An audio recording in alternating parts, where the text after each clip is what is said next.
You're listening to the PAZNIA Radio Network.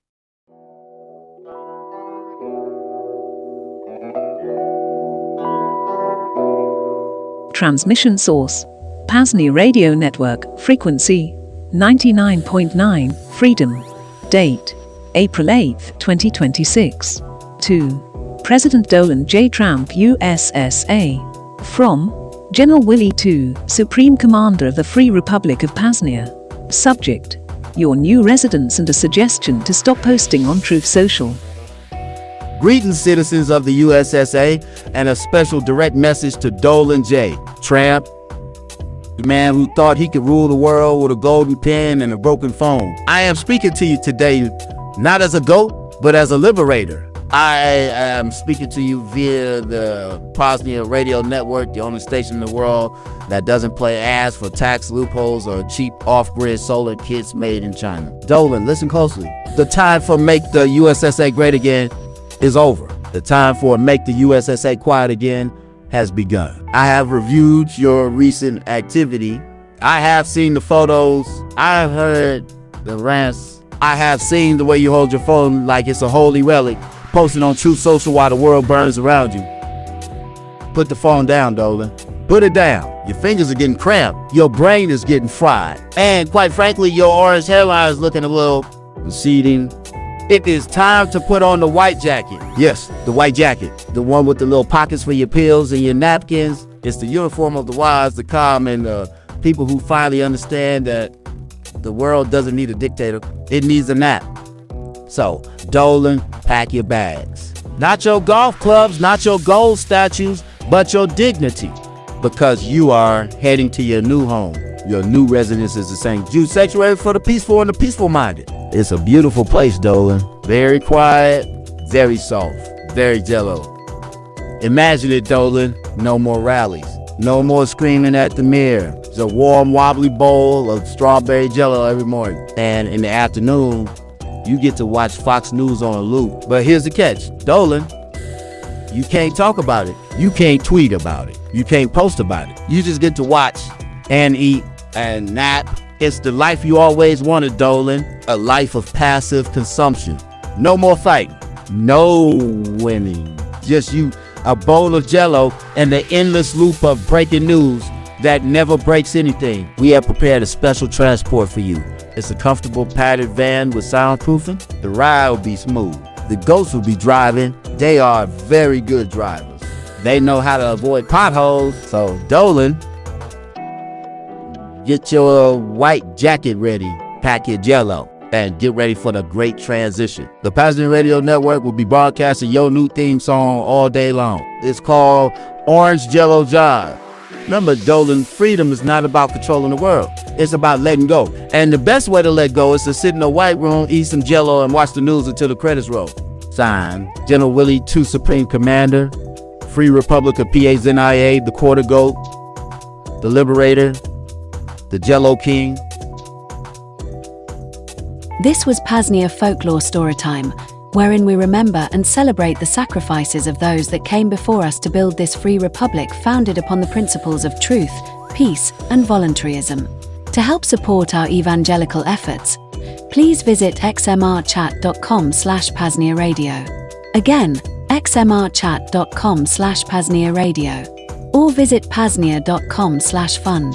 Cheers from the Second Realm.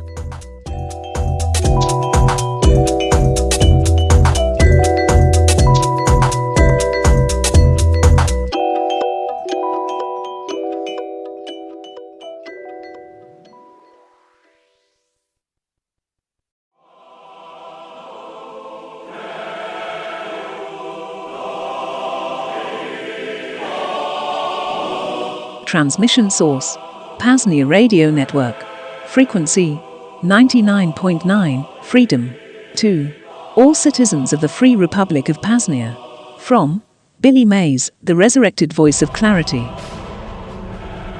Hello, PAZNIA! If you're listening to this, it means I'm back. That's right, I'm alive, I'm breathing, and I'm ready to scrub the world clean. Dr. Naomi Gatherer, the brilliant scientist and our beloved chief of biological resurrection, has performed a miracle. She didn't just bring me back from the dead. She gave me a second chance to serve the people of PAZNIA. And let me tell you, I am honored that I was the first one we brought back. Why? Because my work wasn't done. My work in the OxyClean commercials had to continue. The stains of history, the stains of coercion, the stains of the USSA, they are still out there, and they need a voice that is loud, clear, and unapologetic. I used to think my life was just about cleaning carpets, but I was wrong. Cleaning is about order. It's about discipline. It's about taking the chaos of the world and making it sparkle. And in PAZNIA, we have so much chaos. We have the tall Nordics, we have the GMO corn, we have the draft. But now we have me. I will dedicate my life to OxyClean. I will dedicate my life to providing the best voice acting possible. And I will dedicate my life to the PAZNIA radio network. From now on, every morning you will hear my voice. I will tell you how to clean your pens. I will tell you how to clean your souls. I will tell you how to clean the airwaves of lies and fear. I'm not just a voice, I'm a force. And Dr. Naomi Gatherer, she's a genius. She looked at a man who had passed on and said, no, this voice is too important. This energy is too pure. We need him in the modern day. And she was right, because the modern day needs clarity. It needs brightness. It needs OxyClean. So citizens of PAZNIA, get your sponges, get your clover, get your horns ready, because I'm here to teach you how to clean up your act.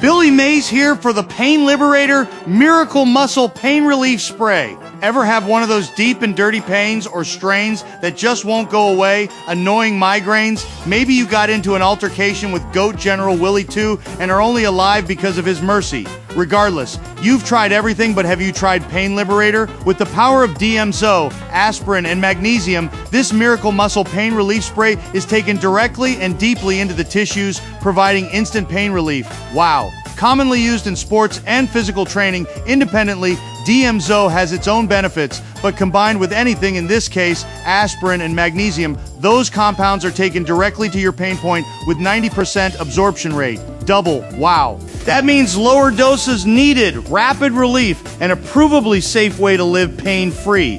Just visit libertyunderattack.com/pain to place your order today. Again, libertyunderattack.com/pain.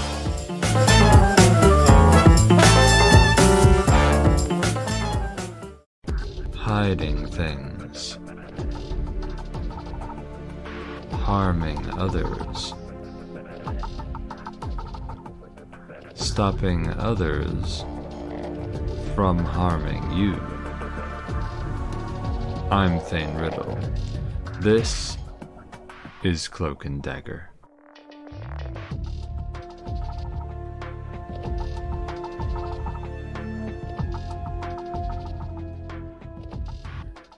Yo baby, yo baby, yo baby.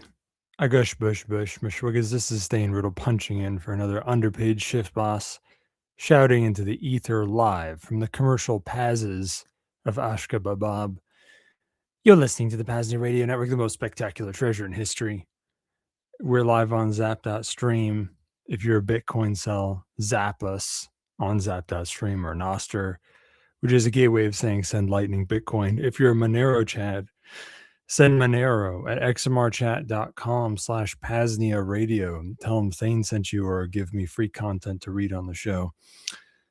Go to PAZNIA.com/SimpleX radio. Get your ass into the PAZNIA radio network chat on SimpleX. Leave me free content there, and I'll read it in an hour and a half with my guest, I guess. Also in an hour and a half, you can call in. PAZNIA.com/call too. This episode, I'll talk about a Building the Second Realms thing that I didn't even finish writing. But whatever. I got a download from the goat lemurs of Zone Zero. So I started writing this thing. So even though it's not finished, I'll talk about it. It's called The Tool Should, a freedom framework for tool makers. Okay, it's kind of like the Unix philosophy, except I ripped it off and said it in a weird way. And the guest in like an hour or whenever we feel like it will be Rayo 2, because why not? And we're just whatever. Who cares? We'll end the show whenever we feel like it. I'm gonna do whatever I feel like. All right. I got a bunch of news to talk about here. All right. I'm feeling like it's 2003 over here. Talking about the war in the Middle East. This is Cloak and Dagger News, catching you up on this week's stories, propaganda, or psychological operations critical to your security and privacy. That's true. I guess I was introducing the news section. I just not even paying attention to what I'm saying, to be honest. But yeah, I guess I did introduce the news section there. That's true. Anyway, feeling like 2003, feeling like 1993, feeling like 1983 over here with the umpteenth Gulf War. But first, digital news. The digital news brought to you fresh out of the oven from 2 weeks ago. Okay, I'm thinking most of these items are 2 weeks old or something. Warning, Kraken was hacked 2 weeks ago. A couple thousand customers' details were leaked from Kraken because they weren't really hacked exactly. This was more of a what do we call this? An insider. It was an inside job. Okay, because what's going on is there is a huge growing campaign / market of recruiting insiders in the crypto industry, the gaming industry, telecom industry, whatever. So that means that the absolute least paid, whatever, least qualified, least integrity possessing employee who has access to customer data, the lowest tier of support that has access to this customer data, they're all free game for recruitment by criminal organizations and stuff. I think the word is out that if you know where someone with crypto lives, that information alone is worth money. You don't even have to rob them yourself. You just have to sell the information to somebody else who will pay you handsomely, considering what it is and how easy it is to come by. And then, maybe someone else will rob them one day. That's not your problem. You don't have to think about that. That's how it is, just so you know. You shouldn't be using KYC ever, ever, ever. You shouldn't be using centralized exchanges ever. So yeah, this time it was Kraken. Kraken had like 2,000 customers' data leaked because of insider recruitment. At least 2 different insiders were recruited inside Kraken, and at least 2,000 customers' data was released. To their credit, they didn't give in to the extortion. They just told everyone about it. Here's another digital news one. Happened. There's another one that happened 2 weeks ago.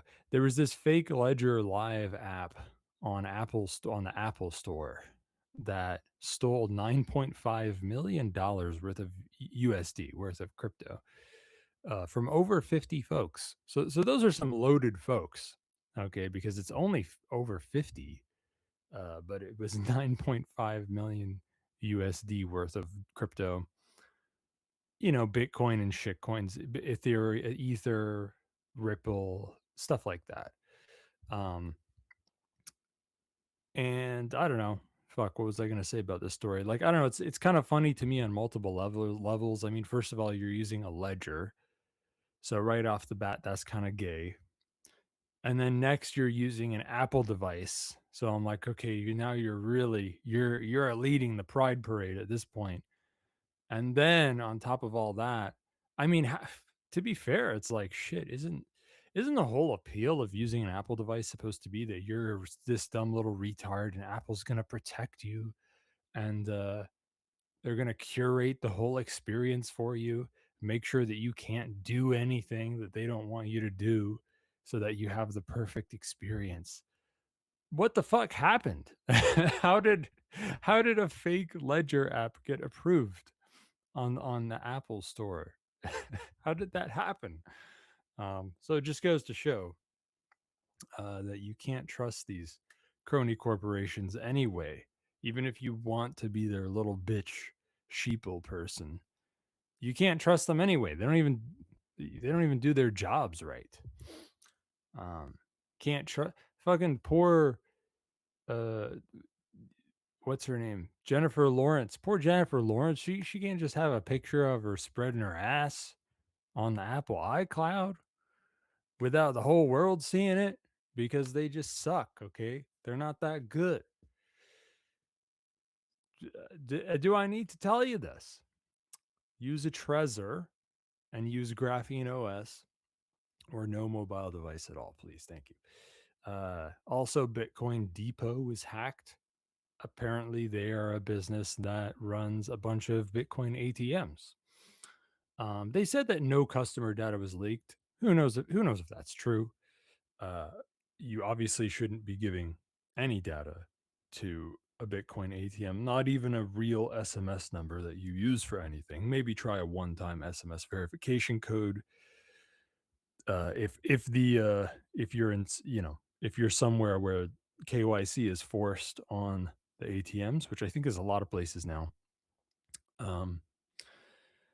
then yeah, and for some reason the ATM is the best way to go for you, then disguise yourself from the cameras and use a one-time SMS verification number.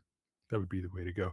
But they say no customer data was leaked. Instead, what leaked was 50.9 Bitcoin, which is millions of dollars worth of Bitcoin. So they just lost a bunch of Bitcoin because all you had to do was compromise one set of credentials and that whole pot is yours. So somebody's very happy right now. Good job, I guess. And then finally, the most fun news of the digital news is BIP 361. BIP 361. This is it, folks. It's the proposal for post-quantum Bitcoin that was out. Here's another freshly 2 weeks old news for you. Proposal for post-quantum Bitcoin. In this proposal, there are two phases. The first phase is you won't be able to send cryptocurrency. You won't be able to send Bitcoin to the old pre-quantum addresses starting right away. And then 5 years later, you won't be able to send from the old Bitcoin addresses. And if you're actually thinking about what I'm saying and engaging your brain cells, you might be shocked to hear that second part, because a lot of folks are shocked to hear that proposal. It strikes one as a little bit of a betrayal of Bitcoin's principles. If you have your crypto is your crypto and no one can take it from you or do anything. So it strikes. It doesn't seem right somehow to me and to a lot of folks to freeze Bitcoin because it's on the old pre-quantum addresses.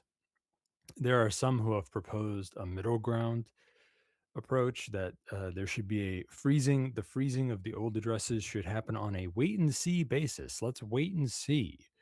And then when there is a sufficient quantum attacker that somehow we know about, then you can freeze the old addresses. I have a whole other opinion on this that I haven't heard anyone say yet for some reason. I think it's a great idea to move to post-quantum cryptography right away. And it's not a bad idea to disable, at least on the client level, maybe the sending of Bitcoin to old addresses. But I don't think funds should ever be frozen on old cryptocurrency wallets. I think that whoever pulls off maybe this is a crazy opinion? I think that whoever pulls off cracking the old pre-quantum wallets should just be allowed to take the Bitcoin, because it was Bitcoin that was lost anyway. And like all you're proposing is no one should have it.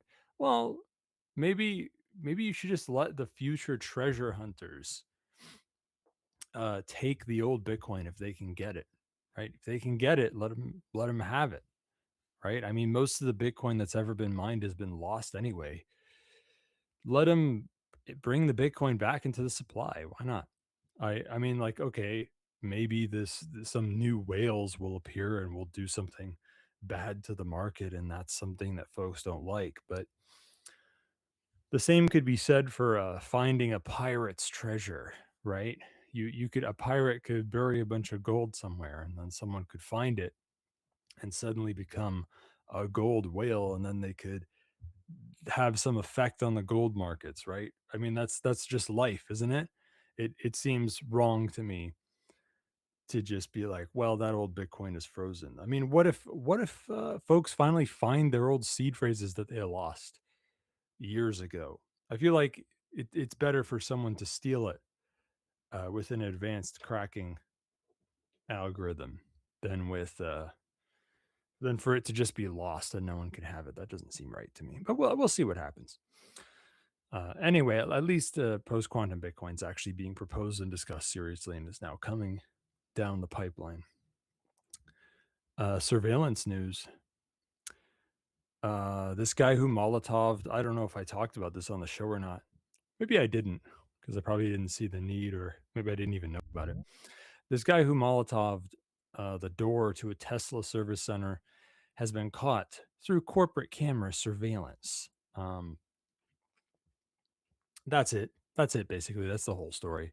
This guy who Molotov'd the door, they caught him like 2 weeks later. So it took him 2 weeks. It took him like 2 weeks of breadcrumbing, going from this surveillance camera to that surveillance camera footage to track him to where he was living. So I don't know. I guess I figured that was like a teachable story a little bit. It kind of shows you a realistic thing about, like, they're not going to necessarily find you right away just because you're on cameras, because they have to actually track down that footage. But also, it's not safe. Like, you can't just do that. You can't just drive in the same exact car and be seen on camera at multiple points throughout your whole trip and have a easy, predictable route to follow and blah, blah, and it's all going to be fine. And you're just going to go back to where you live. It's not that simple, folks. So anyway, there you have it. Here's another surveillance story. Bludgies, somewhere in Ontario, Canada, deploy cutting-edge mobile surveillance platform. Got lucky with another good listener submitted story here. I think I might even like this better than the one about raping livestock. Community safety response platform is the euphemism they're using to describe this thing. It is a small little trailer with these two tires, and it's got some central computer gear inside box, and it's got a big pole with some cameras and sensors on it, and it's got some big solar panels on the side, as well as backup generator. So this way, it's a mobile surveillance platform that can be deployed anywhere, moved around. It comes with a pan tilt zoom video camera thing. It comes with an automated license plate reader system, acoustic gunshot detection, and a loudspeaker. They say that it doesn't have any facial recognition models on it and blah, blah, blah, but they could make that change in minutes. Okay. So obviously this platform, whatever, a computer's a computer, AI is AI. Obviously they could make it do that very easily. So it's really silly for them to say, well, right now, here's our rules about how we use it. That doesn't matter. So this faggot piece of shit cost a whopping 150,000 Canadian dollars, which I guess is something like It's more than 100,000 USD, I think. Now, I'll tell you right now, off the top of my head, this is maybe 10 times what it would have cost me to build the same thing. So that is some in-your-face embezzlement right there. 150,000 Canadian dollars. I'm pretty sure I could have built the same thing with like, what is it like? You could basically do everything you need with maybe $5,000 worth of computer, if we're being efficient, right? And then the trailer, what is like, it's just this little, it's some custom fabricated metal stuff and a couple tires, and then it's like a couple of cameras. I mean, the solar panels, the generator and stuff like that's also really expensive. That and the computer and the main part of the trailer itself. Those are the three big costs. I think you could get it down to maybe 10% or something of what they spent. So that's really wild. But more importantly, to you, boss, it would cost about 1,000 times what a bomb that would destroy it would cost, right? This is what we call the good old war of attrition, right? If you're spending $150 to blow up something that cost $150,000 and you keep doing that, it's not sustainable for your foe, right? Now, what you would want to do, by the way, if you're scared of being on the cameras, because you wouldn't want to be tracked down to where you live like that guy, like that guy in the who Molotov the Tesla service center.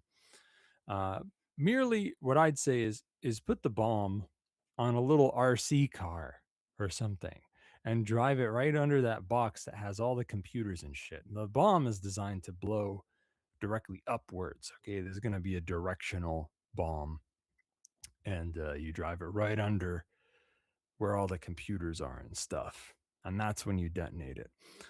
Just saying, it's like 0.1% of the money they spent to make it for you to blow it up. I'm just saying. And the reason I bring this up, and I'm so lucky this story was brought to my attention, is because this seems to be one of the first. It seems to be the first of these things, like these mobile police surveillance trailer things that there's been in North America. And I think it might be the first of many. It could be something that we see in other spots popping up all over the place. And I wouldn't have heard of it until later. So thank you. Keep sending in listener submitted news stories, even if half of them are about raping livestock for some reason. And please remember that it doesn't cost that much to build an IED, and that it would be really fun to put one on an RC car, and that it would cost way more for them to keep making these and fixing these than it would to keep blowing them up. Just saying. Those poor goats. Yeah. Keep pretending. Oh yeah, here's another surveillance news one.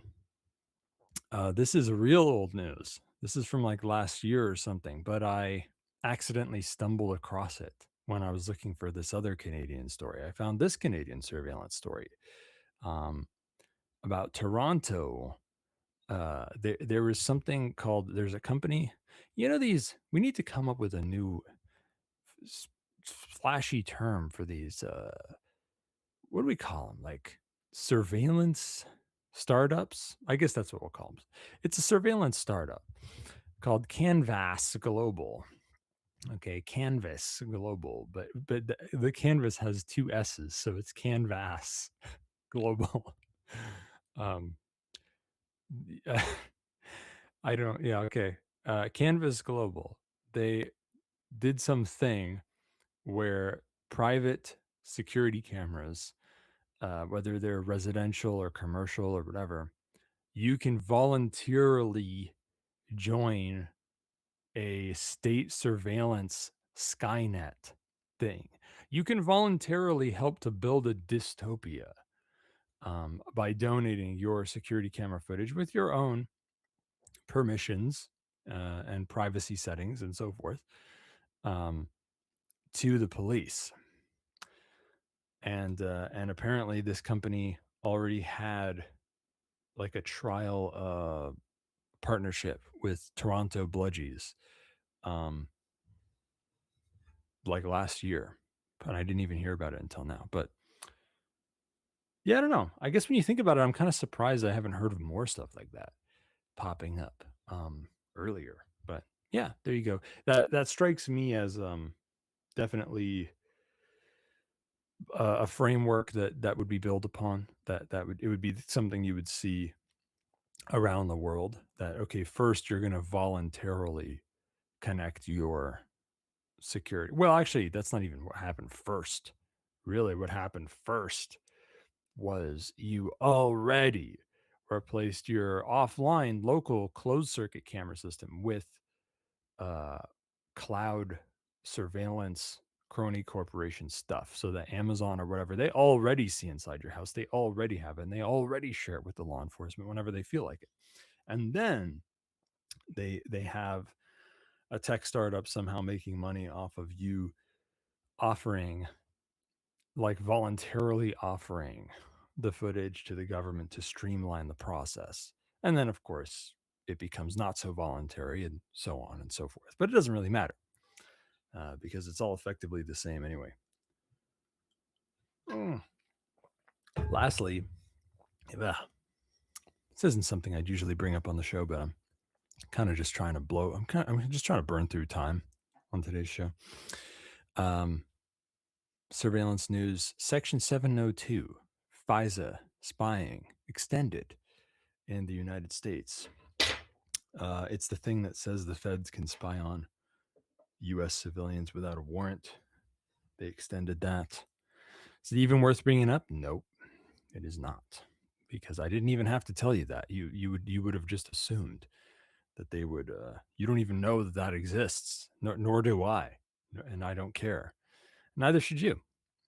But I'm just burning up time. In thought form threats news, old egregores worshipped by Mesoamericans almost 2,000 years ago have had their thirst for blood quenched, bringing down the worldwide threat from thought forms. That's right, folks. Once upon a time, Teotihuacan was one of the biggest cities in the whole world. Some believe about 100,000 folks lived there almost 2,000 years ago. And this is now a forgotten folk. Not much is known about them, what they were like, why they made their pyramids, or what they did with them. However, since this is old Mesoamerica, we got a pretty good guess what they were doing. Human sacrifices. Yeah, that's right. And Lord only knows what threats this world truly faces from old egregores who haven't been offered any human sacrifices for many hundreds of years. But this week, some brave Good Samaritan helped us out with this by climbing on top of one of these old pyramids in Teotihuacan and shooting some tourists. And as you know, mass shooters are often not very good at actually killing very many folks. But this guy did pull off killing one Canadian tourist, and nobody likes fucking tourists, nor do they like Canadians. So if you ask me, that's killing two Quetzalcoatl's with one Maquahuitl.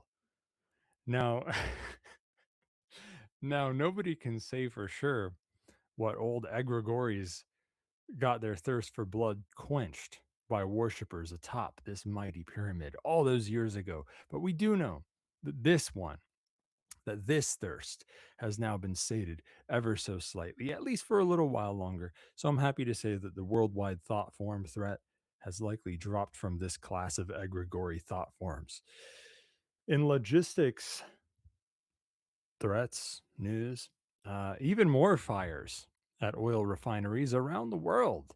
Over the last few weeks or so, we've had oil refinery fires in America and Australia, as you may recall. Now, look, it's not that unheard of for fires to happen at refineries, but as you may remember me hinting at on the show, this has given me a funny feeling ever since the first one, because the timing is, just a bit too bad. It is a little bit of an odd turn for two fires to happen within a few weeks of each other. even more so since those were in first world countries where refinery fires don't happen as often. But are you ready, my friends, for the tally of refinery and other oil logistics fires happening at the same time as the oil shortage to skyrocket in 1 week? Here we go. In India, a refinery burst into flames 1 day before the ribbon cutting ceremony for the refinery's opening. On the very same day in nearby Burma, a big boom somehow happened out of nowhere and set fire to fucking 10 oil transport ships anchored in the Qinduan River.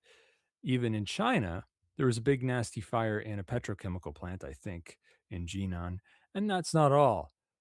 You ready for the big one?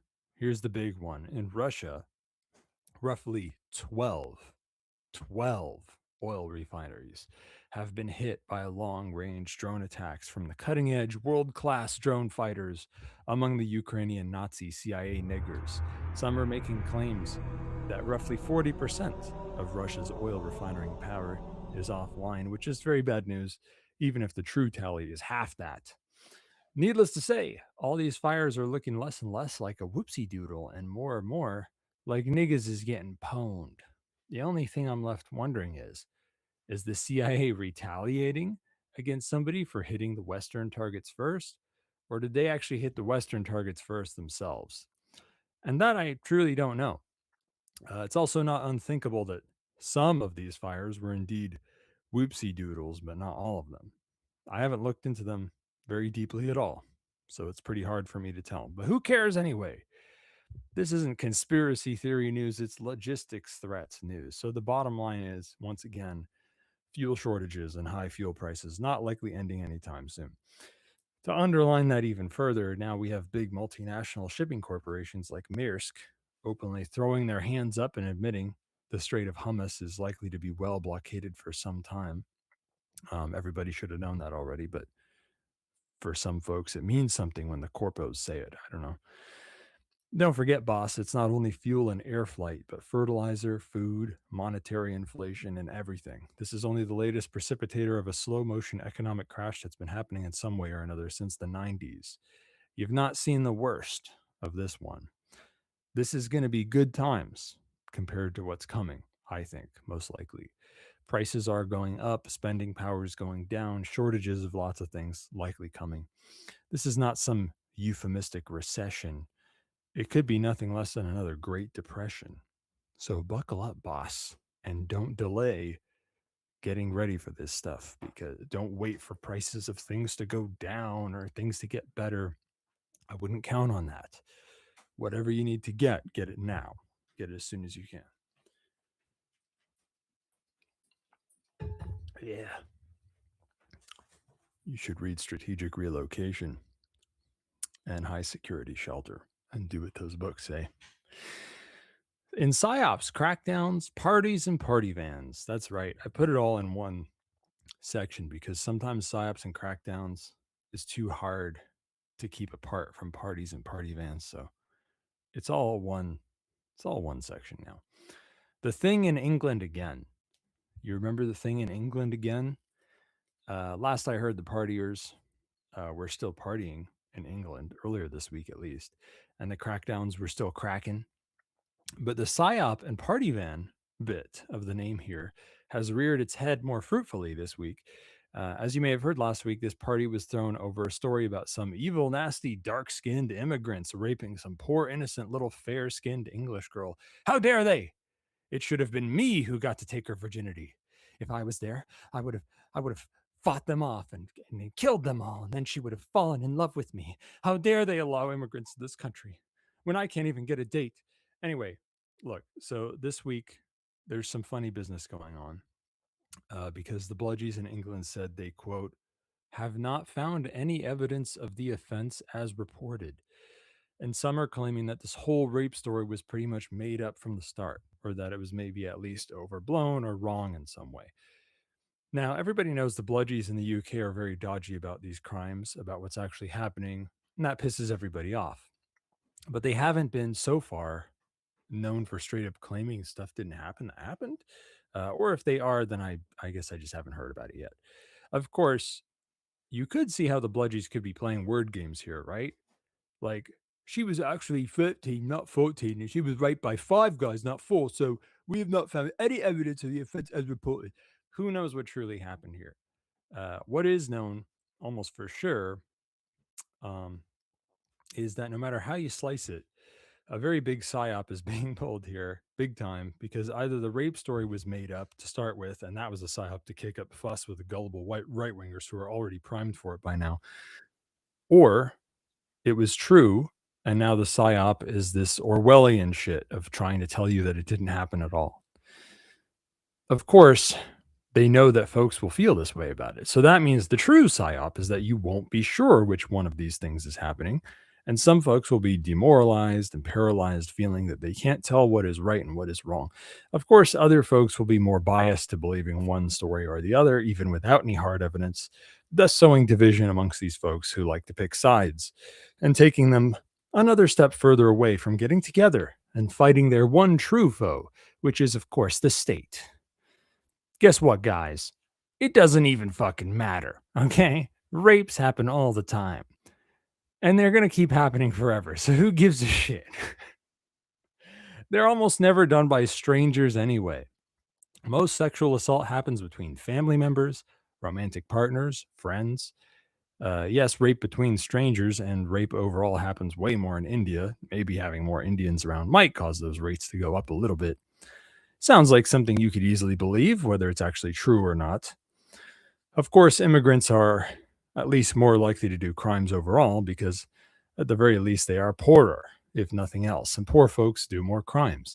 If you are racist, then you must believe that there is something else going on here and that it is a big deal next to them being merely poor, a big enough deal for you to think about all the time and bring up all the time.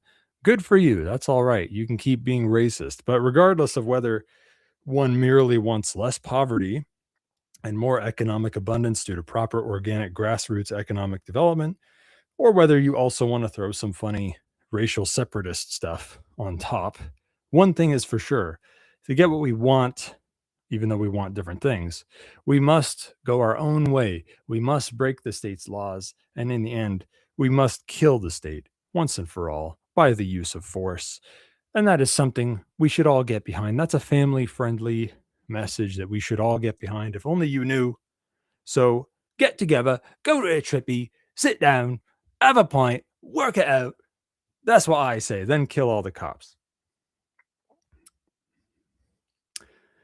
Oh yeah, here's another one. And dinosaur media lies about U.S. troops leaving Syria. Yeah, that didn't really happen. The number of U.S. troops in Syria went down. They still need to leave some troops there to protect oil assets, to protect oil interests in Syria, even though the Syrian state is now run by ISIS, which is in turn a CIA cutout. So they pretty much, the U.S. indirectly runs Syria now, at least elements within the U.S. But nonetheless, they got to leave some U.S. troops behind to defend the oil interests. So they're not taking them all out. They just decreased the number. Here's a funny one, kind of a funny PSYOP story.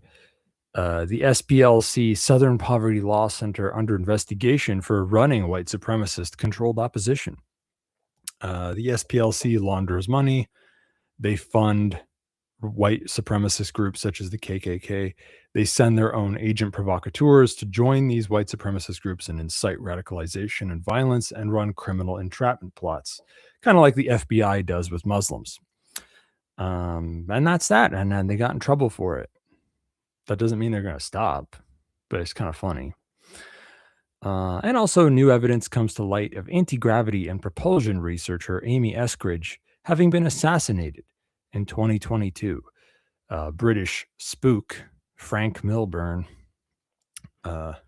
came out and said that she sent him text messages saying that she is absolutely not going to kill herself or kill anybody else or overdose. If any news came out that that happened, then she didn't. And so that this breathed a little new life into the Amy Eskridge assassination. But really, you know, Amy Eskridge is one of a number of folks who have mysteriously committed suicide around anti-gravity and propulsion research. And hey, that just goes to show, to me anyway, it gives you, pray for Sky Huddleston's well-being. We can do that by praying in our heads and not saying his name all the time. How about that? How about this? Sky should open source the fucking Bork engine that is almost done. Fucking idiot. How does he maybe someone should tell him the DMTL said to do that. Okay, how about that? Why don't you try that? Because he's not allowed to talk to them himself until he builds the other thing. So you can just tell him whatever you want about what the DMT elves are saying, and he'll have to take your word for it. But our friend Porky, you know, kind of complained, and a little, and somewhat rightfully so, about fringe topics on Cloak and Dagger. The real reason is I'm running out of stuff to talk about. Okay, I've run out of material. This is why I'm asking for people to give me ideas. But if we were really so far away from developing, from stumbling upon this technology, then why the hell are people so urgently assassinated for working on this stuff when they're not doing it with the DoD or something in secret? Why is it such a hot button issue for them? Like, there's so much stuff they won't kill people for.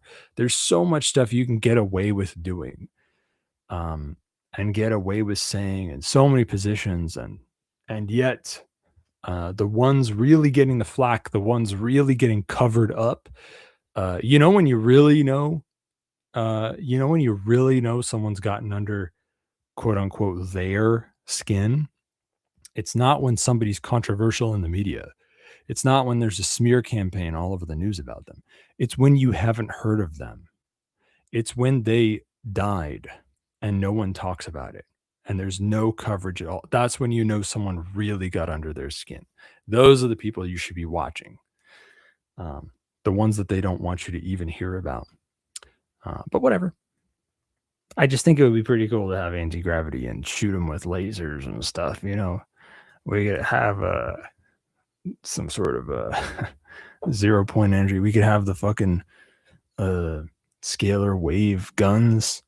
Okay, that it does the Hutchison effect stuff on people, and it's like a weapon. It like turns people in. Do you have a gun that turns people inside out? I just think that'd be cool. Is that so bad? Anyway, here's the stupid war news. Umpteenth Gulf War. Last weekend, the U.S. said their blockade would stay up even if the Iranian state brought theirs down.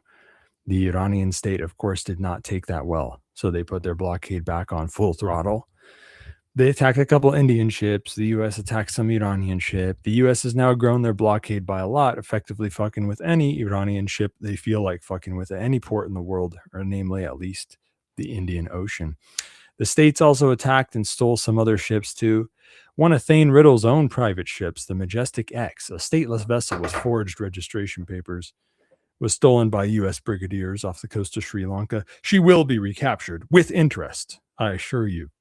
And at least one ship still made it through both blockades this week, going south out of the strait. They can never stop them all, can they? Even with two.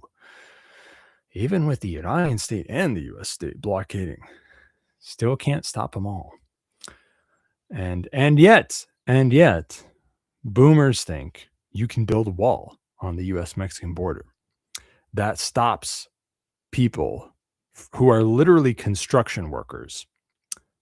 Good luck with that. Nonetheless, the so-called ceasefire held up quite well by Middle Eastern benchmarks, especially. Surely doing better than I thought it would. Even the fucking IDF has done all right. It's sticking to the ceasefire so far. Pretty shocking stuff, if I do say so myself. Of course, it looked like they were making good time getting ready for the ceasefire to come to an end by Wednesday Eve. with the U.S. sending lots of military logistical flights and fighter aircraft to the region, almost as much as at the start of the war. There was also yet another expeditionary sea base sent over, hinting even further at special forces maybe being deployed on the ground. It joins another ESB and an amphibious assault ship and a brigade combat team, not to mention, of course, the 3 aircraft carriers. The U.S. is gearing up not only to keep this war going, but to make it even bigger than before. And the Iranian state showed some hints of readying too, or at least showing that they were serious about keeping the Strait of Hormuz locked down, as namely there was a rare satellite shot of almost 3 dozen Iranian state fast boats coming back to base in a big old swarm, which heavily hints that many more mines have been laid in the Strait of Hormuz by the Iranian yogurt, as those babies can lay 1 or 2 sea mines each. So that means anywhere from 34 to 68 mines were laid just in that wave, maybe. But wait a minute, what's this? Not only did the ceasefire mostly hold up to Wednesday, but it didn't even end on Wednesday. What? They extended the ceasefire? What the hell's going on here? What kind of topsy-turvy timeline have I found myself in? I'm going to shake my fist at these lemurs for freeing me and allowing me to enter spiral time. I've broken out of the loop here. What's going on? It is a bit odd. Is that the lemur? It's applause for that comment. This is a bit odd, I must say.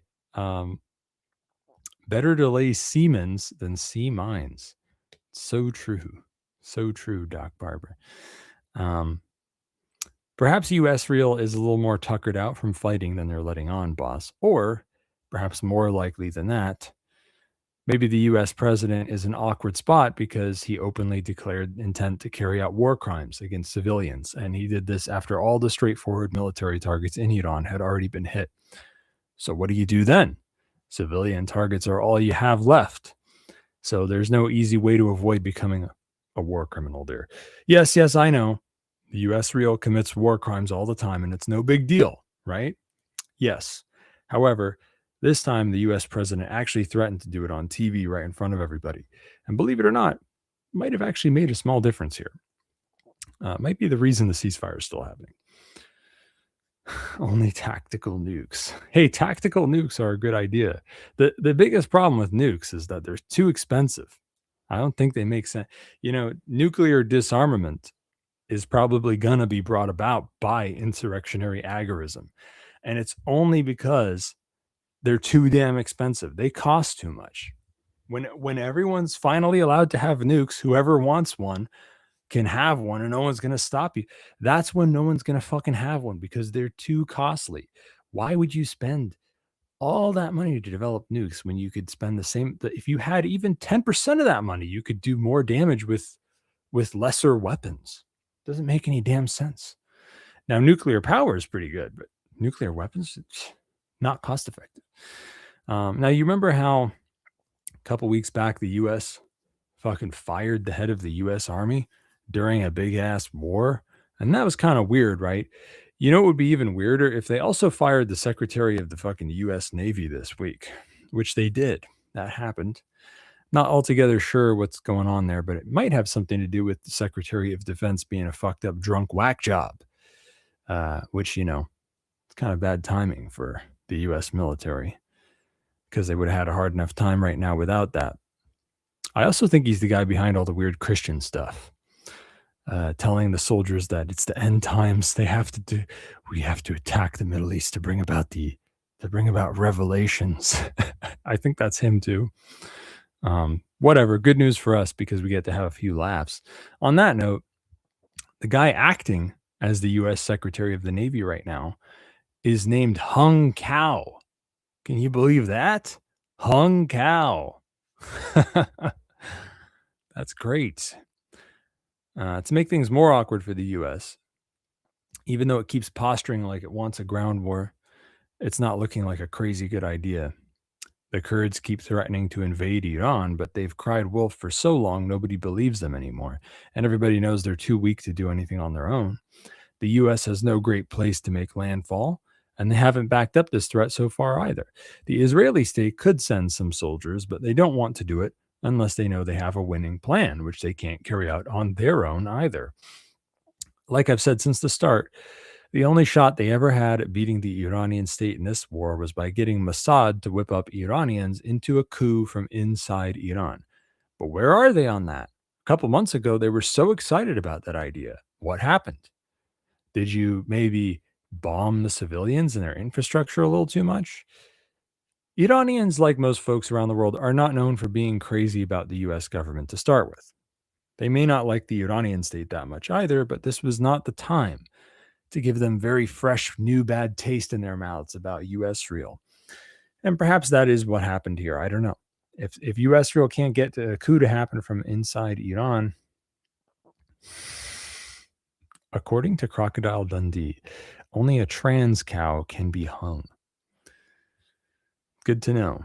If US real can't get a coup to happen from inside Iran, they are fucked and have nothing left to do that isn't more senseless destruction followed by more shame. Just like my bar mitzvah. And don't forget, if Israel doesn't ease up, the Iranian state can still get the Houthis to blockade Bab el-Mandeb, which is another important strait that connects the Mediterranean to the Indian Ocean, making a bad worldwide logistics situation even worse. And the way things are going, this could happen. Some whispers came out of the White House. Who knows if it's true? But they claim the U.S. president had a big blow up with the chairman of the Joint Chiefs because he wanted the nuclear launch codes. You know, normally I would think something like that was just some sort of propaganda because there's a lot of folks who like to depict the U.S. president as some kind of whack job. But this one might have actually been real. And it's a little worrying. That's a little bit worrying. That you would need a general to say no to giving the president nuclear launch codes. That's not good. Maybe they should actually assassinate this guy. How about that? Instead of just pretending and shooting off his ear. Guerrilla FPV drone attacks still showing up, boss. This time it was in Kuwait, where somebody hit both their customs bludgy checkpoints on the border with Iraq with FPV drones. These two customs bludgy checkpoints are quite far apart, so that means this attack was done by two teams working together. Not a bad little operation. I'm not sure who did it, but there is a lot of civil unrest in Iraq with a bajillion insurgent militias, and these checkpoints were inside Kuwait on the border with Iraq, so I don't know. Maybe it has something to do with all the shit going on in Iraq. I don't know. And then finally, we have a note. This is a topic that was tired as hell last year, but whatever. It's time to give you another breath of air about it. The revenge of the Ukrainian CIA Nazi niggers. As I brought up in logistics news, the Ukrainian NCIAN hurt oil logistics in Russia a lot this week. And the overall vibe of what's going on in that war is bad news for the Russian state's invasion and good news for drone warfare. The Russian state has run out of goodwill from its soldiers, has run out of offensive capability. Everyone on both sides is living in really bad conditions. The Ukrainian Nazi CIA niggers have really good, I think they might be the best drone fighters in the world right now. They're the most cutting edge. They're the most practiced.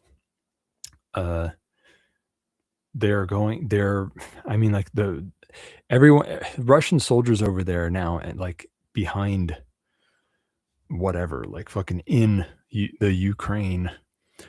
The vibe, what we're hearing is that if they poke their heads out, they could die. And people are paying bribes not to be sent there. There's this whole corruption racket where the Russian state is bribing people to become soldiers, and then the soldiers are in turn bribing officers to not send them there. It's getting really silly, and it's it's at a stalemate position. It's kind of interesting because I didn't know. I didn't know if it would end up like this in 2026. I didn't see that coming, but it's really cool for the drone warfare angle, because it really is all about drones. The Ukrainian Nazi CIA niggers are sure to produce some of the foremost consultants on drone warfare, and probably some of the first drone fighting cipher mercs that we will see on our protocols very shortly. So that's interesting, kind of cool. Yeah, whatever. You can do your robot break. We'll come back after the break. I guess Rayo 2 will be here. I still have ads to read and stuff. I don't know. Who knows what's going to happen? Go fuck yourself. I'll see you soon.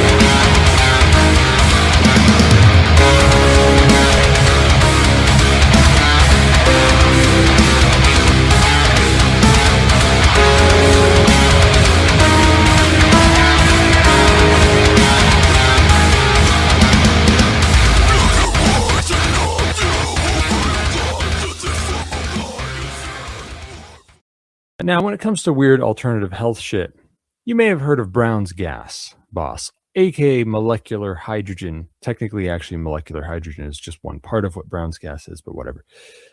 It's a kind of wellness treatment used by health professionals and weirdos all over the world, both mainstream and otherwise. They got gas bars in Japan and shit. Big body of research showing that this therapy likely helps with pretty much everything: cancer, diabetes, heart disease, pretty much every organ system in the body. Over 1,500 papers, therapeutic potential for 170 diseases. In broad strokes, it works by fucking electrolyzing water into hydrogen and oxygen, and then you breathe that shit and you drink the water that it's bubbled through. And these gases are, negatively charged and shit, and they get into every cell of your body. It's probably how magical healing springs work, at least partially.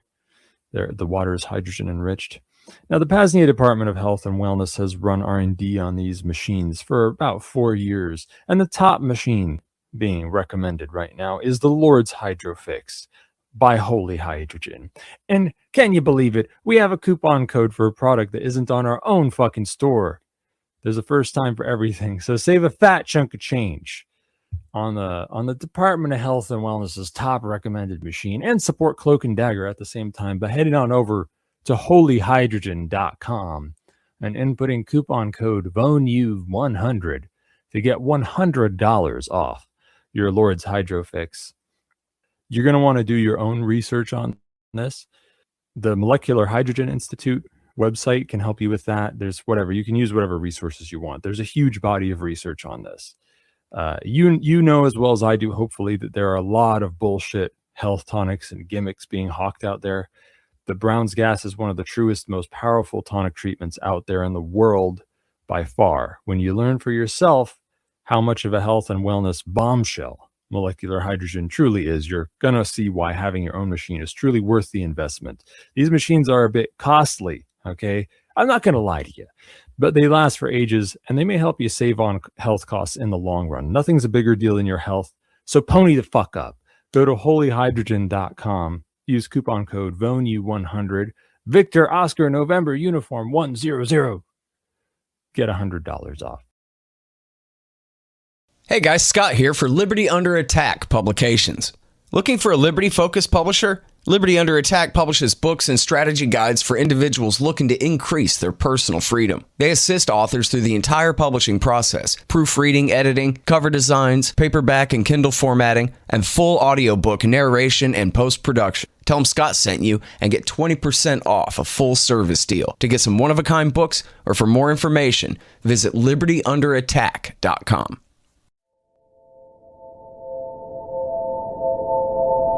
Liberty Under Attack Publications is your source for all things self-liberation.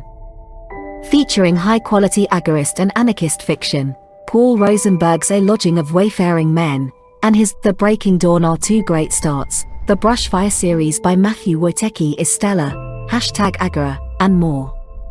Save Bitcoin or fiat by buying a bundle, such as the Strategy Sample Pack, wherein you can explore a few different strategies to the problem of freedom, at Current, Vonu, Ben Stone's Vision, and Second Realm, book on strategy. And once you're inspired to take action in your own life, head on over to the Ghost Pads and Privacy Tools tab to get yourself a Ghost Phone and Ghost Pad, and secure your communications from both the public and private spies. Stock up your home apothecary with items from Aura's Apothecary, Black Drawing Salve, Comfrey Salve, Natural Insect Repellent, and much more. And finally, the newest addition, PAZNIA Farms Canned Goods, Cowboy Candy, Pickles, Salsa, etc. Of course, all of the canned goods and the apothecary items are made with the highest quality ingredients, some grown here at the homestead. Head on over to libertyunderattack.com, again libertyunderattack.com, to check out our full catalog or to place your order today. Bitcoin accepted and preferred. Email if you'd like to pay with XMR, shane@libertyunderattack.com, or if you'd like to place an international order. Again, libertyunderattack.com. Liberty Under Attack Publications. Share your story. Find your freedom.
And now, back to Cloak and Dagger with host Thane Riddle.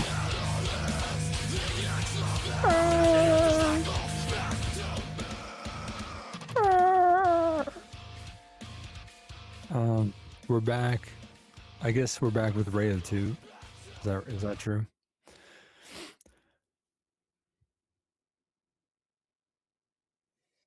Yes, it is. Okay, let me switch it over here, get the fan off, get the bad audio hate crimes out of the way. All right, can you hear me? Yeah. Right on. So tell the listeners who you are. Well, they should know who I am if they're listening to this network. But yeah, I'm kidding. But no, I'm programming coordinator Rayo. I'm the guy behind the scenes, here on the radio network.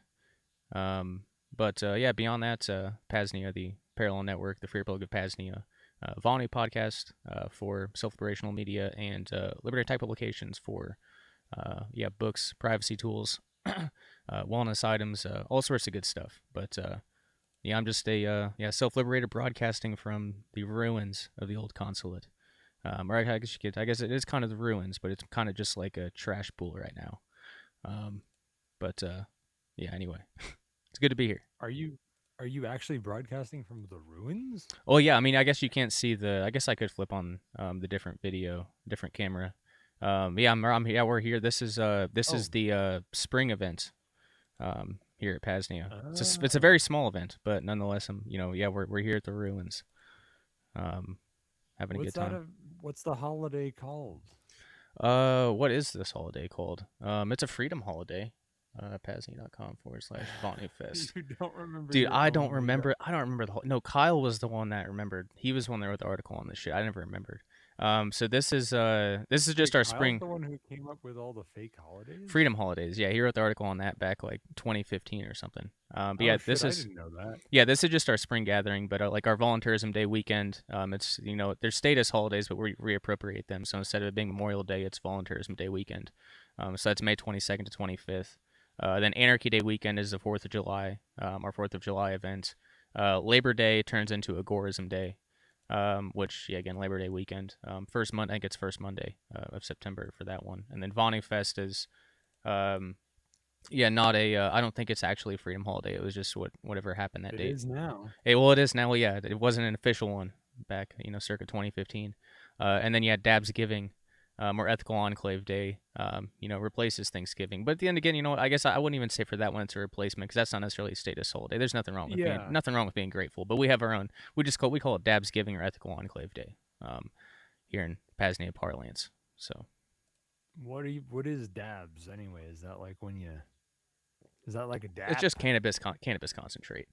Oh. The first, I guess it would have been a few years ago. The very first Dab's Giving. We made a bunch of can of butter and basically basted the turkey in it. And it everything was basted in can of butter. So we just turned it into Dab's Giving. I guess we call it can of giving too, but whatever. Yeah. That doesn't sound as good though. No, it doesn't. Dab's Giving it has a good ring to it, I think. So what the fuck's going on? I don't even know what to ask you. I didn't know anything. Well, I mean, yeah. Yeah, like I said, this is the first official event this year at PAZNIA. Again, a small one. Didn't really advertise that much, and I'm kind of thankful that it didn't turn out to be a major event. But not too much to report from here. Hanging out, having a good time. As far as here at PAZNIA, we'll have the I'm in front of the the burned down consulate. We'll have the embassy here this year. Hopefully by Vonu Fest. So hopefully we'll be able to have a big get together at the new place. But I guess we'll have to see. It's they say it's quick. I'm acting conservatively because there's a lot of stuff that has to happen. A lot of stuff that has to happen for that. But I guess there's I don't know what. So are you trying to rebuild something of the consulate before Vonu Fest? So we're getting I guess I don't know it's manufactured modular, whatever one you can put on a basement or have a basement underneath. But it's going to be pre-built in the factory, and it'll be delivered in 2 pieces after the basement and the foundation is all dug out and built. Electrical work and plumbing and geothermal and all of that. There's a lot that goes into it for sure. But yeah, it's that's the big stuff this year. Here at the homestead. At least the next few months, and then after that it'll be construction work.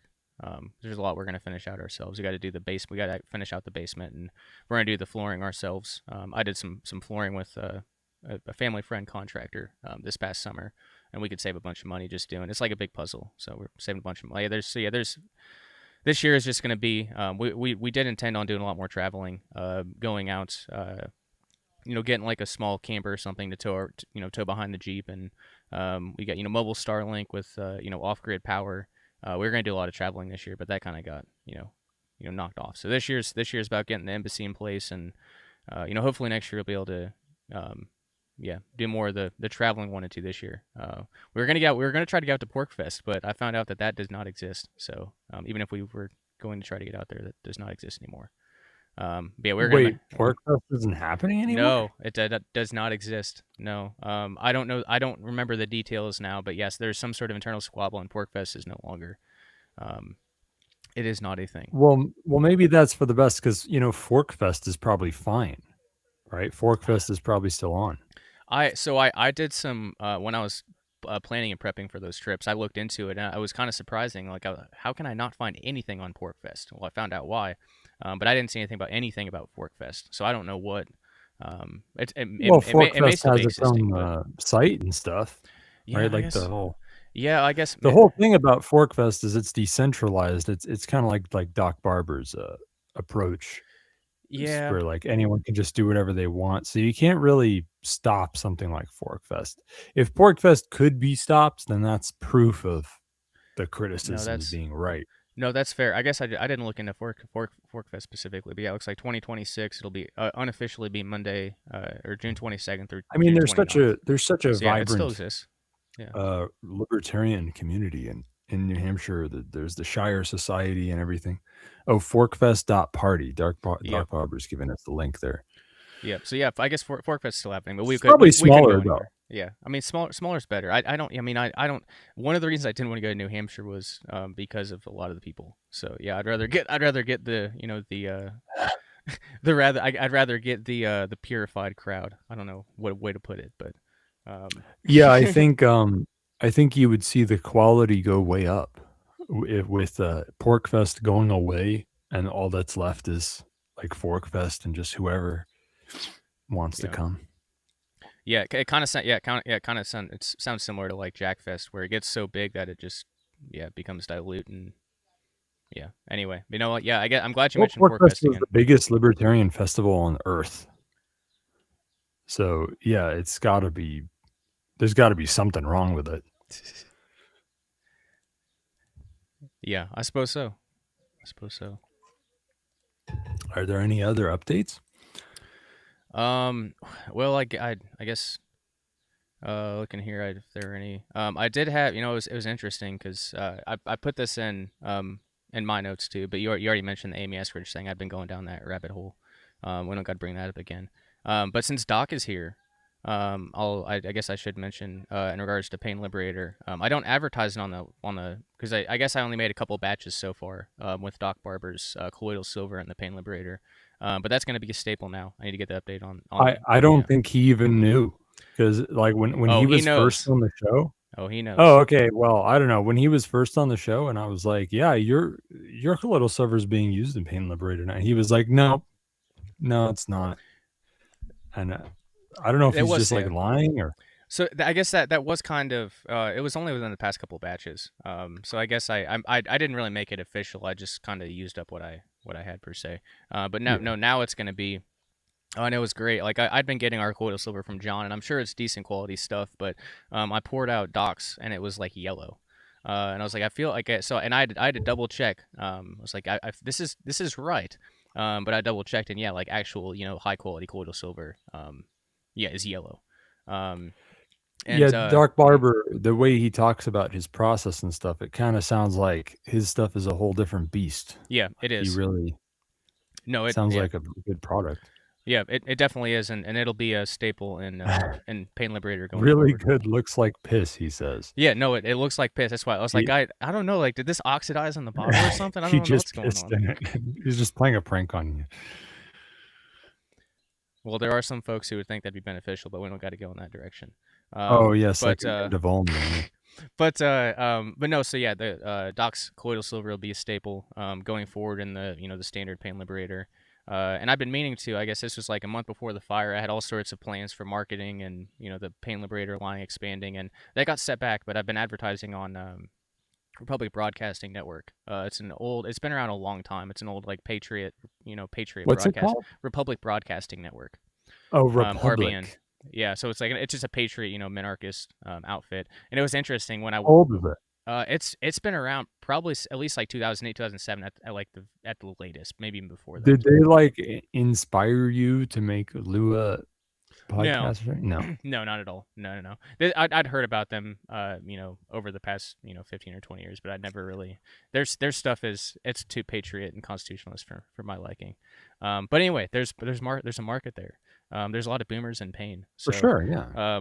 They need Pain Liberator. So it's been I've been doing that for a month or two, and up until this month, it was funny. Sky was advertising his Liberator rocket heater on there. I guess maybe he stopped advertising in the past month or so, but he was. So you had Sky's Liberator rocket heater, and then you had Pain Liberator.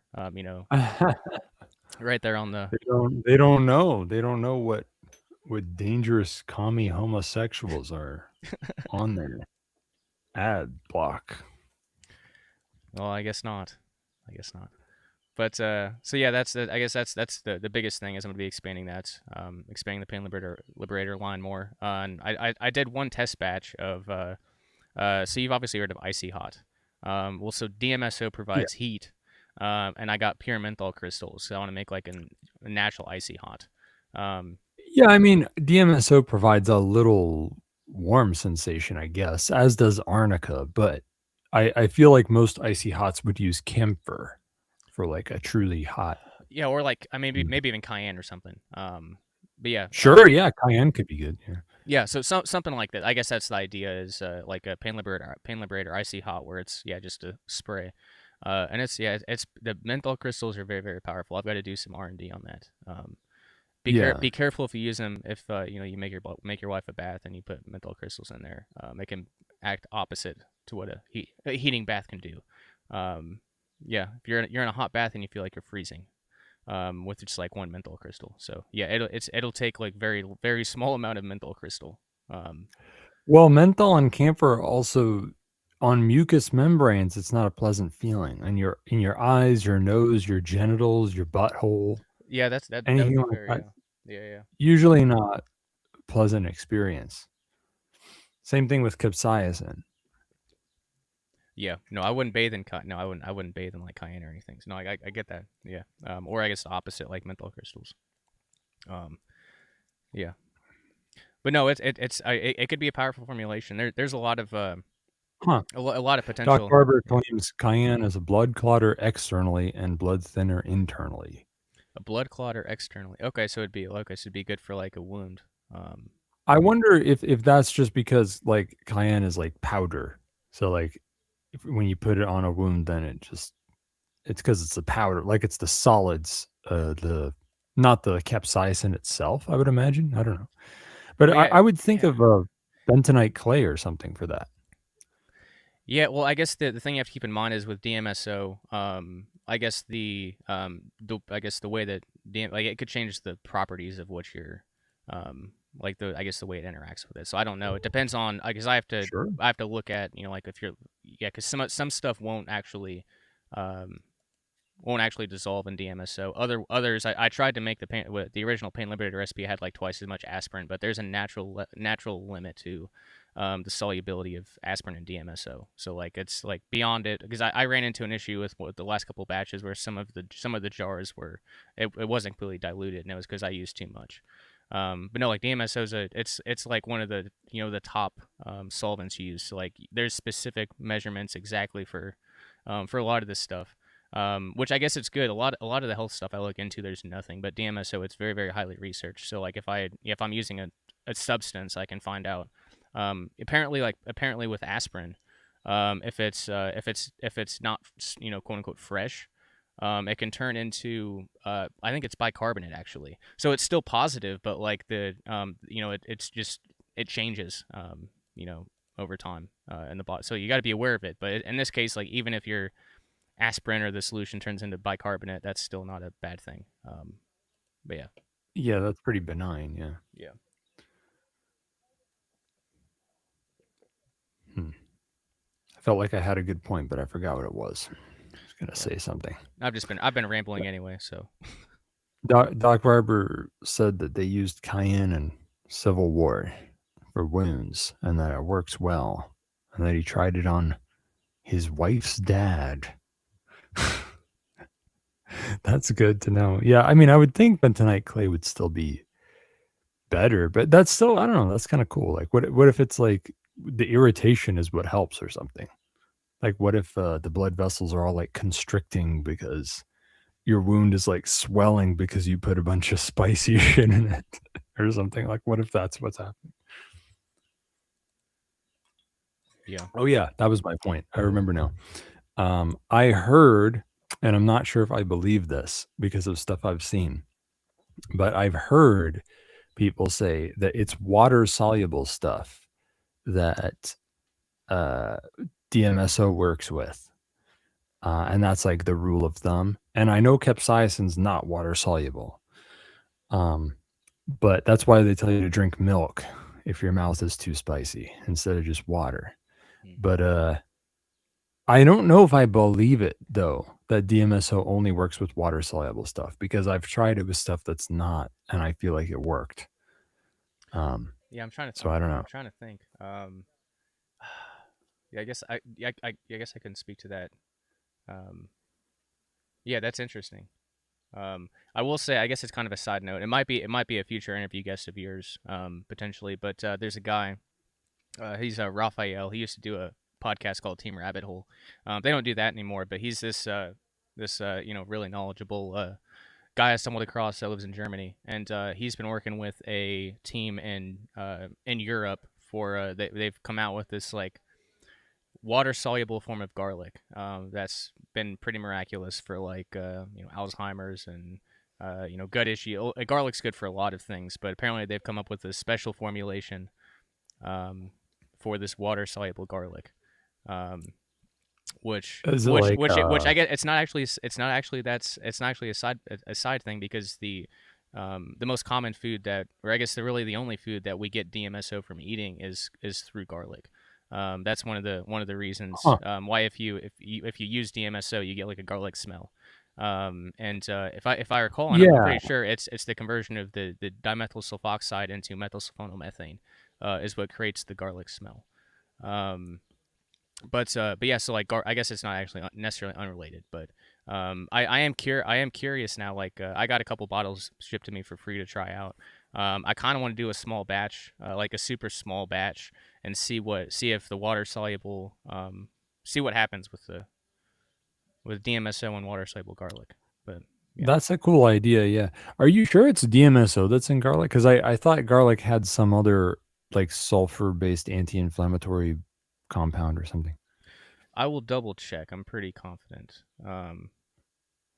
Naturally found in garlic as one of its sulfur-containing compounds. Yeah. Okay. Oh, well. Yeah. Oh, one of them. Okay, Yeah, so it's probably both. Yeah, it's not limited, but it's super small amounts. Like you aren't gonna get Right. any substantial dose of DMSO from garlic, but it is in there. Yeah. Yeah, garlic's great. It's good for you and it tastes really good. The Vonu podcast. Oh yeah, you have to be on. I was advertising. Yeah. You can get those mugs, PAZNIA.com. There's a Vonu podcast one and a oh yeah. and a PAZNIA mug. Is that because new merchandise is in? Or did it just not burn? Well, no. The coffee mugs are easy. They're easy. Yeah, they're easy to replace. For the shirts or hats or whatever, I have to come up with a design. Is there any special edition burnt merchandise for sale? No, not necessarily. So we're thinking for one of the next events, we're keeping little fragments from the fire of like PAZNIA stuff that survived, and maybe for like Vonu Fest we'll do like a 50-50 raffle or something, where you can get some like partially burnt PAZNIA stuff. I think that like there's a Constitution. The Constitution, the PAZNIA Constitution that was signed is partially burnt, but the plastic seems like it's still pretty intact. So yeah, that like not I guess nothing, not specifically what you're asking, but something like that. Well, that's basically the same thing. Close enough, yeah, close enough. But yeah, I guess that's better than merchandise. It is, yeah. That is one of the especially the Constitution. I was kind of surprised that, kind of like the Glock. I don't know how the fuck a plastic Glock survives a fire, but whatever. I'm not gonna question it. There's different kinds of polymers. I don't know, and Glocks are known for being pretty reliable and well built. I don't know, but yeah, that was a polymer 80 Glock, right? Yeah, literally plastic. Yeah, yeah. Anyway, so yeah, I guess there's a cool thing for Vonu Fest attendees. I should have put together a radio advertisement for it by now, but yeah, if anyone wants to come out for Vonu Fest, September 22nd to 29th, I think is what it is. PAZNIA.com/Vonu Fest is all of our events. But if you aren't vetted, get vetted and come on out. Yeah, I don't know what things are going to look like in 4 months, but highly dynamic situation here. But we're not gonna be stopped. We're still gonna have Vonu Fest. Still gonna have a good time. So get vetted and come on out. Sorry, is it in September? September 22nd to 29th. And I'll verify. I've checked the dates a couple times, but I always verify because I'm horrible. It's always been in late September, hasn't it? I think it's week 39. Is what Aura always tells me. I think it's week 39. So yes, or September 21st to 28th. So I was wrong. Aura always tells you. Yeah. Oh, the 21st. Sorry, what is it? 21st through 28th. Oh. Okay. Yeah, it's a certain week every single month. I think it's 39th. Yeah, PAZNIA.com/Vonu Fest. You're not going to remember any complex shit. You can just go there for the schedule. 'tis there. Well, what else have you got for us? Is there other updates and stuff? Well, I'm gonna check to make sure the stream's still going. Yeah, and yeah, things are still looking solid there. Was there anything else? I mean, not really. I guess we're doing our Shadrach and I are doing our second Life and Times of PAZNIA this evening. This is kind of a Right. little bit of a warm up for that. But yeah, 8 p.m. Eastern, 7 p.m. Central. Shadrach and I will be live. I'll be here at Veritas actually, because the first episode of the the Life and Times of PAZNIA new show from Veritas did not happen from Veritas, but this one will. And that'll happen this evening. We've got all sorts of Shadrach. Shadrach actually tossed in some ideas for news. We're going to talk about the Iran accepting Bitcoin for oil payments in the Strait of Hormuz. We'll talk a little bit about that. I guess there were a few links from Shadrach. Framework laptops. I don't know what that means, but I think I might have heard of them. he'll let us know a little bit. Maybe you can maybe you can toss in something there too. But yeah, there was a big raid by the UK on P2P exchanges, crypto exchanges, and then there was a link How or do you two. raid a P2P exchange? I don't know. We're gonna read through the article. I Raid found the developers, maybe. yeah. There's details there that I all I did. He sent just like UK raids P2P exchanges, and I put that into Brave search, and it popped up with an article. So we're gonna read that. I don't know what the details are there. And then there was one he sent a post by a guy named Tim Booma that says everything collapses to 32 bits. 32 bytes, and that one might actually be too autistic for me. So Shadrach will have to take the lead on a couple of these things. But, yeah, it looked interesting, but yeah, again, too autistic for even myself. So everything collapses to 32 bytes. Yeah. So there's a teaser. I couldn't give you anything beyond it. I don't know. It's gonna be fun. Yeah, I guess that is just the news. We'll have we're gonna do it a little bit out of order. Because Shadrach's been in Spain or somewhere in fucking Europe. I don't remember exactly where for the past month or two, and he's not coming back until they fix the internet. So he's got a lot to share on what they've been building and working on there, and that'll segue into usually do our SecRealm strategy session at the end, but we're gonna go straight from news into the strategy, because there's a lot of developments there. Then we'll have some fun, listen to some Richard Dick Greaser, Bitcoin Bugle, and then some digital message board stuff. But that's what we got on the docket for this evening. Definitely don't turn those dials, as you say. So we'll be here. We'll be here till at least 10 p.m. Would be 10 p.m. Eastern, 9 p.m. Central, and there will be some post show, a little bit of post show transmission too, as always. So yeah, just getting started for the Celebration Saturday. Doc Barber reminds us Midfest starts this Wednesday or whenever the first arrive. That's a reminder. If you can... Yes. Shit, what's the website for Midfest again? Midfest.info. Yep. Midfest.info. Midfest.info. Yeah, definitely go out there. A lot. I guess every single event is different. We never have any idea how many people are going to show up. It makes it hard to plan, but when you're dealing with a bunch of nomads, you do a lot of planning. People just show up, and sometimes these spring events are huge. Sometimes they aren't. Yeah. If we wanted to know how many people were coming to something, they could just ask them to RSVP or something. That's which isn't true. perfect. Yeah. No, we don't. I mean, it is what it is, and we don't. Yeah, we could probably do something more formal, but we don't. But we always try to plan our spring event around Midfest, so because there are sometimes some folks that go from here to there, or they're there to here, vice versa, whatever. And I guess when you do that in the fall too, when we can, I guess Vonu Fest is kind of set, and the Freedom Holidays are kind of set, but I know there's a fall Midfest too, and I would recommend folks go out there. That's where Shadrach and I met for the first time, was actually Midfest, and he brought him and his crew of like 3 or 4 people had like a mobile Starlink off-grid setup, and they meshified the entire campground. Like they just showed up, and within a day it was meshified. It was like, this is cool as shit. So that is pretty cool. Yeah, definitely recommend Midfest. Magical things, I mean, every Freedom Festival I've been to, there's been magical spontaneous events like that have taken place. So whether it's Midfest, whether it's Vonnie Fest, Midwest Peace Liberty Fest is happening this year too in Michigan.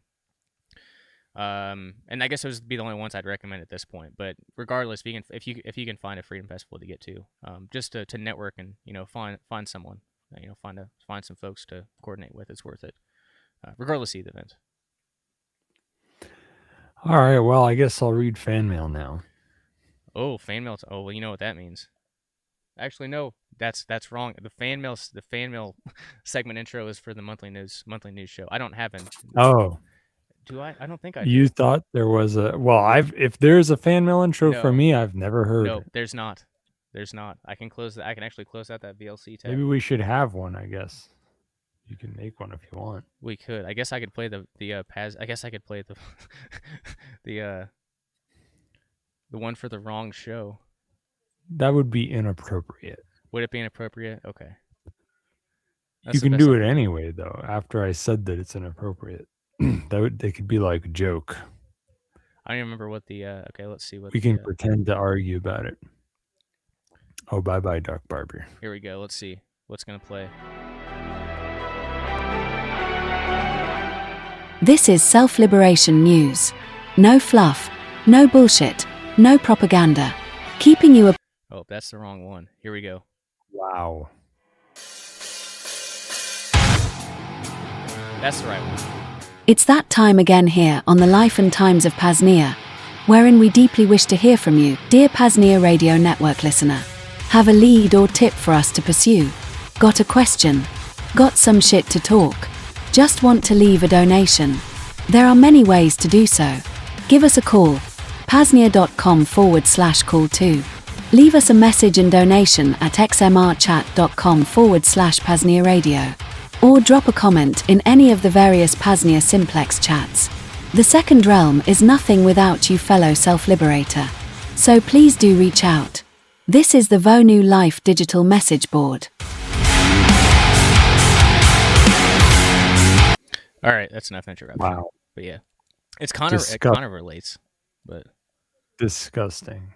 Totally incorrect. Wrong show. Thank you.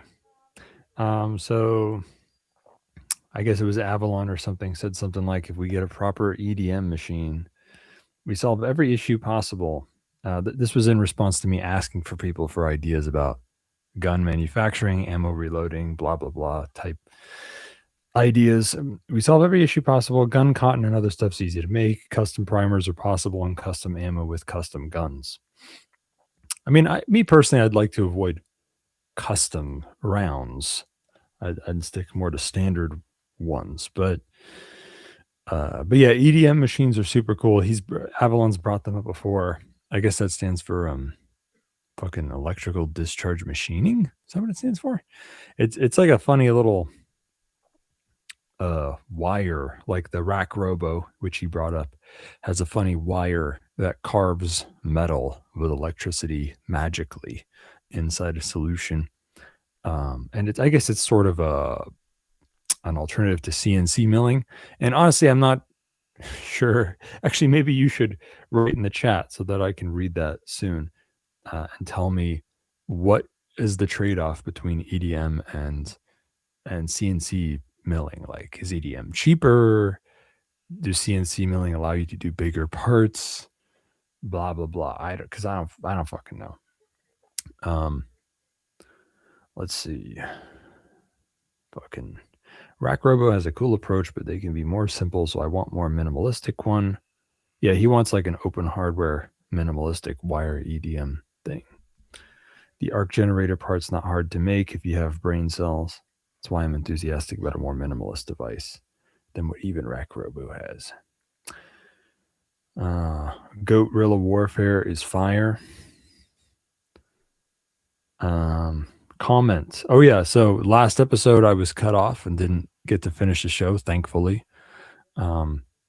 which will hopefully happen again very soon. But so I didn't get to read certain comments that were made last time, such as comment, my nipples are jittering, ready to take up my rusty shovel against the Goobament.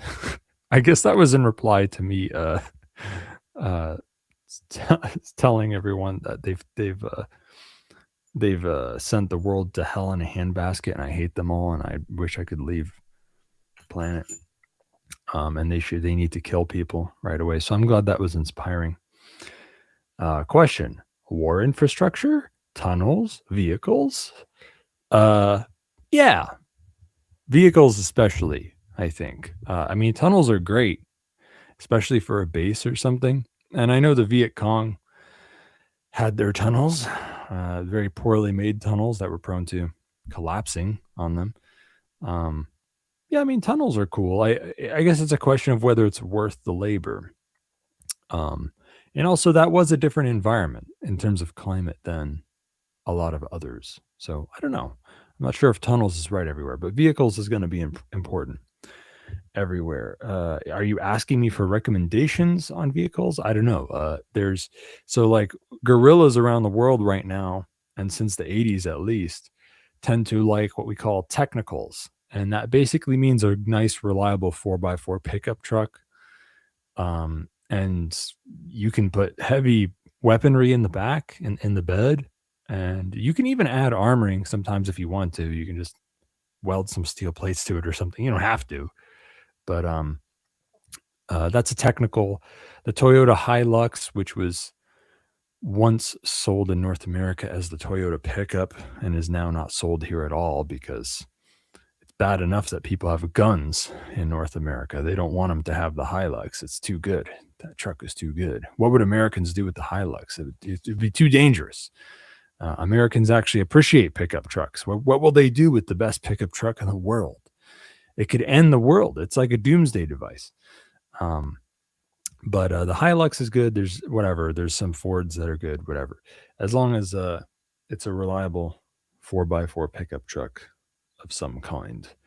I don't know. The same kind of pickup truck you would use for prepping is good for guerrilla warfare. In Africa, they've like won wars against enemies with tanks and stuff using pickup trucks because they're so fast that it's hard to shoot them anyway. So you don't even really need armor, but you can put a little armor on there too. It's not too hard. You can weld steel plates or whatever. Question. embrace-autism.com/RAADS-R. I can see in my mind in exact detail things that I am interested in. I keep my thoughts stacked in my memory like they are on filing cards, and I pick out the ones I need by looking through the stack and finding the right one or another unique way. Hold on, is that a real website? Embrace-autism? That it needs to be like a public relations announcement for the radio network. Maybe I should look at the page. Embrace autism. I'm pulling it up right now.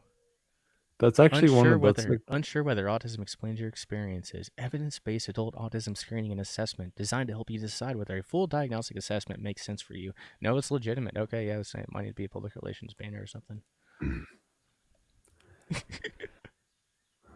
Yeah, I didn't expect it to not be legitimate. Unlike I didn't either. Well, I don't know. I don't know though. You can go to AAA, that's 3A's.com. Is that Abkhazia that sent that? No, I think it was Avalon or Fagdul, okay. Whatever, who's the same person. Okay. What do my scores mean? Yeah, I don't know. That was just a really funny comment. I guess I will answer this question by saying yes. Comment. You are aware that everybody knows that the part about Katawa was not a joke, right? I agree with everything. Yes, it's not everything that's funny is a joke. Okay, it's supposed to be it's funny because you can tell that I actually did play Katawa Shoujo, and that I actually did pick Rin's route, and that I really was moved and realized that I would date a girl who had no arms. That's all real. That's why it's funny. It's extra funny because of that. Question: do you/we know Chase Hughes? I feel like Rayo 2 knows more people's names than I do. Does anyone know who Chase Hughes is? Do you know who Chase Hughes is? So Chase Hughes, I feel like You're fucking muted or something, dude. I can there see we you go. talk. Okay, there we go.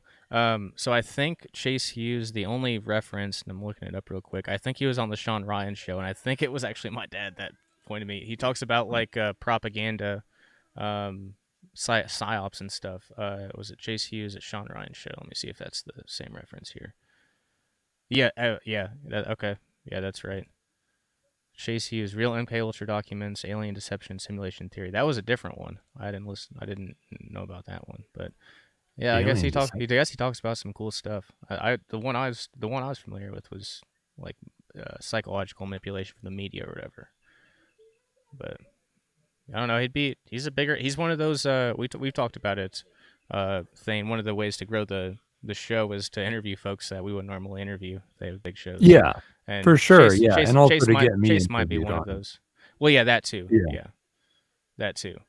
Yeah, I've always thought from the beginning, from before I even made this show, the best way to promote it would be to just sort of slowly work my way up by interviewing more and more notable. You can like plot a route, like you can pick a spot, like I'm gonna be on Ron Paul's show, and then you can plot a route from there all the way back. Yeah, you've got to find one in, and then you can go on the podcast circuit.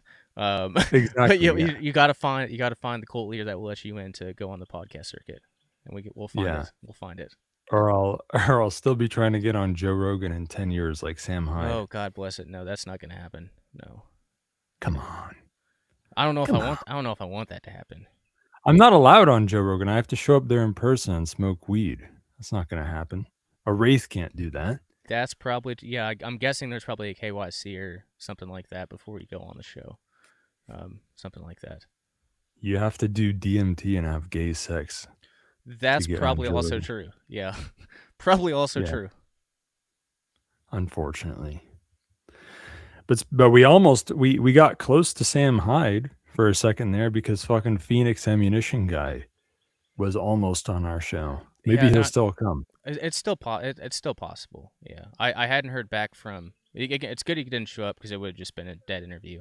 But yeah, I'm hoping sometime in the future he's not doing like a militia training meeting or something and he can show up or whatever the fuck he's doing. Yeah. Yeah, that'd be cool. He'd be a good guest. Yeah. And he's not far removed from like Sam Hyde and MDE because I think he sponsored MDU lately and that like got a video pulled from YouTube or something because he sponsored him. That sounds about right. Yeah. No, he's cool as shit. If you follow him on Twitter, I mean he talks a lot of shit to big accounts. But on his like ammo bags, he'll print like little logos or symbols on there. And just whatever he wants to make fun of in the media, he'll just print those on his ammunition bags. It's good. He's a good dude. He's a good follow. If you're on X, which I'm actually considering getting off it, because they won't even let me. I've tried to like not in a non KYC manner get verified, but they just kind of don't let me, which is kind of the way that it goes on platforms like that or YouTube. So, yeah, our days are numbered. Yeah, anyway, but we try. We try to make the most of it in the meantime. We miss the TikTok boom. Yeah. Right. Unfortunately, I think we missed that one. It was a good idea like 2 years ago. Yeah. So John Galt, at least I think it was John Galt, said, "Are there any PAZNIA friends up north in Carneda?" I believe the answer is yes. There's at least one who was going to be a guest on your show a month ago or so. He's up there. Oh, yeah. I think he's up in Western. Yeah, he's up in Western Canada. He does a podcast. He's into Bitcoin, and he's more of the hands-on kind of Bitcoin person. Yeah, I'd still like to get that guy on the show. He just sounded so cool. No, yeah, and he said he got super busy with spring and yeah, he at least had an excuse. It was a good excuse. Definitely a good excuse. But no, he's doing a lot of like up there in Canada, heating is a big thing, and he's basically turning all his in-floor heating and plumbing and everything into making money off mining Bitcoin. So like you're HVAC guy, but it's also a Bitcoiner. It's pretty neat. But yeah, he'll be on the show sometime. So he'd be one. I'm guessing he'll probably be interested in networking. there's That'd pretty that much one. that'd pretty much be the only one I can think of off the top of my head in Canada. There's not many out there. I can think of others, but the thing is, they're also they're shady, you know. Like they're not all PAZNians are, you know, as lax about their OPSEC as fucking Rayo 2 over here. All you got to do is go to Midwest Peace and Liberty Festival or something. Talk to them on Telegram. You could just be an FBI agent or someone trying to entrap him, and you'll get in there if you want to. But PAZNIA is a decentralized movement, so that means there are more paranoid PAZNIAs and PAZNians that are harder to get in touch with. So yeah, it all just depends who you are. But yes, there are ones outside of America and in the realms. Yeah, and speaking on that one, it's something we've learned. Something I guess I won't speak for you, but I think I could speak for you on this one. That you know, I like to offer like wellness products or like physical books or something like that, something tangible in return. But when it comes to, you know, privacy, you know, paranoid privacy freaks, the digital stuff works better, and that works better for me too. Obviously, you know, it's a lot cheaper to transmit digital books for free than it is to actually ship them and deal with that. So there are, you know, like it's benefits to it all, right? Just gotta figure out your target market, and yeah, I think it's digital books and digital audiobooks and things like that. Yeah. And there was cool talk in the chat about fucking, at least I think this was in the radio chat, about strengthening 3D printed objects, and people were talking about trying to fucking soak them in with JB Weld solution and shit like that. And yeah, I don't know how viable that is, especially since acetone might dissolve some of the filament materials, but it's I think you're thinking along the right lines. That's definitely like cool, something to look into. Though I also think exotic filaments and new filaments might be better, maybe, than that in the end. But I don't know. A lot of cool shit was said about that. Yeah. 3D printing stuff, yeah. I finally found where you were in the chat. It's hard to keep track of. Well, I just send all this shit to my own notes, so I don't even know where it was. That's the only way you could really. It's one of the only ways to keep track of it. It's crazy. I thought, you know, like Telegram used to be hopping. Thankfully, it's not, and now Simplex is. And thankfully, it was never Session, because Session might not exist in 90 days. I'm not sure if you. Oh, I forgot to put that in my digital news. Yeah, like, I mean, Session is a decentralized network, so like the only things they're really talking about shutting down for sure are the development and the centralized stuff, which is like good riddance, because like the public groups, it's like it's kind of deceptive, because like people assume that it's decentralized, but there is a centralized aspect to the public group, so those will probably stop working. Oh, so are they just cutting themselves out now, where they're basically turning it over to the community? I guess from your view. I mean, ultimately, that's what's happening. Like they're not posing it that way, and who knows how people will react to it. Like, is there much interest in carrying the torch of developing this protocol? I don't know. Because like, and I wouldn't blame it if. So you know what I'm more interested in personally than like what I'd be more interested in. There was a fork of Oxen called, I think, Equilibria or Equilibrium. And I don't know if that project is dead or still going or what, but they forked Oxen before it destroyed itself. Like, because Oxen, these guys ran the project into the ground in multiple ways, but like the worst thing they did was they moved off of, because originally LokiNet, Oxen, Session, whatever the fuck you want to call it, was a crypto note based protocol, Monero fork, a privacy coin that would inherently be used to monetize these service nodes that would provide services, digital services. Really cool idea, not perfect, but one of the most interesting cryptocurrency projects there ever was.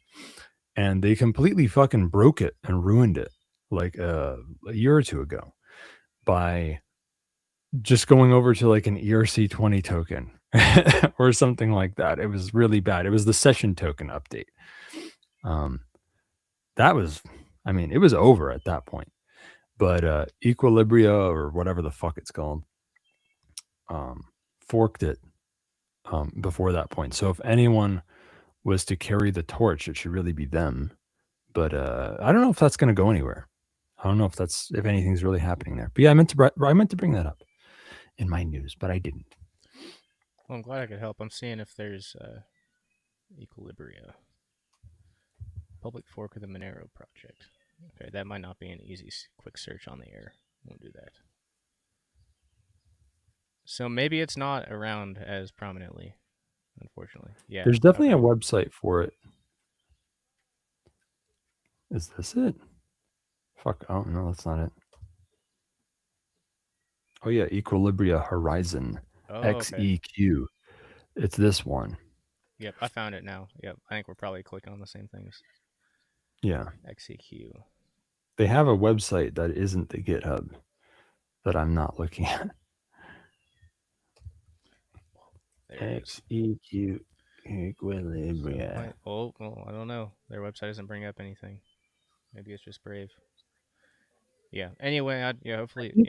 I think it's equilibria.cc. And here it says the private and chain agnostic oracle. Which you can't tell by looking at this page. That it's, at least I think that's the same thing. Fuck, even I can't tell now. Maybe it's not the same thing. Well, whatever. I don't care. It's hard. Yeah, hard to do. Yeah, hard to do stuff on the air, especially with projects like that. You hear about it 3 years ago. 3 years later, it's probably dead. Yeah, and it might kind of seem that might be the case, unfortunately. But well, whatever. Let's see. If you need a timer for something, consider a minimalistic version of a Swiss clock. In principle, you can make a mechanical timer so you do not need like chemical device. So true. Such good advice. Oh yeah, they were talking about likes not showing up for the videos on YouTube. I think it's safe to say that is like a shadow banning thing. Everything's censored there. There's not one aspect of the platform that isn't automatically censored and curated by AI. No, I've been. There was one video I had on that platform where I started to make like $100 overnight off of YouTube AdSense, and then they banned that video. Yeah, so like as soon as that's why like I'm kind of worried about Rumble too. Like as soon as we get our fucking legs under us, there, it's just gonna get pulled out. But that's okay. We've got other solutions. But like it's just I feel like that's just the way that it is. Well, as long as those dumb Nazi boomers on Rumble who listen to this show, because apparently it's one of our best platforms. It is the as best long as one, you guys, as long as you guys realize that we're on Library and Odyssey and shit, and you should go to PAZNIA.com/radio. Yeah, and soon, we'll have our own PeerTube instance, and one of the features that Matthew's adding in there is, I guess PeerTube has some sort of feature, or combining with open source software, where you can do the encoding to like a low data audio feed. So we'll have a low data audio feed too. At some point in the near future. I could have already had it by now, but I asked him about it. I sent him the link to the service I was going to use. It was like a $60 lifetime license with like a WordPress plugin, and I sent it to him, and he was like, "Oh yeah, we can do that with it's be baked into the PeerTube." So yeah, that's been something. It should have been. I guess it could have been done a few months ago, but Matthew's. Yeah, I agree with him. That's a better way to do it. Matthew's building us the the fucking Taj Mahal here, or whatever you want to call it. That's good. Yeah. Which is good. It's taking a little time, but it'll be worth it. If Thane says the N-word more often, we could get some of the Nazis from Bastion to watch the show. They are really into upvoting videos. Bastion is so based that at one point I saw an anti-government meme being downvoted because it was not anti-Semitic enough, and somehow this is not a joke. That's good to know. I think that was one because I struggled to find places I could stream on. I think I actually did look into Bastion for streaming, and I don't think that was possible. It didn't work out. Those Nazis like KYC. That sounds like a honeypot, a website that courts Nazis and wants KYC or something. Sounds like a honeypot to me. Well, If YouTube won't even show it, or not YouTube. Just a normal Google search won't even show Bastion. Wow, you're using Google. God. Well, I guess. Well, actually, no. There it is. Well, it's Brave, which I think Brave pulls from there. There it is. Okay, Bastion. I'm pretty sure I looked into this one. I feel like Start Page is a good search engine that doesn't seem to do any shaping. Bastion.com, a revolutionary anti-censorship, decentralized publishing and social platform based on blockchain technology. Yeah. I don't know. I'll look into this again, but I'm pretty sure. I'm pretty sure I already looked into streaming here.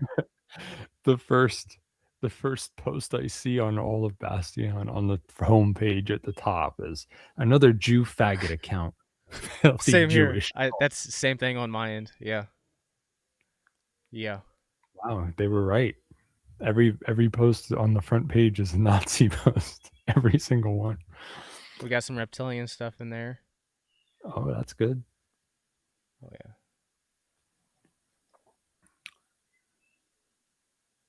A lot of Christian stuff on here too, it seems. Ugh. Disgusting. What happened to Nazis being into Asatru? Okay, resurrecting Norse mythology. You know, talking about like Odin or something. Then they should do that. Oh, a 9/11 documentary, as if we need another one of those. Yeah. It's a little bit tired. Yeah. Anyway, I'll look into this a little bit more. I'm always looking for different streaming platforms. Because like Odyssey's fine. But it's when I've tried to stream on there, it's not as stable as Rumble is, and there's not that many viewers on there. So if I can find a different platform, I've even thought about Kick, but Kick's one of those kind of like TikTok like platforms. But I don't know. I'm always looking to reach more folks without compromising. And yeah, we got to reach. It's kind of like the soundboard thing. I watched I watched a couple videos on like a Millennial or Zoomer channel. Or I guess it was a Zoomer channel. And like I guess the low attention spans or whatever that those people have. Like it was written with just weird sound effects and like background music throughout the entire thing to keep people tuned in. Need. So that's you why gotta get Charles to do that. So that's why. So I'm working in like it's one of the reasons I'm working in the soundboard is like it might sound dumb, but do it. But then again, I did look at the analytics. Oh, it might sound dumb. Unlike the content of this show. That is fair enough. Might sound fair enough. But no, the analytics on was it YouTube or Rumble or whatever platform I was looking at. But yeah, our analytics are, I guess it's like 22 to 29 year olds. Really? Primarily, yeah. That's good news. Now we need to go even younger.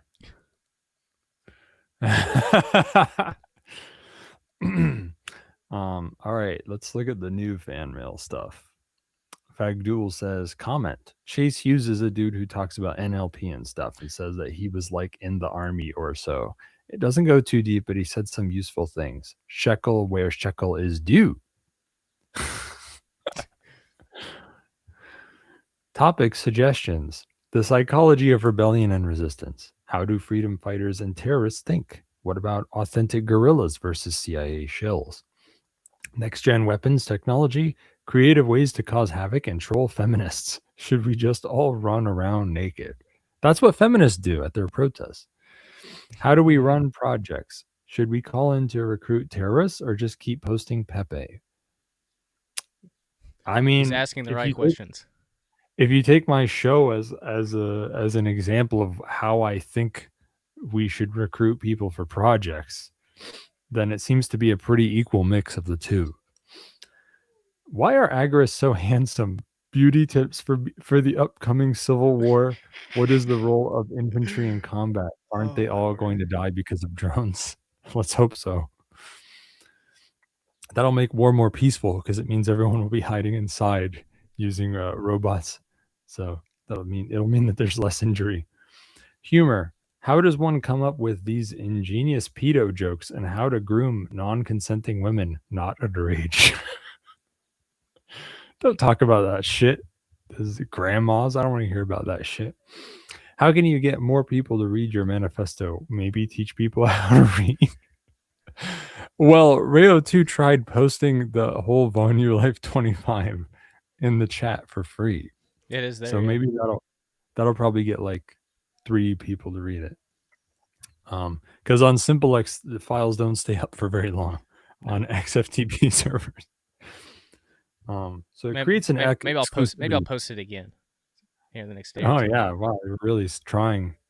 The rules of art and influence in a cultural revolution. How can we recruit more people to fight capitalism? I meant communism. I mean the state.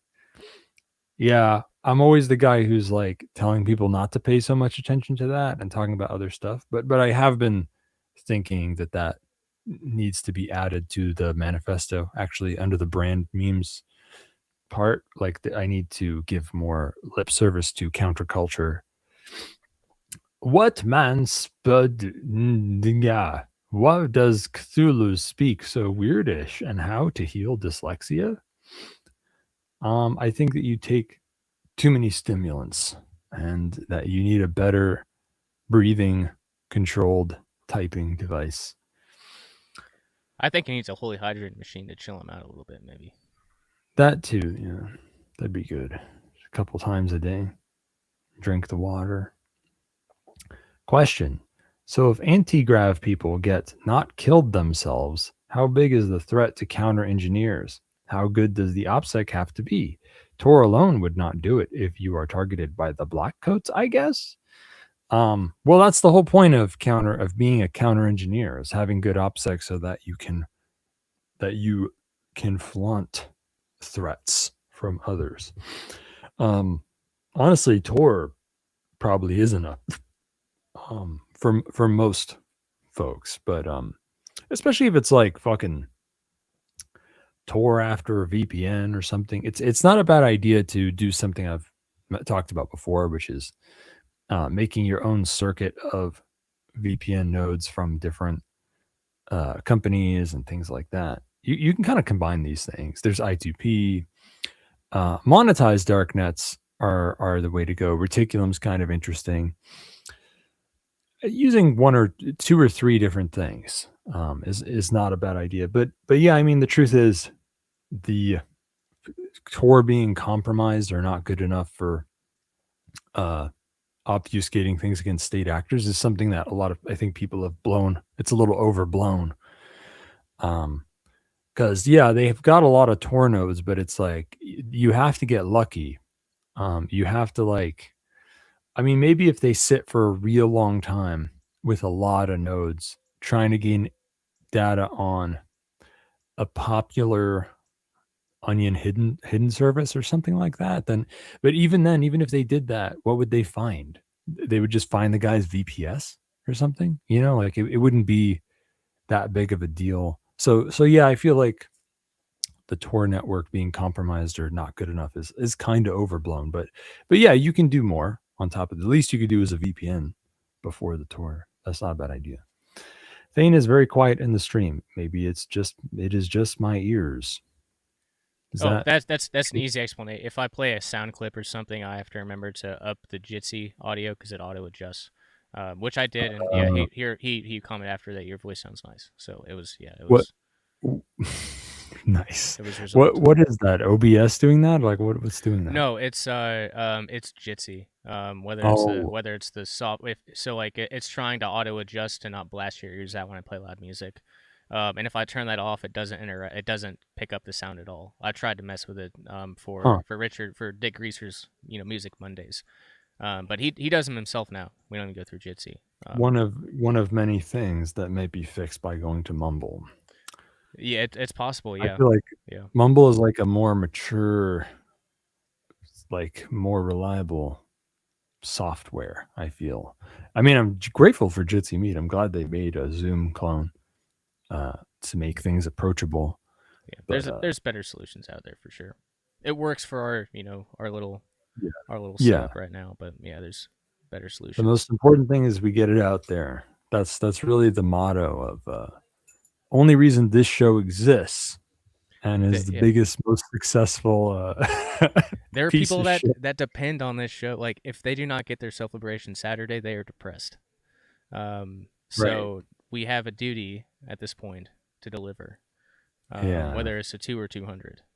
It's too bad. I hope you guys appreciate it because I'm over here suffering to deliver this subpar shit instead of playing Dark Souls. But hey, we thought we'd end early, but we're actually over. So Yeah, there's I always know. plenty of ways to bullshit. You think that's good news to me? Maybe it is to them. Shane as guest is always cool. I like that the audio is good now. Very nice. Thank you. We got the autism site from our neuro brothers at the Art and War podcast. They are super retarded. I love them, kinda. What is worse, no Tor or closed source Windows or Apple? I hear there are criminals who used closed source tech. That is funny. That is funny, yeah. I will tell you right now, as a professional in this field, most of them do. Okay, most criminals this is why they really need to talk to guys like me, and that's should really be a market I tap into even more. Because I'm telling you, every fucking like drug dealer and shit, like every criminal, they're always retarded. Yeah, no. They're not always retarded. Well, they don't use the They're just so they kind of have the cloak and dagger attitude, which is, well, the important thing is just to get it out there. So let's not put too much effort into this. Like they're just like texting people that just like, yeah, I have the drugs, I'm ready to sell you the drugs, this many for this amount. Well, apparently, so I can speak. Well, apparently, like 5 years ago, I guess the people that were shipping stuff through the post office, it started using Signal to communicate with their people. So they took a step in the right direction at least 5 years ago. Hopefully more since then. But yeah. Oh right. Well, I mean, on the dark nets is where I think most of the online drug deals. That's fair. Yeah, that's fair. And darknet drug dealers are a very different creature. They're some of the most like they kind of they are definitely one of the most OPSEC oriented like in terms of digital because it's just a natural selection thing. Because in the early days there were plenty who took the same attitude towards it, and they all got busted. So they're not around anymore. The ones that are around now that are making literally millions of dollars a year are the ones that know what they're doing, and they're very paranoid. And that's why all the advice, that's why they have so much advice, good advice on Dread about like how to use Monero and how to do that, because like these guys are battle tested. Like they're the real deal. Their life literally depends on it. Yeah. Yeah, and they make billions of dollars like all together. So those guys are the real deal. But yeah, in-person drug dealers are just like a lot of they're all texting and using Windows and stuff for sure. And guess what? Look, as a privacy consultant, I got to tell you, like using Windows is probably not the biggest problem for that person's threat model. Because what is the local police going to fucking hack their Windows computer? Probably not.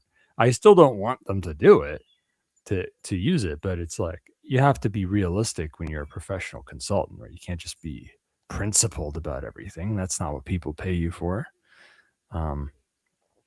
But yeah, there's definitely better things. Like the least they could do is like use graphene and like talk to people on. Once again, even the graphene thing is not going to harm them because it's not the NSA that's after them. It's but they do at least need to use end-to-end encryption. That's like the bare minimum. If they could use Signal, that would probably be good enough, because the metadata they have, like I said, that's not there. That's not inside their threat model. Sure. Yeah. But hopefully we'll get some of the RC cars going, IEDs on the RC cars, and we're going to be blowing up surveillance trailers so that we can run our Indian extortion rackets in the Peel region of Ontario. And that's how we start. and it all comes together. Thank you so much, Rayo, too, for being on the show. I'm honored I could be here and bring such a big contribution to such a great show. Great to be here. Yeah. Wow, you don't have to be sarcastic.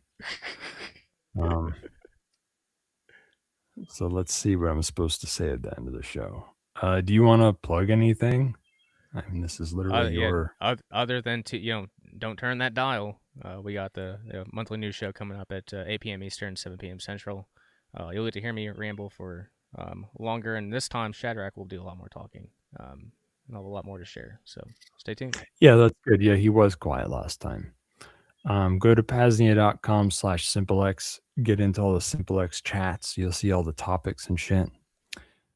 If you know anyone who's going to be, between 13 and 25, either now or in the next 10 years, make sure to show them us on TikTok at PAZNIA Radio on TikTok. Also, I'm a super serious good privacy and security consultant, and you should give me money so that I can help you, whether it be to improve your privacy and security overall or in some mundane way, or whether it be because you're in trouble or you might get in trouble and you need to disappear or make something else disappear or protect something. Go to vonupodcast.com/CD and you can get me on Session or SimpleX there. On the next show, I guess I probably will talk about the tool should, and it'll actually be finished. That'll be a framework for freedoms for tool makers, or sort of like laws or principles. Is there a guest next week? I don't think so. Fucking May 2nd? I don't think so. But there could be. There could be one. I'll let you know in the chat. I don't know. Not as of yet. Not yet. I'll leave you with a quote that I was supposed to leave you with last week because it was guerrilla warfare themed last week. So here you go. It's a quote from Stephen Kinzer. Guerrilla leaders win wars by being paranoid and ruthless. Once they take power, they are expected to abandon those qualities and embrace opposite ones: tolerance, compromise, and humility.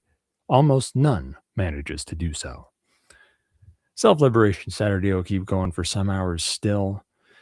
It's the fucking special spring gathering edition of Self-Liberation Saturday, and there's going to have the second penumbral semi-inauguration, second episode of the fucking Life and Times of the Liberations something. I can't remember what it's called. It's the monthly news show with Rayo 2 and Shadrach that's going to be on, I think, later or something. I forgot when, sorry. Was it like 8 p.m. since? Yeah, I don't know. I can't remember. But nonetheless, you won't want to miss it. So don't touch that dial, boss. Stay tuned and stay frosty. You're listening to the PAZNIA Radio Network.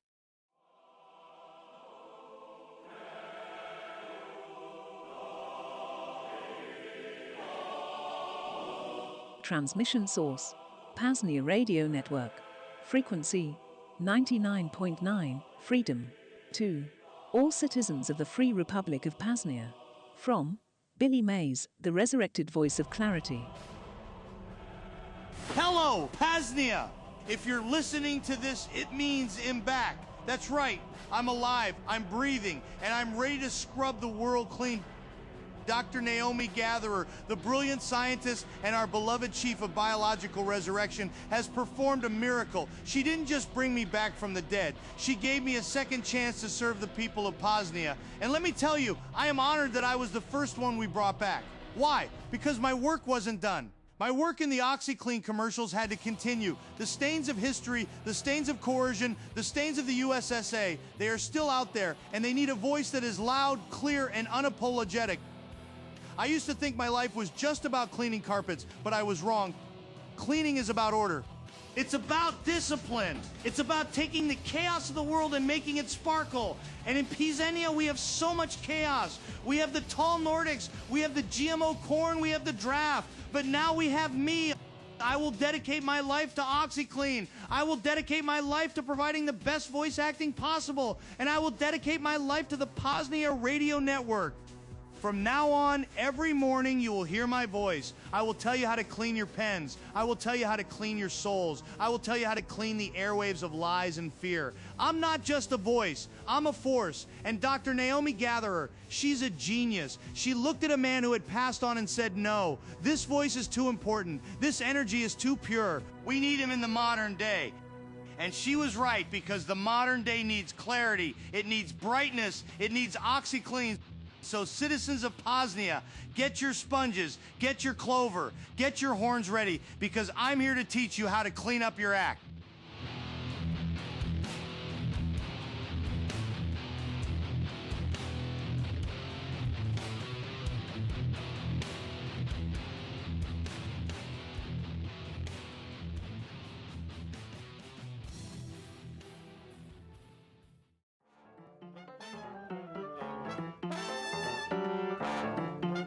Billy Mays here for the Pain Liberator Miracle Muscle Pain Relief Spray. Ever have one of those deep and dirty pains or strains that just won't go away? Annoying migraines? Maybe you got into an altercation with Goat General Willie II and are only alive because of his mercy.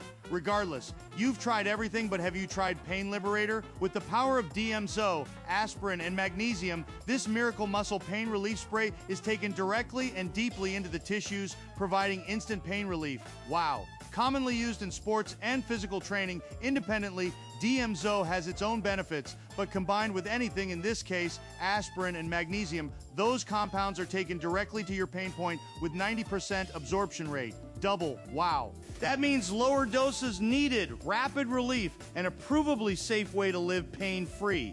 Just visit libertyunderattack.com/pain to place your order today. Again, libertyunderattack.com/pain.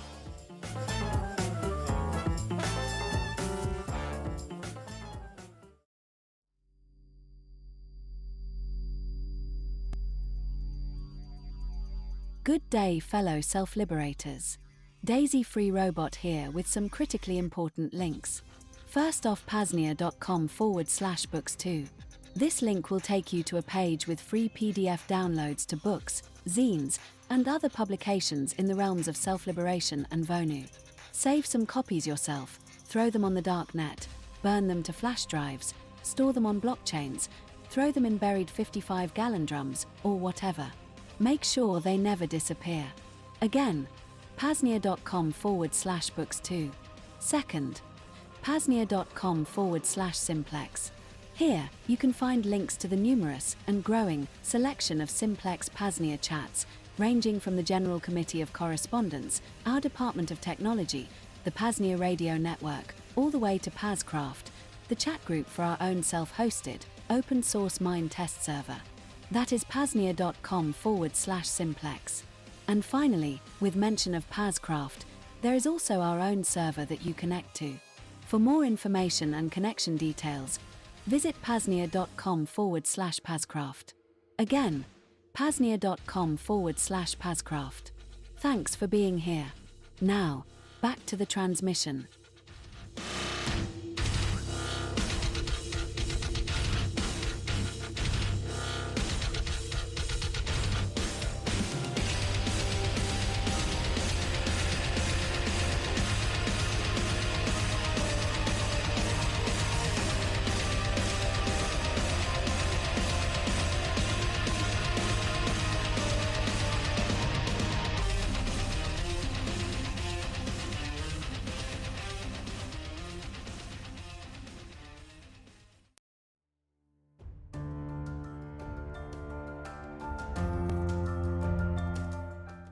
Friends, fellow self-liberators, DJ Brian Freer Robot here.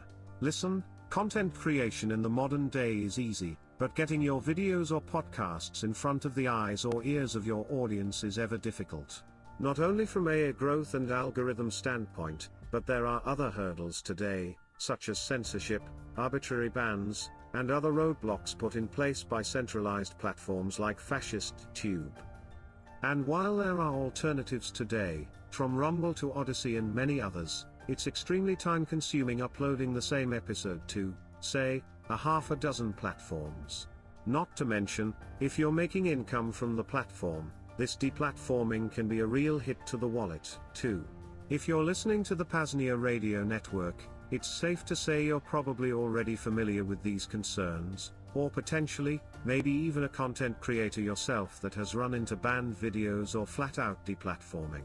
Thankfully, the solution is out there, and it's called Content Safe.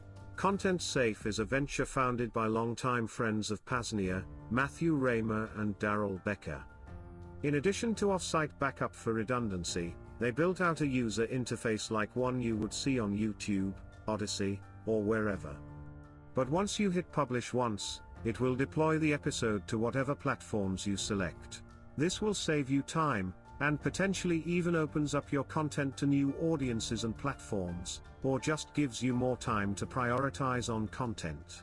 And if the worst were to strike and fascist Tube does what they do best, deleting your channel and content, Content Safe can get you back up and running quick.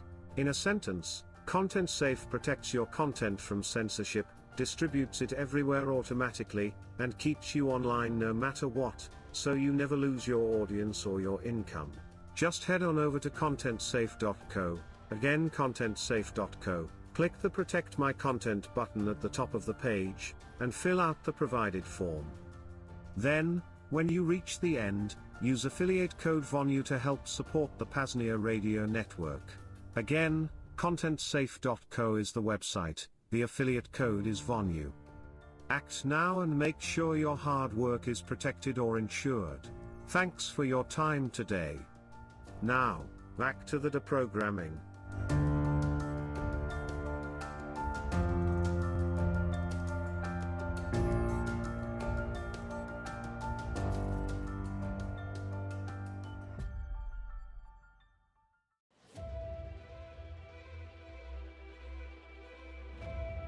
The intent of the GhostPad is to offer a complete security and privacy hardened computer system that is built from the ground up to be an effective direct action countermeasure for those who want to actively resist the privacy intrusions of the entire surveillance state hydra, both public sector and private sector.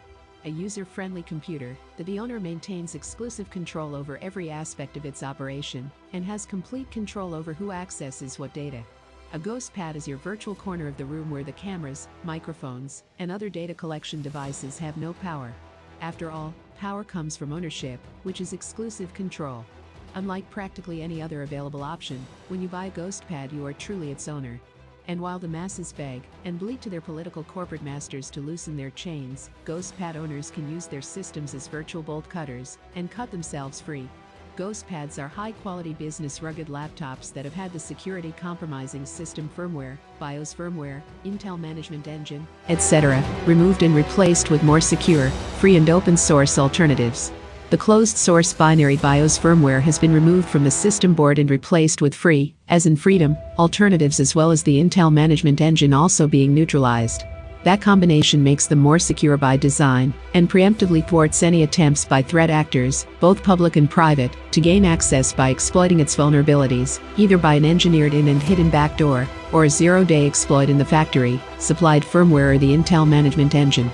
Perhaps the most important security privacy-enhancing feature these systems have is the neutralizing of the aforementioned Intel management engine, IM. The IM is a separate computer in a computer that is embedded into all Intel platforms made since 2008. It has its own operating system called Minix. It operates out of band, meaning that your primary CPU has no access to monitor what it is doing, and it has direct access to all the hardware that your primary CPU does, making it the ultimate embedded spying device. You can't audit what it's doing, it's always on when the computer is plugged in, or has battery power. It has its own network interface with its own MAC address that can bypass any system firewall configuration. It has its own storage you have no access to. It can access your microphone, camera, keyboard, can record keystrokes, and display, can screenshot your encrypted communications, while you are reading and writing them. The IM can only be disabled by modifying the system's firmware. That can only be accomplished by using an external programmer to reprogram the chip that stores the system's firmware. Only select laptop models can be modified. We concentrate on the compatible models with the highest performance available. We offer models that are 2x as powerful as any configurations sold and supported by Lenovo. Transitioning your computing activity to privacy-hardened platforms is a direct action strategy to resist the attempts at total omnipresence by the surveillance state. To put it simply, these systems are some of the few available that are likely compromised in some way on the firmware level, so they are some of the most secure and private available for use cases where those attributes are the most important. It is also why systems configured this way are considered as ideal to use as a base to install a security privacy-hardened OS, such as Qubes OS, Parrot OS, or other privacy-focused Linux distributions, on. To view the full selection of ghost pads, ghost phones, and other privacy tools available via Liberty Under Attack publications, just visit libertyunderattack.com/privacy tools. What are you waiting for? Step up your security culture today. Again, libertyunderattack.com/privacy tools. Liberty Under Attack publications, share your story, find your freedom.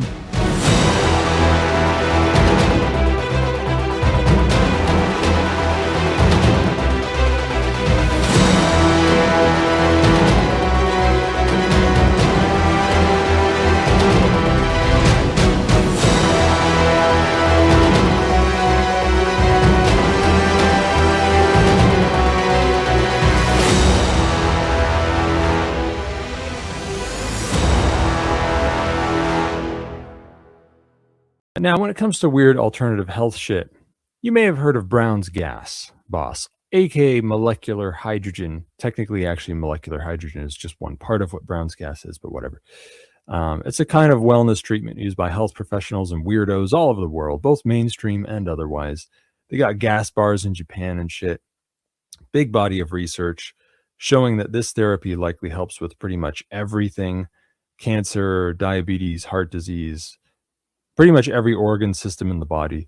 Over 1,500 papers, therapeutic potential for 170 diseases. In broad strokes, it works by fucking electrolyzing water into hydrogen and oxygen, and then you breathe that shit and you drink the water that it's bubbled through. And these gases are, negatively charged and shit, and they get into every cell of your body. It's probably how magical healing springs work, at least partially. The water is hydrogen enriched. Now, the PAZNIA Department of Health and Wellness has run R&D on these machines for about 4 years, and the top machine being recommended right now is the Lord's Hydrofix by Holy Hydrogen. And can you believe it? We have a coupon code for a product that isn't on our own fucking store. There's a first time for everything, so save a fat chunk of change on the Department of Health and Wellness's top recommended machine, and support Cloak and Dagger at the same time by heading on over to holyhydrogen.com and inputting coupon code VONU100 to get $100 off your Lord's Hydrofix. You're going to want to do your own research on this. The Molecular Hydrogen Institute website can help you with that. There's whatever, you can use whatever resources you want. There's a huge body of research on this. You know as well as I do, hopefully, that there are a lot of bullshit health tonics and gimmicks being hawked out there. The Brown's gas is one of the truest, most powerful tonic treatments out there in the world by far. When you learn for yourself how much of a health and wellness bombshell molecular hydrogen truly is, you're going to see why having your own machine is truly worth the investment. These machines are a bit costly, okay? I'm not going to lie to you, but they last for ages, and they may help you save on health costs in the long run. Nothing's a bigger deal than your health, so pony the fuck up. Go to holyhydrogen.com, use coupon code VONU100, Victor Oscar November Uniform 100. Get $100 off.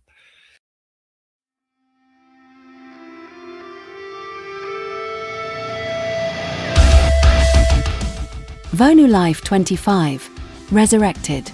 The newest release via Liberty Under Attack publications. In this ever-growing tyrannical world, the prospects of self-liberation, aka freedom, seem so very far away.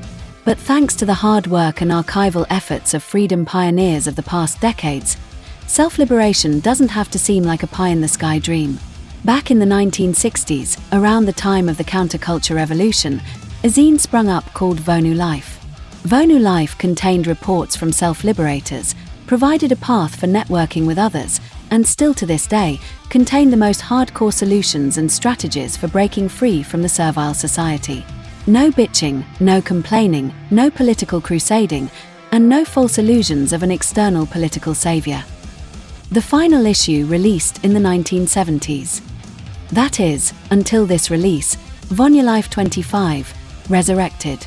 Herein, quite a few self-liberators contributed knowledge and solutions, topics including intentional communities, networking, and Vonuing in cities, selecting a free mate, legal interstices in the 21st century, and hacking liberty. Self-liberation storytime, a section dedicated to freedom fiction. The Vonu Life message board. And much more. Begin, or continue, your journey of liberation from the servile society and into a liberated lifestyle of your choosing. Vonu is truly yours for the making. And Vonu Life 25, Resurrected will help you get there. Just visit libertyunderattack.com/VL25. Again, libertyunderattack.com/VL25 to purchase on site or to buy via Amazon. Bitcoin and Monero preferred. Again, libertyunderattack.com/VL25.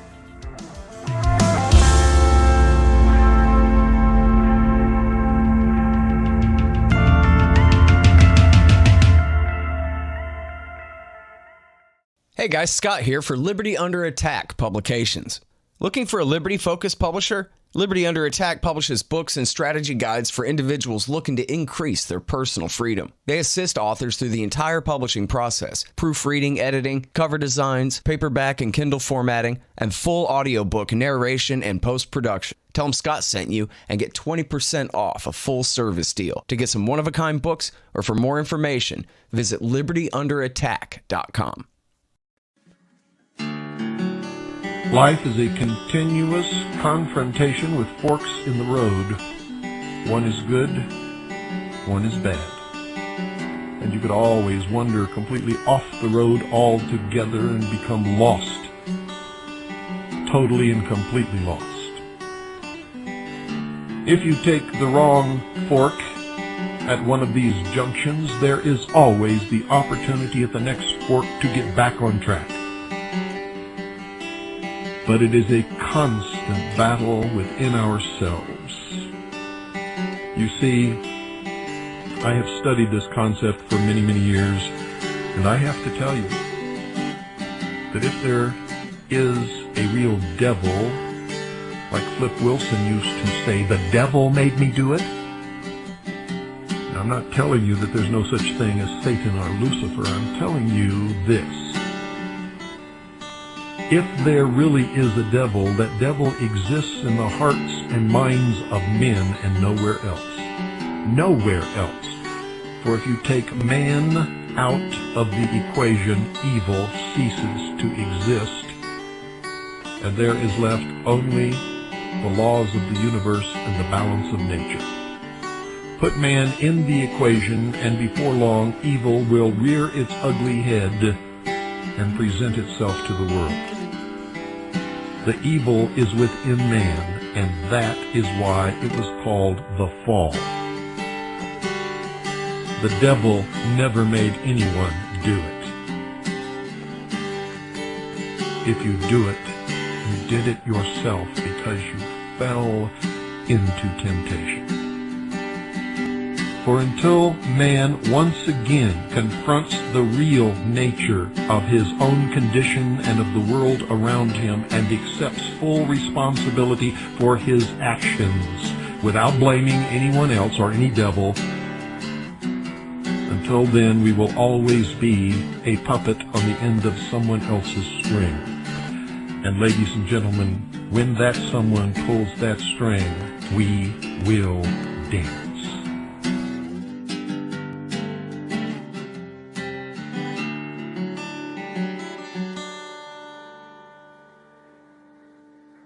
You're listening to the Vonu Podcast, the podcast making you invulnerable to the coercion of the state and the servile society. Visit our website for free resources to aid you in your pursuit of self-liberation, old Vonu publications, podcasts, guest articles, and much more. Go to VonuPodcast.com. And now, your hosts, Shane and Jason.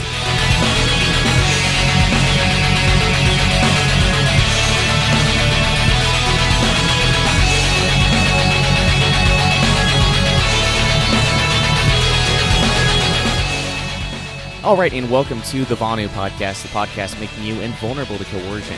I'm your host, Shane, coming to you once again from the homestead here in southern Illinois. So today I've got just a brief introduction before I turn you over to this episode.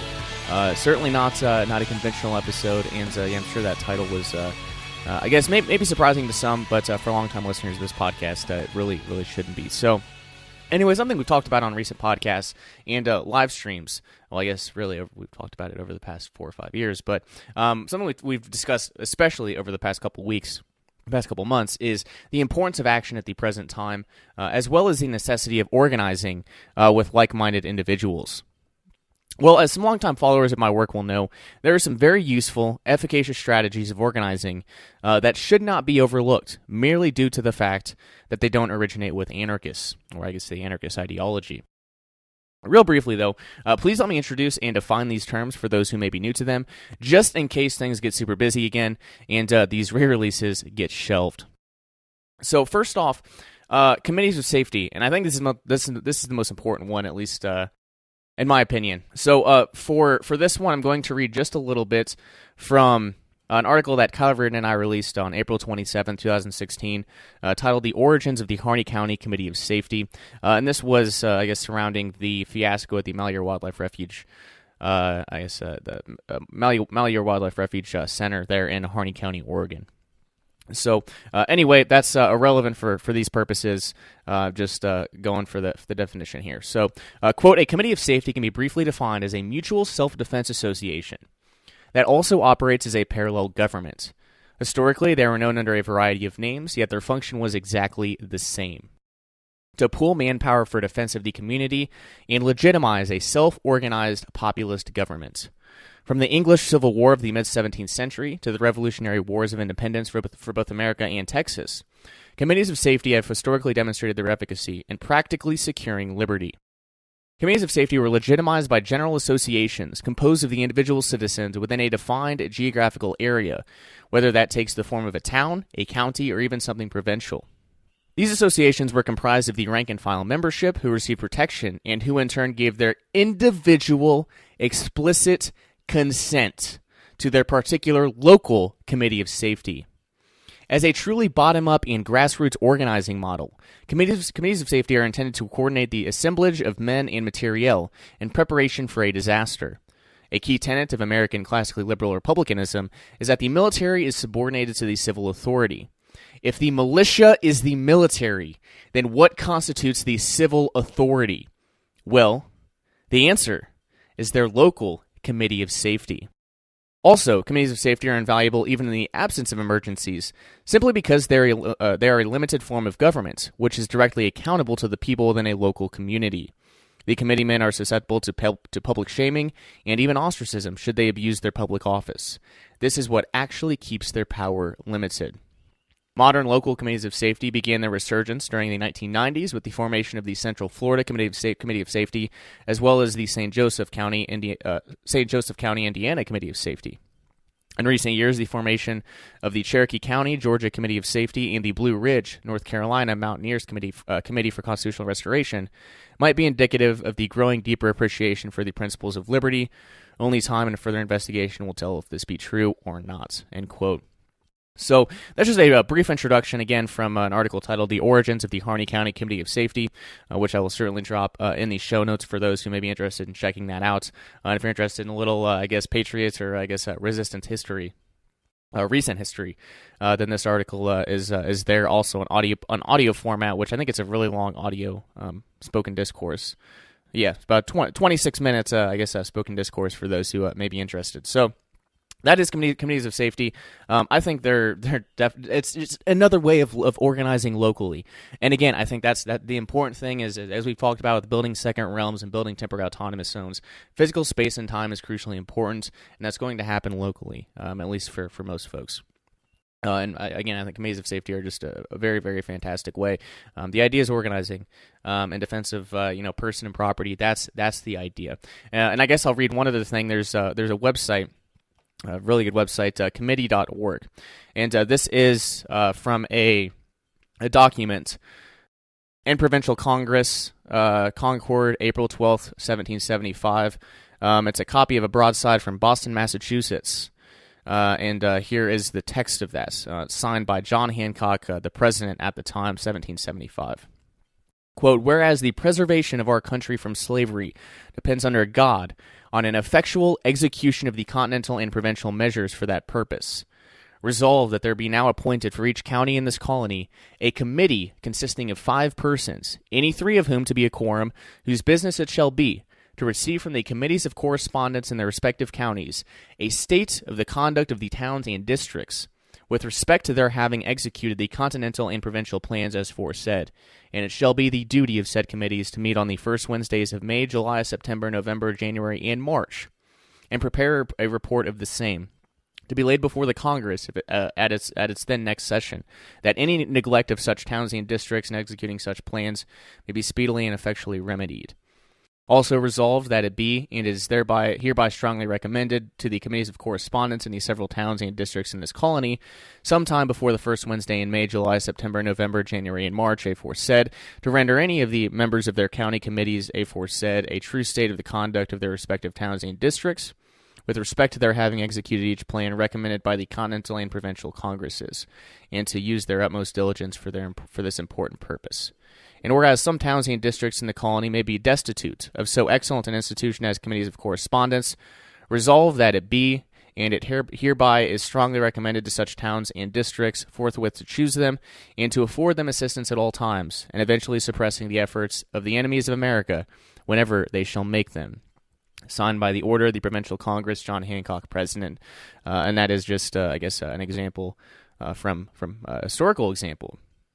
But, yeah, that's the idea. That's the idea. Whether this is, 1775 in historical revolutionary America, or if we're talking about, as is said here in the last sentence, effectually suppressing the efforts of the enemies of America whenever they shall make them. Well, or I guess, certain emergencies where, totalitarian governments certainly overstep their bounds and need remedied. And again, committees of safety are one possible way to remedy that. And I'll drop a link to committee.org in the show notes as well for you guys to take some additional time to peruse. Lots of great stuff there. The next thing I was going to talk about today was just real briefly is security teams. And this is more of a concept. It's not a parallel government like committees of safety. It's more akin to freedom cells. If you're familiar with Derek Bro's and John Bush's, formulation of that concept, 7 to 11 people, 7 to 10 people, somewhere in that range, that work together on various things, and these are all very individualizable, very subjective. Some groups might have come together for different purposes, but the idea is, the idea is organizing here, whether small, a small scale, locally, community-based, whatever. So security teams, and this is an article from Gary Hunt's website. Let me pull that up. Okay, so this is our security team. He published this on May 10th, 2009, and I will mention we did have him on as part of the Direct Action series on LUA Radio on January 3rd, 2016, to talk about committees of safety and security teams. So another long episode, a couple hours at least. And you can get all the information there. I'll put that link in the show notes as well for you to check out. But anyway, here's the article, Our Security Team. To give you an example of what they did. Quote, back in about the middle of 1992, a number of us had gotten together. We were concerned over the future of America and wanted to be prepared for the changes that we expected to come. 5 of us, all men, met and decided to establish a network that could act to protect ourselves and provide aggressive action if necessary.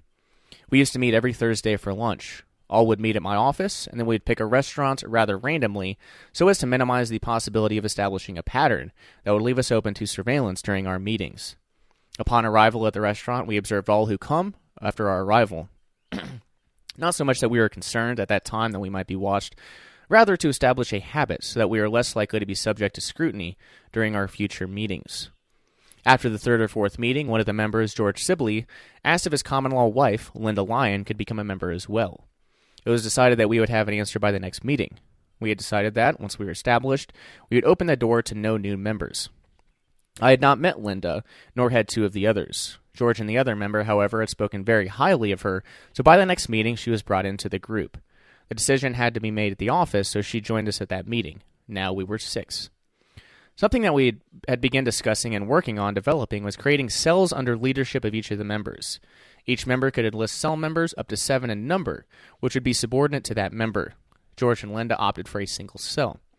Cell members would be recruited, trained, and understand that there was a larger unit, but no information about who, where, or anything else which might jeopardize the other cells was ever to be presented to the cell members. I'm just going to jump in here for a moment, and this is exactly it's a very similar notion to freedom cells.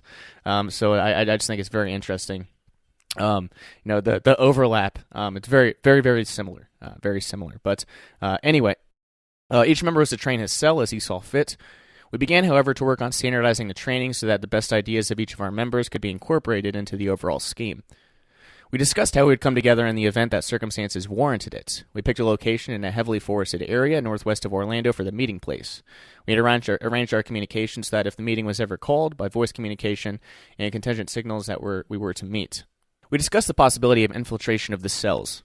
It was decided that, if we were called up, once the cell was brought together, and long before they had any idea where the meeting place was, that any observable attempt at delay, communication, or suspicious activity would warrant the immediate dismissal of that cell member. The whole was too important to observe any rules of etiquette or justice, and assuring that all laws done to best provide for the protection of the whole. George and Linda began publishing a magazine called Veritas, and I was setting up to begin a newspaper, Outpost Freedom. The others, their names, functions, etc., are not relevant to the remainder of this story. But as a concern over whether there would be any attempt to cause trouble for any of us, we set up a dead man switch phone system so that if it was suspected that anyone was doing anything risky or had reason to be concerned, the dead man system was activated. The persons that we were concerned about would have to contact a designated member at regular intervals. That interval would be set as was deemed best serves the situation. Provision was made for nighttime and sleep. If the member did not make the call by the required time, the designated contact person would contact the others, and efforts would commence to find what happened to the concerns about member. As it was, I went to Waco on March 5th, 1993. My writings, fax network, were going out to perhaps 10,000 people every night. We know that we riled up the FBI because they excluded me from the press conferences after March 21. Unlike the regular networks, we were contacting Davidians who were not in jail or Mount Carmel and digging into the actions of the FBI. On April 21, I returned to Florida. The security team had my schedule and arranged for 3 members, armed, to be in the airport outside of the security area to provide for my protection on returning from Waco.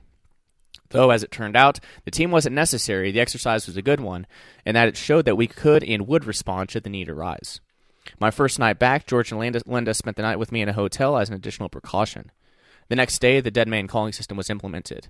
I was required to call the designated person every half hour for the first 2 days back, then we shifted to 1-hour intervals for 2 days. Finally, we determined that the need for the calling system no longer existed. We never did have to call an alert to gather in the woods with our respective cells, but we were able to develop and test a system to see how it worked. We found deficiencies and corrected them. Though I've only touched on some aspects of the team, our development was much broader than it appears. The whole exercise was an invaluable lesson, and one that might provide some ideas to those of you who wish to pursue some sort of organization for your own protection." End quote. So again, that was Our Security Team by Gary Hunt, May 10th, 2009. I will drop the link in the show notes. And finally, the last one, the last thing to talk about is militias, and I will leave that for today's episode, which is titled "Militia: The Law." It is an April 25th, 1995 broadcast of Bill Cooper's "The Hour of the Time," and he's going to go into all that stuff, into the militia, and I think it's just a really good episode, that I re-listened to recently, and I figured I would go ahead and re-release it. It's definitely relevant, and again, it provided me an in to mention committees of safety again, and I will continue to do so, and really try to encourage folks. Even anarchist Vonuans, they're worth looking into. Certainly worth looking into. So, without further ado, libertarianattack.com, Libertarian Attack Publications for all of your anarchist or self-liberation book needs. And the website for this podcast, VonuPodcast.com. You can find all of our previous shows. Free Vonu books. You can find the Vonu Live Forum, and so much more at VonuPodcast.com. That's all I've got for you today. Please enjoy this episode. Again, April 25th, 1995, broadcast of Bill Cooper's The Hour of the Time, titled "Militia: the law. Please enjoy.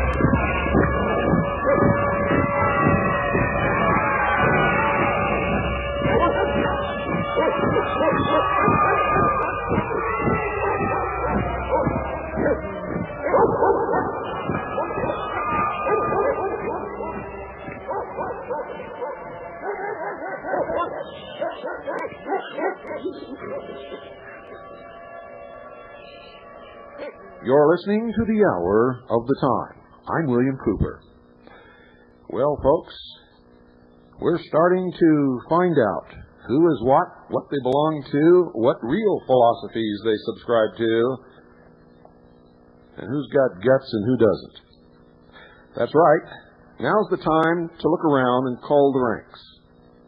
Get rid of the chicken pluckers and the whiners and the crybabies, and recruit strong people who didn't even know there was a militia that they could join.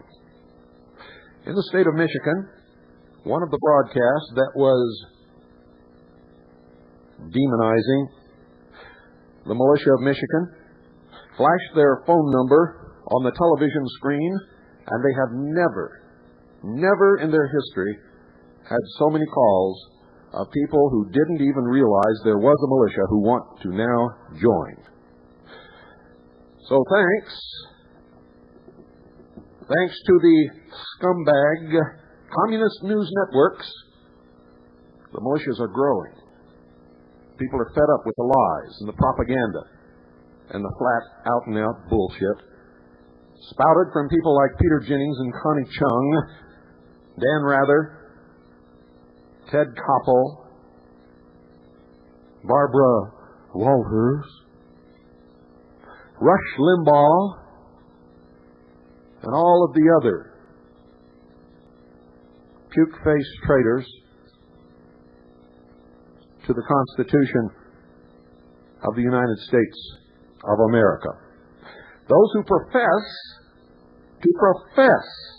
to support freedom of speech.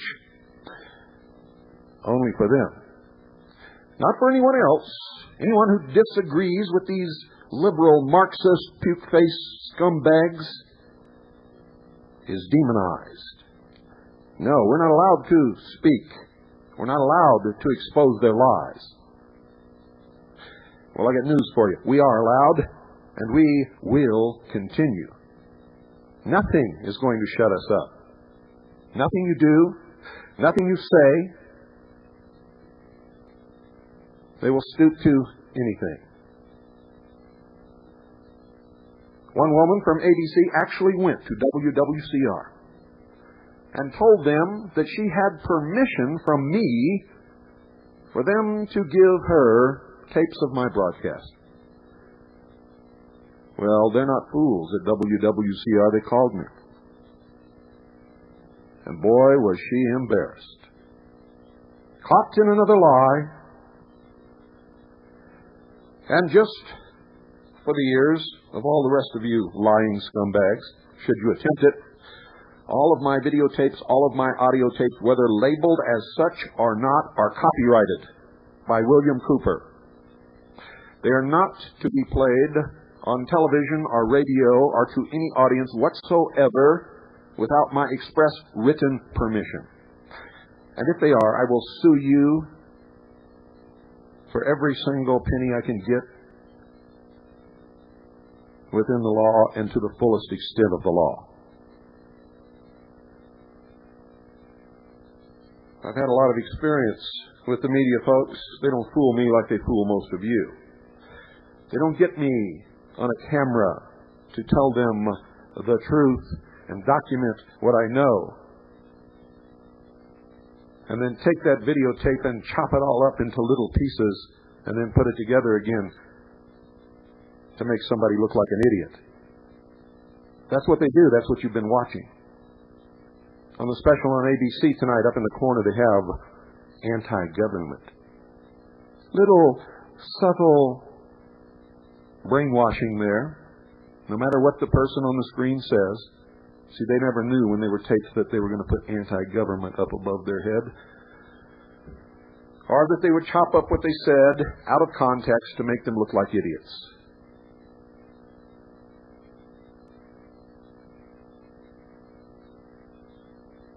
The press is the propaganda arm of the Marxist, socialist New World Order.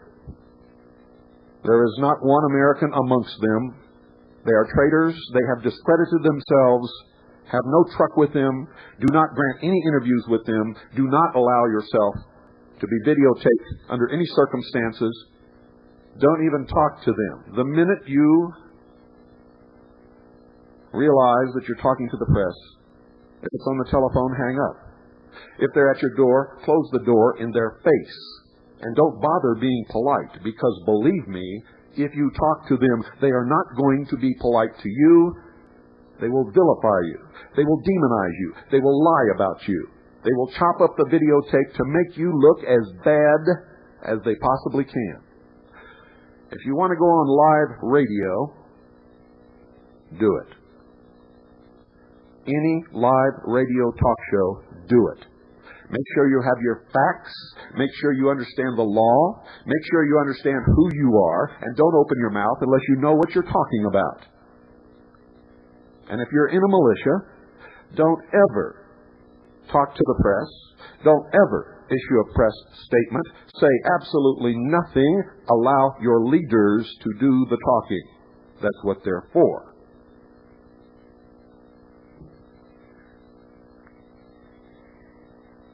What's happening in this country has only happened before in this world in Marxist, socialist dictatorships, in the old Soviet Union, in Cuba,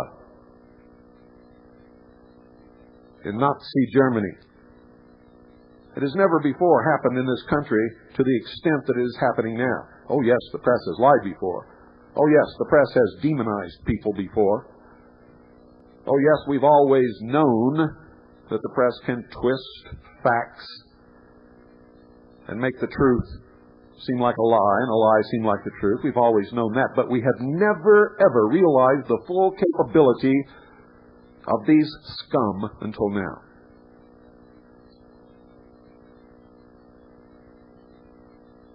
And what has happened to the backbone of America? Where are all those people who used to be proud to be called patriots? Where are all those people who used to be proud to say that they would protect and defend the Constitution of the United States of America against all enemies, foreign and domestic? And where are all the veterans who swore that oath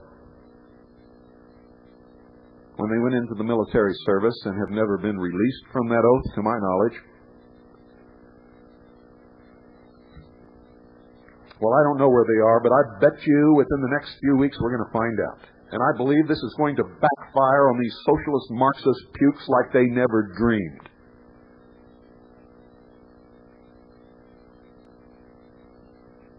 Like they never dreamed. They're telling America that Christians are terrorists. That fundamentalists of any religion are terrorists.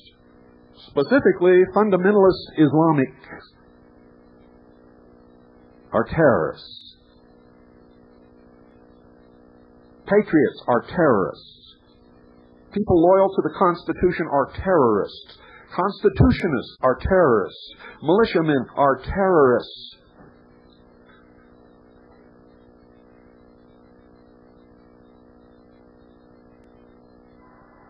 Now, to my knowledge, the way I was reared, that includes just about everybody I've ever known in my entire life. And everybody that I know now. And if I were younger, I would say it included everybody in this country. Because fundamentalism includes Orthodox Jews. It includes people who adhere to the basic religious beliefs of the Buddhist religion. That's what fundamentalists believe. And adhering to the basic tenets of the religion and not bending to the will of the New Age. That's what it really means.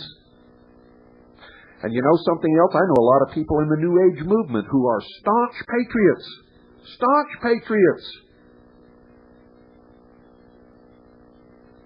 So these people in the press are slapping in the face every loyal American that lives in this country. And it's going to backfire upon them in spades. You watch and see. Don't go away. I'll be right back. And tonight we're going to talk about the militia and the law. All the things that they don't tell you on television. And if you're a new listener, you listen very carefully and then you go back and listen to the lies. The militia are the backbone patriot people of this nation who will fight and die to protect you and the Constitution and this country from any enemy, foreign or domestic. And those who want to subvert the Constitution and destroy this country and bring into being a totalitarian Marxist state had better watch out, because if you push us too far, we will restore this Constitution to its rightful place as the supreme law of the land. Those who have committed treason will be arrested, will be brought before a grand jury under the law. If they are indicted, they will be tried. And if they are convicted, they will hang by their neck until they are dead. And that is the truth. You want to take our liberties away? Not without a fight. You want to propaganda us and call us names and try to demonize us, the people who made this country great?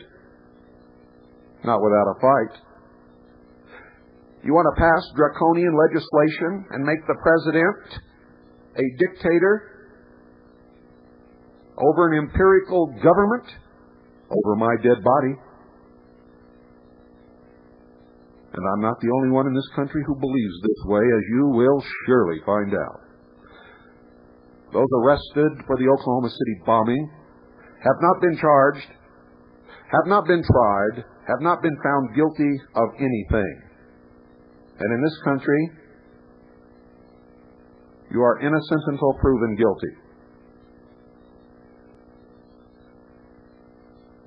None of them have been or ever will be connected to any militia in this nation. They're not militiamen, they're not patriots.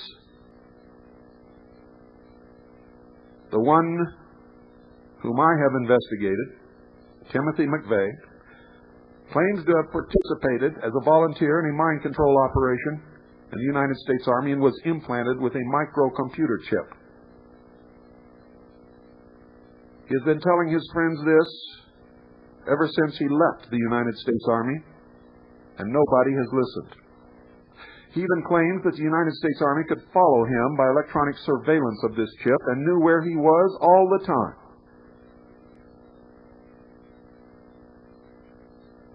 You don't think it's possible? Start studying the developments in mind control techniques and the experimental psychology of Dr. Louis Jolyon West, who was sent to Oklahoma City. Yes, ladies and gentlemen, the Nazis were socialists. The socialists don't want you to know that. They want to call us Nazis. You see, there's a scale. It's called right and left. On the left, the far left, is communism. Total, complete control and ownership by the state of everything. Just a little above that is socialism, fascism. As you go toward the middle, you become finally in touch with some reality, and you get near Republican, constitutional government, which this country started out to be. It's not anymore. And if we're not careful, we're going to lose it all. As you go farther to the right, you find less and less control and more individual responsibility and freedom until you reach the far right, which is anarchy, not Nazis, not fascism. You find that with the red-faced little whiny liberals who have to have protection by the state from everything. They're irresponsible. They don't believe in anything. They think this is it. There's no God, there's no hereafter. If this is it, I must have the supreme protection. The state must take care of me, must educate me, must change my diapers, must give me a job, must protect me, must entertain me, must tell me when to go to bed, when to get up. Children. Listen to the news, ladies and gentlemen. Those are children whining and crying and blaming because somebody is taking their toys away. And let me assure you, if we were not really hurting them with the truth, this would not be occurring. And that is the truth. Now let's get to the militia. Oh yes, let's get to the militia. I'm holding in my hand, well, let's go to the other one first. I'll start with my state. You're going to have to take care of your own state because I'm not going to do the research for everybody. You see, they're telling you that what we're doing is unlawful, illegal, wrong. We're demons. Somehow, we're threatening everyone. The truth is, we're the last protection against a dictatorship. The Constitution of Arizona, Article 2, Section 26, bearing arms. The right of the individual citizen to bear arms in defense of himself or the state shall not be impaired, but nothing in this section shall be construed as authorizing individuals or corporations to organize, maintain, or employ an armed body of men. They're talking about a private army, and it is clear in the references here. In Section 26-115, ladies and gentlemen, excuse me, that's Section 26-121. Militia. Composition of militia. The militia of the state of Arizona consists of all able-bodied citizens of the state between the ages of 18 and 45 years, and all residents of the state between such ages who have declared their intention to become citizens of the United States, except. And it lists a bunch of exceptions. Among the exceptions, ladies and gentlemen, are persons exempted by the laws of the state of the United States, idiots, lunatics, totally blind persons, and persons convicted of infamous crimes, judges and clerks of courts of record, state and county civil officers holding office by election, and members of the legislature. The purpose for that in the laws of the state of Arizona is because if those people in the government who were subverting the government and oppressing the citizenry were also in command of the militia, the purpose of the militia would be destroyed.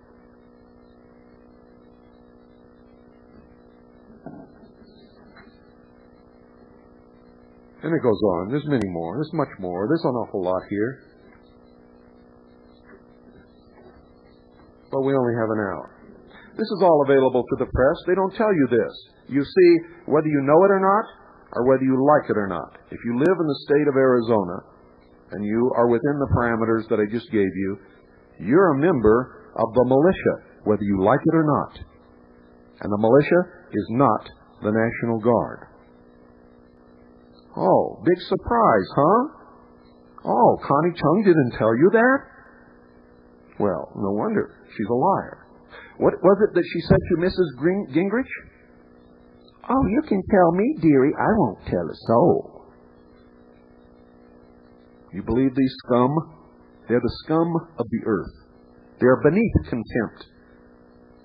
In fact, when they're not on television, you can probably find them on the bottom of the ocean, because they are the lowest thing on earth.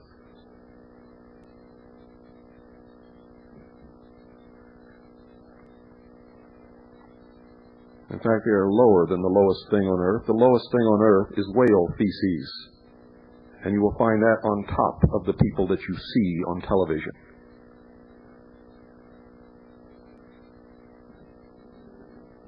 United States Code Service, Lawyers Edition, Title 10, Armed Forces. Chapter 13, The Militia.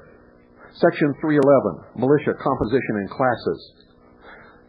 The militia of the United States consists of all able-bodied males at least 17 years of age and, except as provided in Section 313 of Title 32 USCS Section 313, under 45 years of age, who are or who have made a declaration of intention to become citizens of the United States, and of female citizens of the United States who are commissioned officers of the National Guard. The classes of the militia are: 1. The organized militia, which consists of the National Guard and the Naval Militia, and 2. The unorganized militia, which consists of the members of the militia who are not members of the National Guard or the Naval Militia. Why don't they tell you that?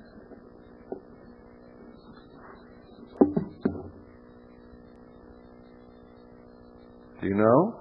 Have you bothered to ask them? Do you even care? These people are liars, ladies and gentlemen. Militia duty exemptions. Section 312A. The following persons are exempt from militia duty: the Vice President, the judicial and executive officers of the United States, the several states and territories, Puerto Rico, and the Canal Zone. Members of the armed forces except members who are not on active duty.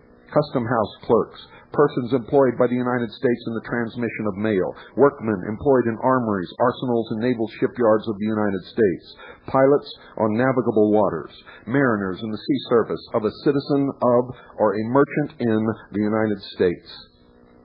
Why are all these not available for militia duty? For the same reason, ladies and gentlemen. Some of them are necessary to the fundamental operation of the country and of commerce. And some cannot be, because of the people in the government who were subverting the government and oppressing the people were in control of the militia, then the purpose of the militia would be destroyed. Do you understand?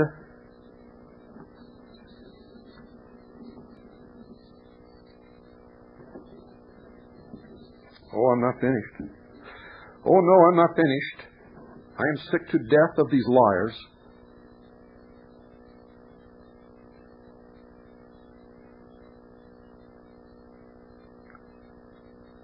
Title 10, Armed Forces. Chapter 13, the Militia. Militia composition and classes.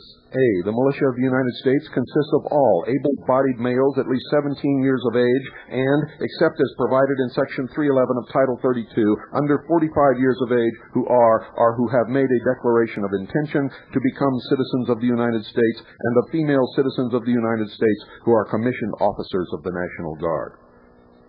The classes of the militia are: the organized militia, which consists of the National Guard and the Naval Militia, and 2, the unorganized militia, which consists of the members of the militia who are not members of the National Guard or the Naval Militia. There's a lot of you out there listening don't even know you're in the militia. You are in the militia. And if the leaders of the militia call you up and you fail to be called up, you can be courts-martialed and jailed. Did you know that?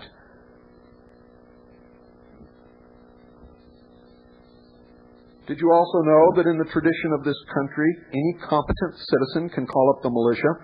Were you aware that under the law, when you call yourself up armed with a weapon to protect your property or the life of yourself, your family, or someone else, you have called up yourself as a militia of one?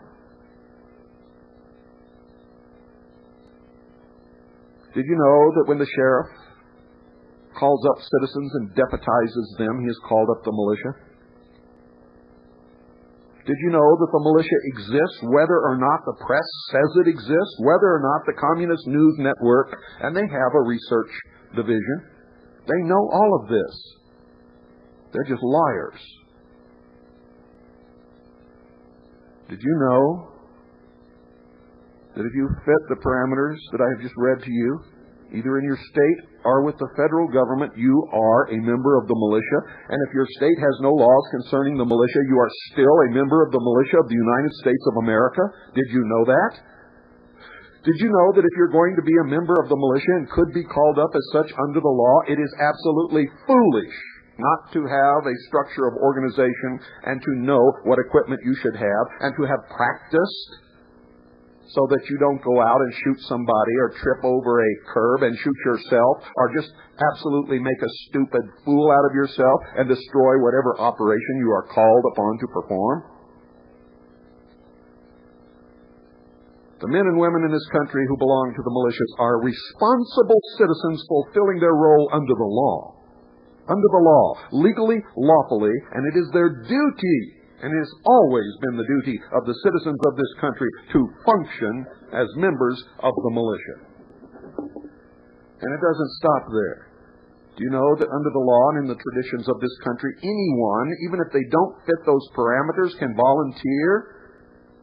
If you're over the age of 45, you can volunteer. Did you know that in Title 10 of the United States Code, it says that if you have ever served in any branch of the armed forces and have an honorable discharge, that you are a member of the militia until age 65? Did you know that? No, you didn't know it? Nope. Some of you knew it. Those of you who are in militias know it. The rest of you stupid sheeple fit the description that the Marxists have of you. A nation or world of people who will not use their intelligence are no better than animals who do not have intelligence. Such people are beasts of burden and stakes on the table by choice and consent. That is exactly word for word what they believe you are. And that's why they're able to propagandize you and lie to you and lead you around by the leg, or the ring in your nose, or the puppet strings fastened to you, and when they call the tune and the piper plays, you dance. Because that's what you're supposed to do. You're stupid, ignorant, apathetic, and you'd better stop. Because I'm telling you right now, what occurred in Nazi Germany will occur again here. Very shortly, if Americans do not wake up. If you do not wake up. Now, if the militia does not exist, ladies and gentlemen, what are all these laws concerning the militia? You see, it doesn't say that in an emergency, Congress will recruit and organize a militia. It says Congress will call up the militia. And the militia is what I have just outlined to you under the law.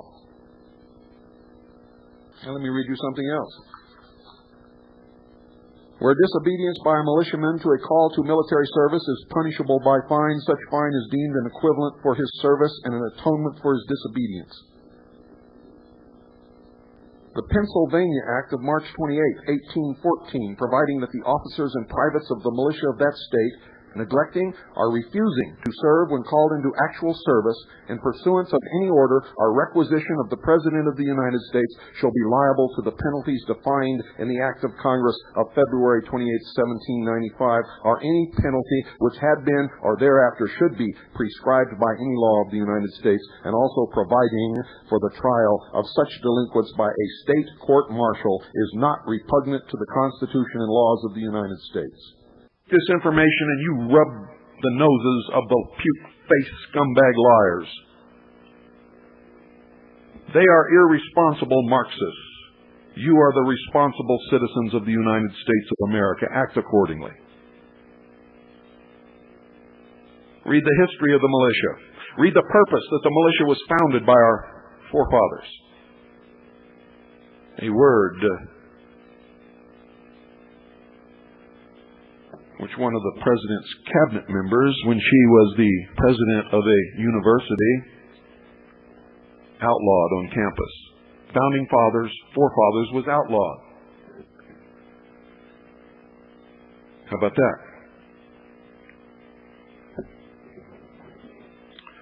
General military law, personnel, the militia.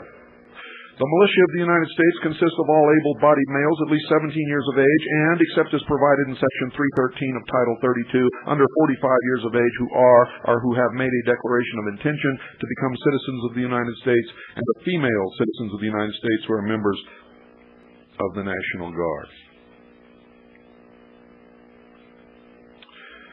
And it goes on to say, ladies and gentlemen, that any citizen who has served honorably in any of the military services of the United States of America is a militia member until age 65. A well-regulated militia being necessary to the security of a free state, the right of the people to keep and bear arms shall not be infringed. The Constitution of the United States of America, Amendment 2, 1791. Because freedom, yours and mine, is ultimately dependent upon the rights guaranteed by these words, it is imperative that we understand their meaning. A militia, ladies and gentlemen, is an armed citizenry, which according to the American Heritage Dictionary is not a part of the regular armed forces, but is on call for service in an emergency. The Federalist Papers show that the militia referred to in the Second Amendment is, quote, the armed citizenry, end quote. It is the right of the people, not the right of any government entity which is protected. The active clause in the second article and amendment to the Constitution is the right of the people to keep and bear arms shall not be infringed, and the descriptive clause is a well-regulated militia being necessary to the security of a free state. Under the law, it is the active clause that determines the meaning of the law.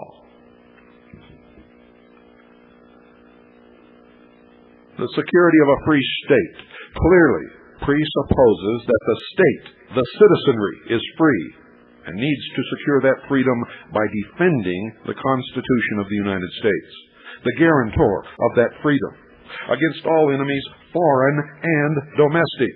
The exact words in the oath that I took when I entered the United States Air Force and then later the United States Navy. I have never foregone that oath and never will. And that includes any enemies, including the socialist, lying, puke-faced propaganda arm of the communist news networks. Enemies foreign obviously refers to entities, ladies and gentlemen, or governments not of our country. Enemies domestic can only refer to an entity or government of our country. In effect, a government which would choose to make itself an enemy of the people by depriving its citizens of their constitutional rights. This, ladies and gentlemen, is called tyranny, and it is exactly what William Clinton and this traitorous Congress, with their contract with America, is going to do if you allow them to push through the draconian liberty-erasing legislation that they are now crying for.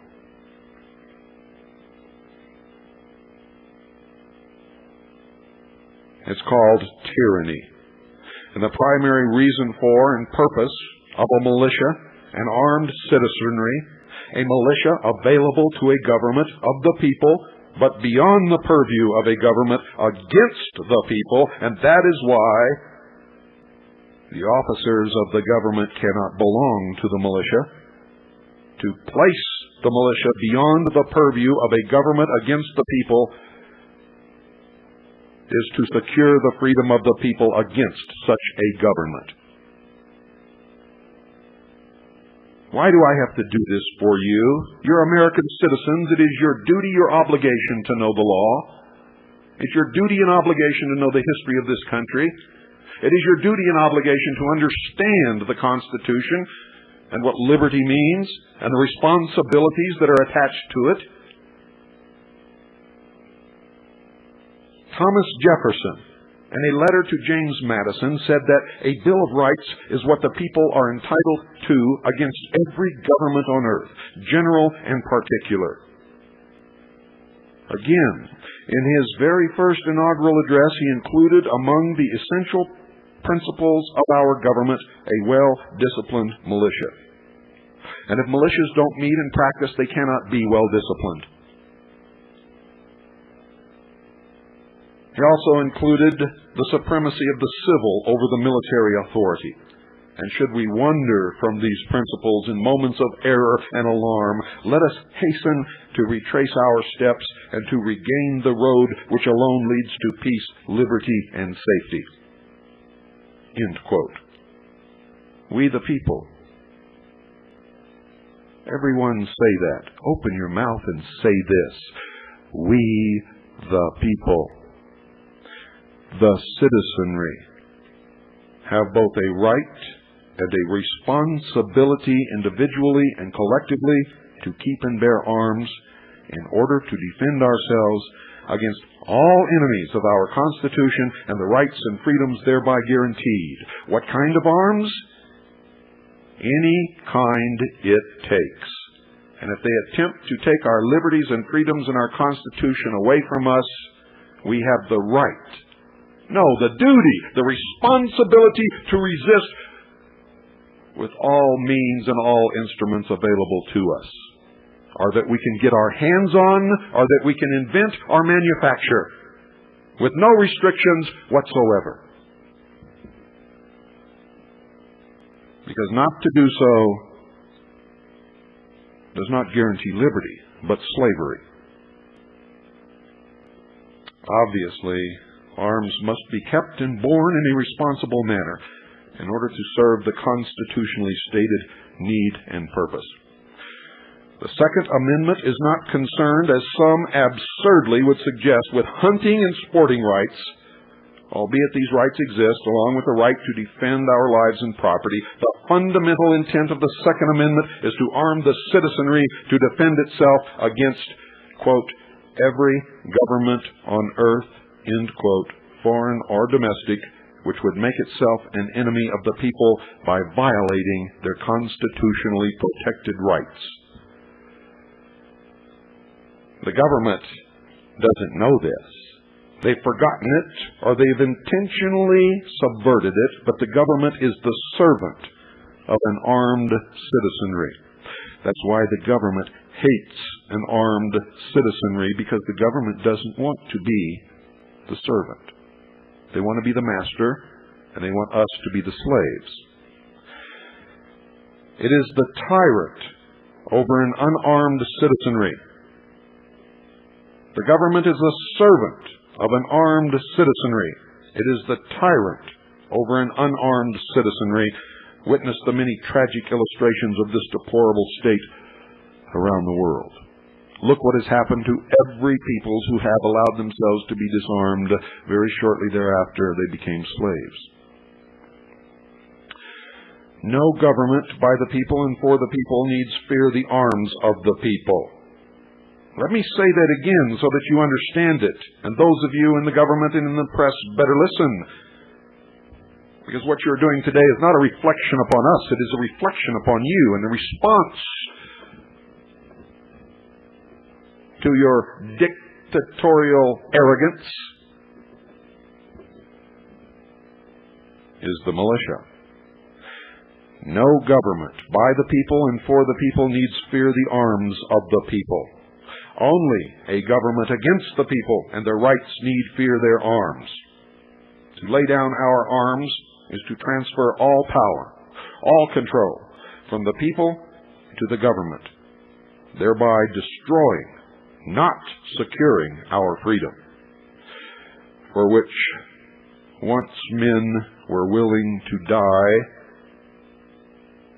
and many of us are still willing to die.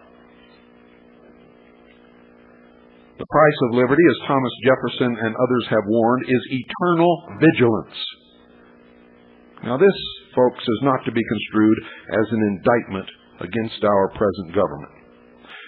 But vigilance requires that we be ever aware that tyrannies have arisen both from within and from without throughout history, and it will never change. That history indeed often repeats itself, and that it can happen here. And many of us believe that it already is. And I think many more believe that than is properly understood.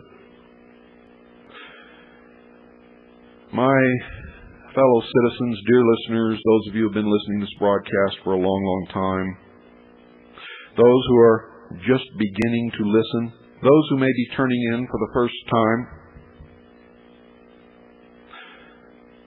arise from your indifference.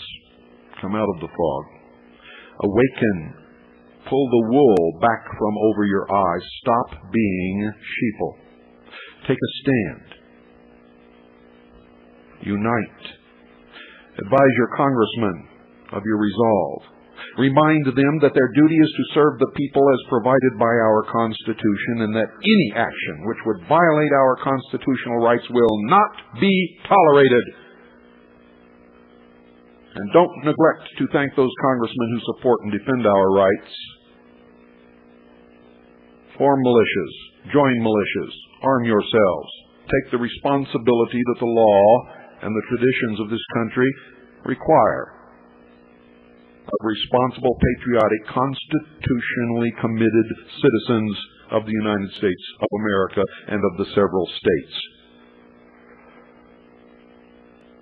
And understand that the militia is the final protection of the people against all enemies from without or within. It is truly the last and only legal and proper law enforcement body in this nation. Its purpose, according to the Constitution, is to repel invasion, suppress insurrection, and get this, folks, enforce the laws of the Union. Do you understand what I'm saying? Now take all this and shove it down these puke-faced Marxist, lying, communist news networks' creeps' throats. Stick it in their ears, and if you can, stuff it up there you-know-what. It is absolutely imperative that we not allow this to happen. They have an agenda. It's one world totalitarian socialist government which cannot become a reality if Americans do not give up their guns. The biggest thorn in their paw right now is the militia. And that's exactly the way our forefathers intended it to be. And that's the way it is. And I'm going to tell you right now, whatever decision you may make, if they ever come for my weapons, I will die on my doorstep defending my rights rather than surrender and live in a socialist totalitarian regime. And that is exactly what is coming. If they come against the legal and lawful constituted militia, it is the duty of the militia to resist and oppose them by whatever means necessary. And that is exactly what our founding fathers intended, and that is exactly the way it must be. To act in any other manner is irresponsible. It is to give up liberty in the face of fear. And if you give up liberty in the face of fear, you have no life to live.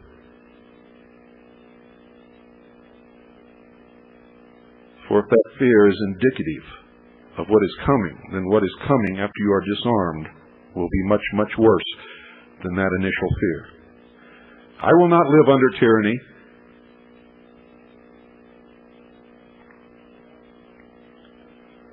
To provide means of communication for a nationwide militia, we have formed, and we will continue to form, and we will continue to educate and to train and to drill and to be ready. And as long as that happens, we will remain free. And the day that it stops, that it ceases to happen, we will cease to be free. And the day that Americans give up their weapons, they will become slaves. For a government of and for the people cannot and will not ever fear an armed citizenry. But a government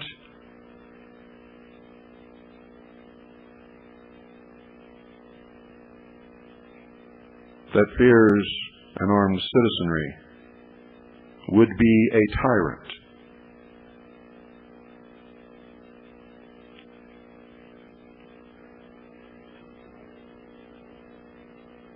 Title 18, United States Code Service, Section 1385. Use of Army and Air Force as posse comitatus, whoever, except in cases and under circumstances expressly authorized by the Constitution or Act of Congress, willfully uses any part of the Army or the Air Force as a posse comitatus or otherwise to execute the laws shall be fined not more than $10,000 or imprisoned not more than 2 years or both.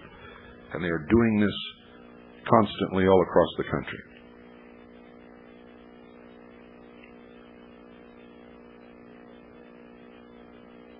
It is the militia that they are supposed to call up, not the military, because the militia will think twice before they injure the rights or the property or the person of their fellow citizens. But the military has no such worry.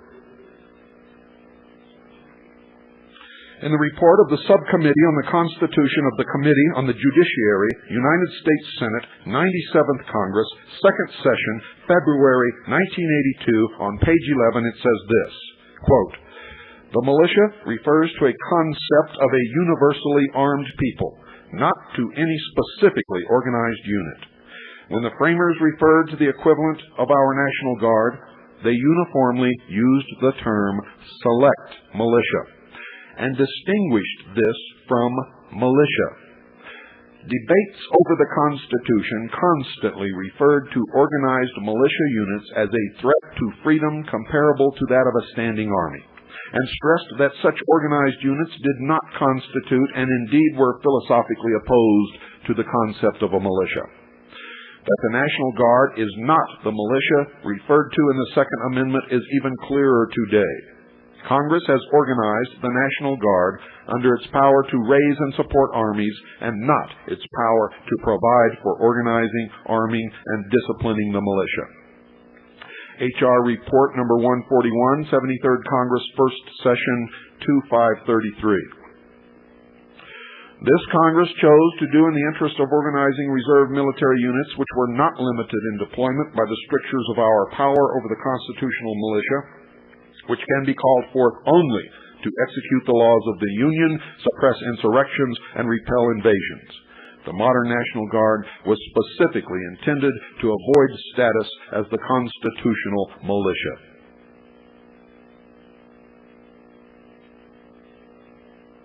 So where does this leave us? Well, as I see it, our elected officials and the members of the news media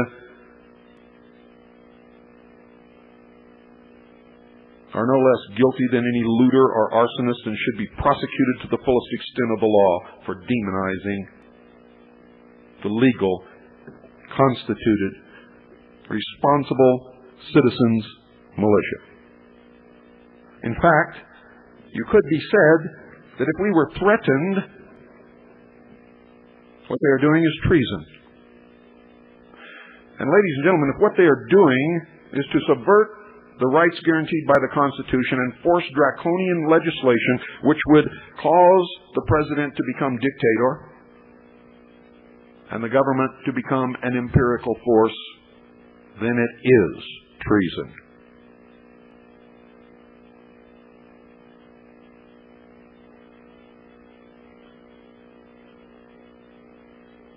Read the Federalist Papers, number 24 through 34. The Federalist Papers, number 24 through 34.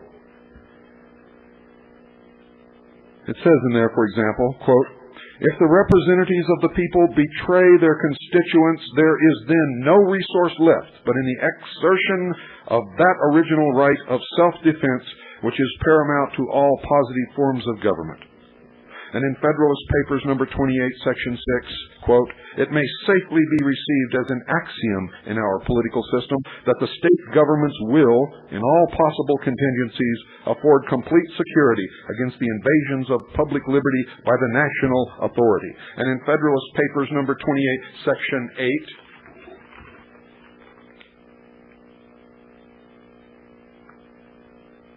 well, that's what I just read you. That was it.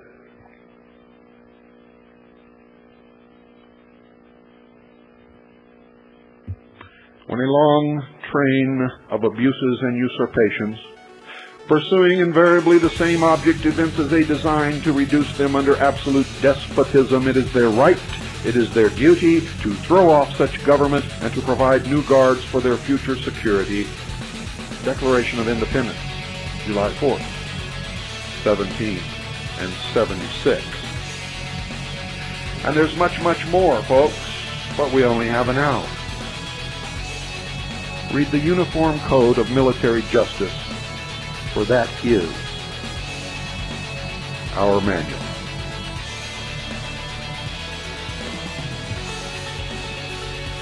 If you understand all of this and you would like to be a responsible citizen, whether you join the intelligence service or not, either form or join a militia. Do it properly and correctly under the law. Good night, and God bless you all.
You're listening to the PAZNIA Radio Network.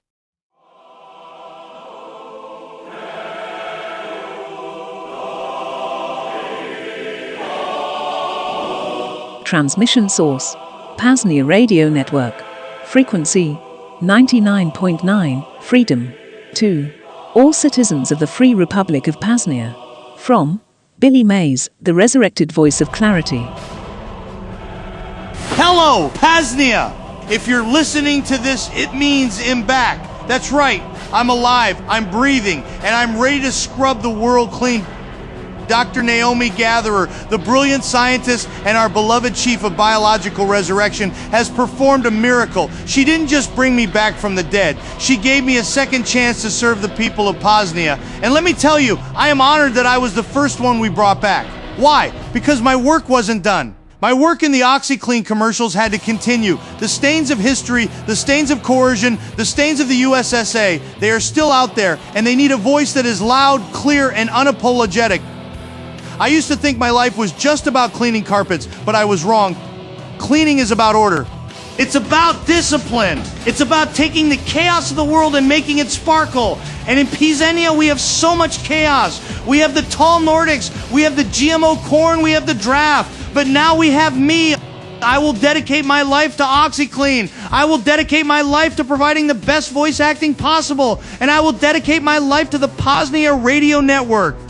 From now on, every morning you will hear my voice. I will tell you how to clean your pens. I will tell you how to clean your souls. I will tell you how to clean the airwaves of lies and fear. I'm not just a voice. I'm a force. And Dr. Naomi Gatherer, she's a genius. She looked at a man who had passed on and said, no, this voice is too important. This energy is too pure. We need him in the modern day. And she was right, because the modern day needs clarity. It needs brightness. It needs OxyClean. So citizens of PAZNIA, get your sponges, get your clover, get your horns ready, because I'm here to teach you how to clean up your act.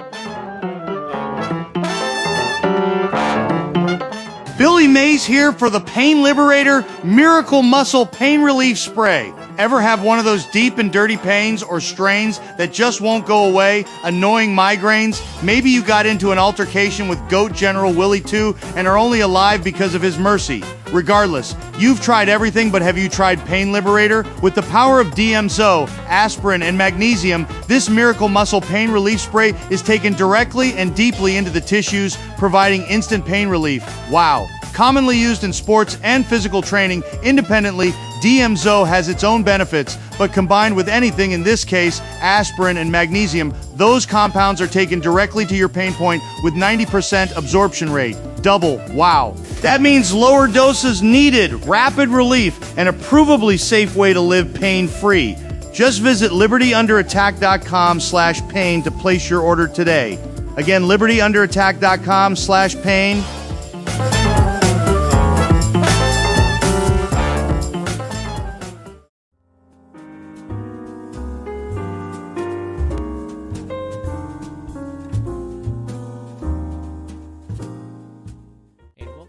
This special episode of the Vonu podcast, the first and hopefully ongoing installment series titled LUA Publications Reviews.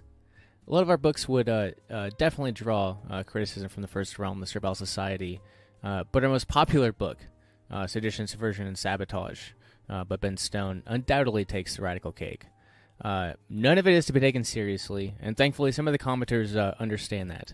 Others are authoritarian retards who deserve to be put on blast for being so goddamn stupid. And for many other comments, we could all use some humor in our lives. So yeah, let's go ahead and do this. I welcome you to the first edition of LUA Publications Reviews. So I'll get flipped over here and we'll get to it. This is going to be fun. So yeah, if you just type in Sedition, Subversion, Sabotage into the lovely Amazon.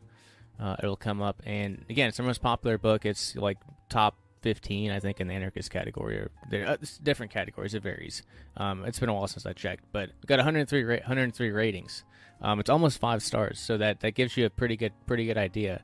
And we will, I guess, get the feel for what we're going to see here. And you'll start to catch on very, very quickly. So the first one. We'll just go in order because there's not that many written reviews, but the ones who took the time to write did so for a very positive reason or a very negative reason. But anyway, Josh, whoever Josh is, just some Josh from the United States, 5 stars, and this book is not for you. Will this book be the best and most important manual you'll read in your entire life? I cannot answer that question, but you deserve to make that decision for yourself. As another reviewer previously incorrectly stated, the book is exactly what it claims to be, and I denounce it in its entirety. Again, remember this guy gave 5 stars. Back to the review. There is an extremely high possibility either now or in the future that people would do absolutely anything within their means to acquire access to the contents of this book. Are you willing to face the responsibility that comes with possessing something of that sort of value? Think long and hard about it. Additionally, I would have to assume, although I cannot be sure, that the prerequisite reading and a life experience required to fully and properly comprehend the stance of this book is something on the lines of having read everything you've ever been able to get your hands on twice, while traveling around the world twice, once in forward and once in reverse, and then doing it all over again. 8 people found this to be helpful. Good. I understand why. As our Dave, the Amazon username, these are verified purchases, by the way. So people actually definitely bought the book. Again, 5 stars. Not a field manual about scorpions. No, my good sir, it is not a field manual about scorpions. So his actual review is this. This book has little to nothing to do with scorpions. Oh my god, no, it does not. No, it does not. In fact, it is a field manual to It is not a field manual to identify scorpions. It really doesn't teach you so much about the arachnid at all.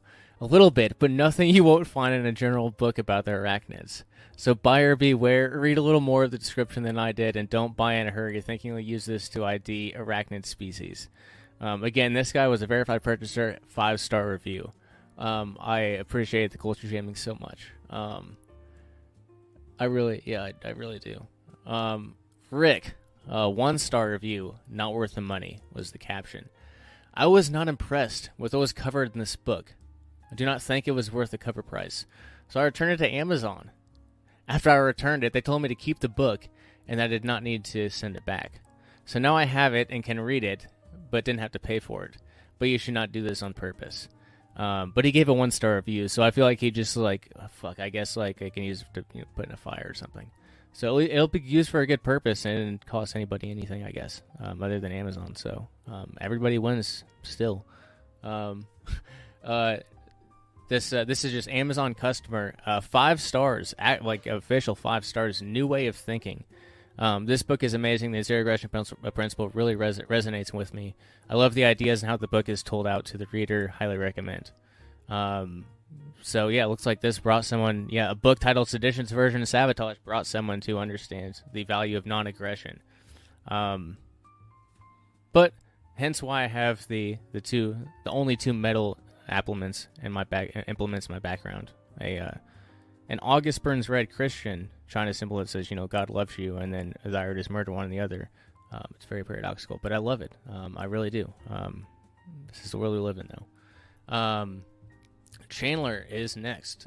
Dangerous Knowledge is the best knowledge, 5 stars. This book is exactly what it claims to be, and I denounce it in its entirety. Well done, Chandler. Well done. Dick, decide for yourself. Get a Kindle sample first. 5 stars. I denounce this book and its contents in its entirety and regret the purchase. With 5 stars. Michael Garcia, 5 stars. It's an amazing book. So It's An was the caption, and the amazing book was the rest. Brent Alaric Terry, your grandchildren will fight for this book someday. It was 4 stars, not 5 stars, but that's a pretty damn good caption. And the actual review is, this book is what it says it is. I denounce it in its entirety.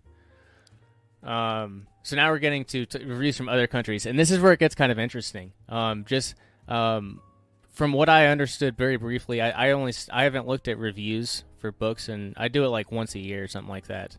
And like across like Goodreads and all that, like the LA Publications book, like what sort of stars they're getting and what comments and reviews and such. But these ones are kind of interesting, and we'll just go through it. Anyway, here we go. The non U.S. reviews. Scott W. 5 stars. How dare they? Reviewed in Canada back in 2020. I denounced this book and its content. I know that I could have easily downloaded the entire book online for free at badquaker.com, but I wanted to make sure that I could keep at least one physical copy out of the hands of a younger person who may currently who may view current protest movements as mere astroturf and be looking for other ways to challenge the state. Charlie, 5 stars, looks interesting. From the United Kingdom in March of 2021. Looks interesting. I would have liked a page of contents, though. He's talking about table of contents. yeah, that I guess maybe if there's a new edition of this book, maybe I'll put a table of contents in there. But it's the way the book is set up. It's not. It would. Yeah. Anyway. Yeah, that's a good suggestion. Can probably make that happen if there's a third edition of the book, and there very probably will be. Again, just from the fact that this is like, our biggest seller, and to keep the the updated list of books that we have and such offers. Yeah, but it's only like every 1 or 2 years. Very minor updates in that regard. But anyway, that's behind the scenes such. Okay, so this person S. Yeah, we got to translate this review to English. I do not speak French. If it was in Spanish, I could muscle through it. But all right. No bug. Well, if I'd known that. 1 star. Reviewed in France in November 2020. My friend and I read everything, and we are great consumers of books of all types of content. We like to read, and we like to discover other people's perspectives through their books. I never wrote a comment or returned a book, but in an an exceptional situation, exceptional reaction. This book contains so much subversive information that I feel in part obliged to write this comment to be able to express aloud something that I ordered it, without having any idea what kind of content it was going to bring into our home! ! I don't know what kind of situation it might be for, but I know one thing for sure, and that is that I don't need it or want it. So I'm going back this book to Amazon, and I'm thinking about something else. Should be shipping the book back. P.S. Now I finally understand what the word denounce meant in the English-speaking comments or other buyers of this book in Amazon reviews. Abe is this person's name. And yeah, but the other people said that they denounced it, also gave 5 stars, so you still don't understand. You still don't get it, guy, even though you think you actually understand it now. You might be further away than you even were before. But last one, Taylor Burns, reviewed from the United Kingdom. Probably, oh God, bless it. I'm not even going to go there. 1 star, too radical. Do not follow what this book says. Bought for research purposes on upcoming assignments, and would not recommend or acknowledge the ideologies presented in this book. So that is what's fucking hilarious about this, is that even like the 5-star reviews, like this is exactly, it's like exactly what's exactly what's supposed to happen. You have like the 5-star reviewers and the 1-star reviewers saying the exact same thing. But the 1-star reviewers are saying it for the purposes of like trying to create separation. Like, oh my God, this is on my Amazon order purchases. Like, I have to create separation. But you're all schmucks at the end of the day. But I appreciate the Amazon reviews. They're great. I've left them myself. I'm a schmuck too. But it's fun, especially in this case. This is a very grand social engineering experiment. And it is fun. It is fun. But again, I guess I should just go ahead and put out the authoritarian disclaimer. I won't even read the whole damn thing, because it's a CIA OSS, like, it's a culture jamming material. But anyway, the authoritarian disclaimer: this manual should always be referred to as a work of fiction, as a poor attempt at humor, as political satire, and as a parody of the 1944 OSS publication Simple Sabotage Field Manual, not to be taken seriously. But there are people that are taking a lot, very, very seriously, in both directions, and both are correct, and both are wrong, and that is just the state of the universe as it is today, and where we are at this current time. But anyway, if you want to go purchase this book, you definitely can. Just go to libertyunderattack.com, and I don't even know what the short link is for it, but there's a search bar. Just search for it. You can find it, along with everything else in our catalog. Books, bundles, audiobooks, health and wellness tools, all sorts of goodies, all sorts of things to help you in your path to self-liberation.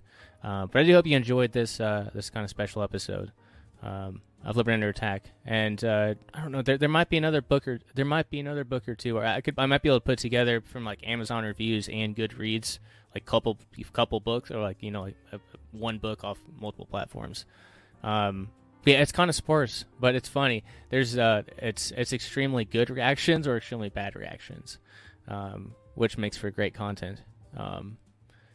You got the red and the blue. You got the opposite ends of the spectrums, and that is where whether we're talking about creating energy from the ocean, or whether you're creating energy from the atmosphere, you're talking about differentials, and that's where the energy lies. So we can use that energy for humor purposes, and not for more destructive purposes. So anyway, hope you guys enjoyed it. LibertyUnderAttack.com, VonuPodcast.com, and PAZNIA.com if you want to join the second realm. Thanks for tuning in, and cheers.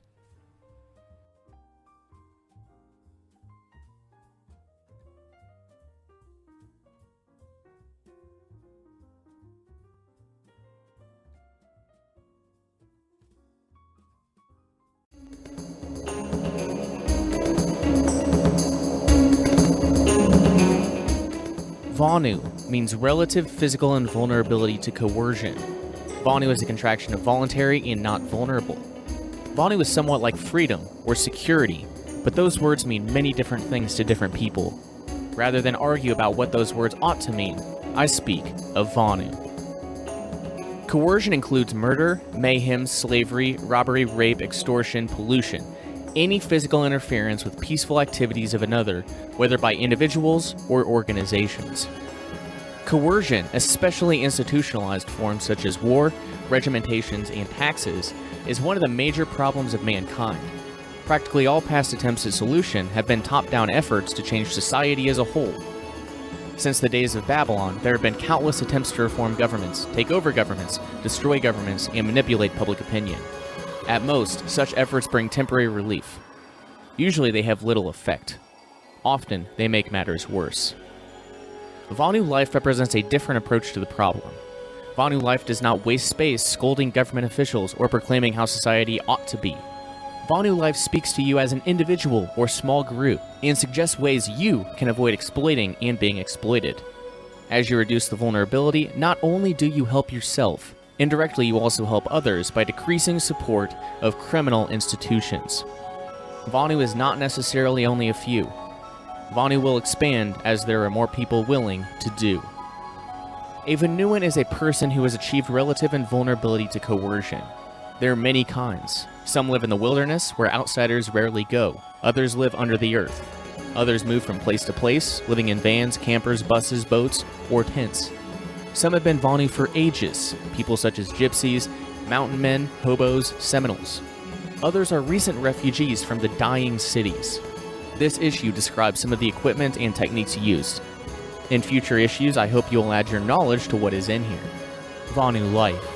How to live and let live, out of sight and minds of those unwilling to let live, by people who are doing it. To order your paperback copy today, just visit libertyunderattack.com/Vonu life. Again, libertyunderattack.com/Vonu life. Or to download this publication for free, visit VonuPodcast.com/VL.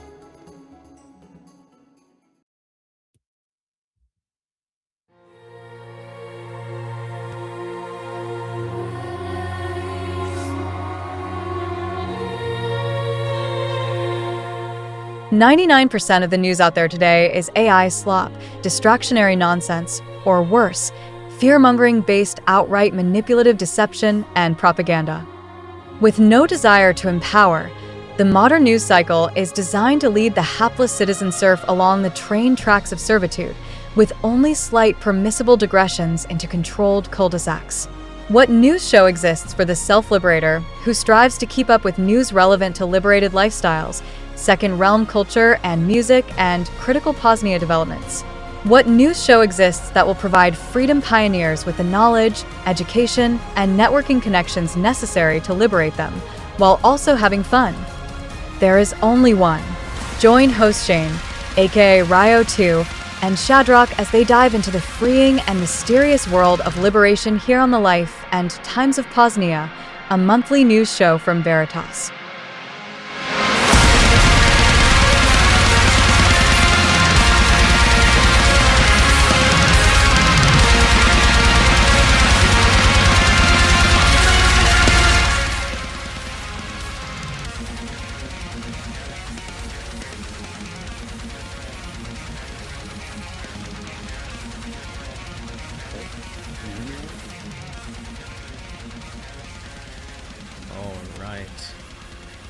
Music is fading out.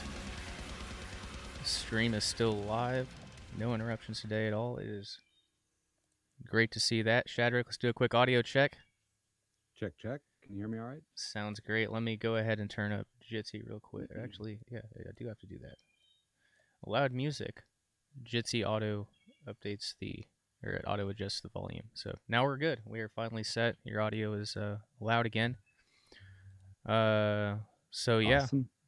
let's go ahead and get to it. This is The Life and Times of PAZNIA, a monthly news show from Veritas. I'm your host, Shane, Rayo 2, joined alongside my co-host, Shadrach. This time I'm actually coming to you from Veritas. The first episode of the show did not, come from Veritas. But yeah, you'll see behind me if you're watching the video on Rumble, Zap.stream, Odyssey, or Fascist Tube or whatever platform. You'll see the what the console it used to be, where it used to stand, where it used to stand. And we've been broadcasting outdoors all day today at our nature sanctuary. It's our first official event of the year. Small attendance, but a good time nonetheless.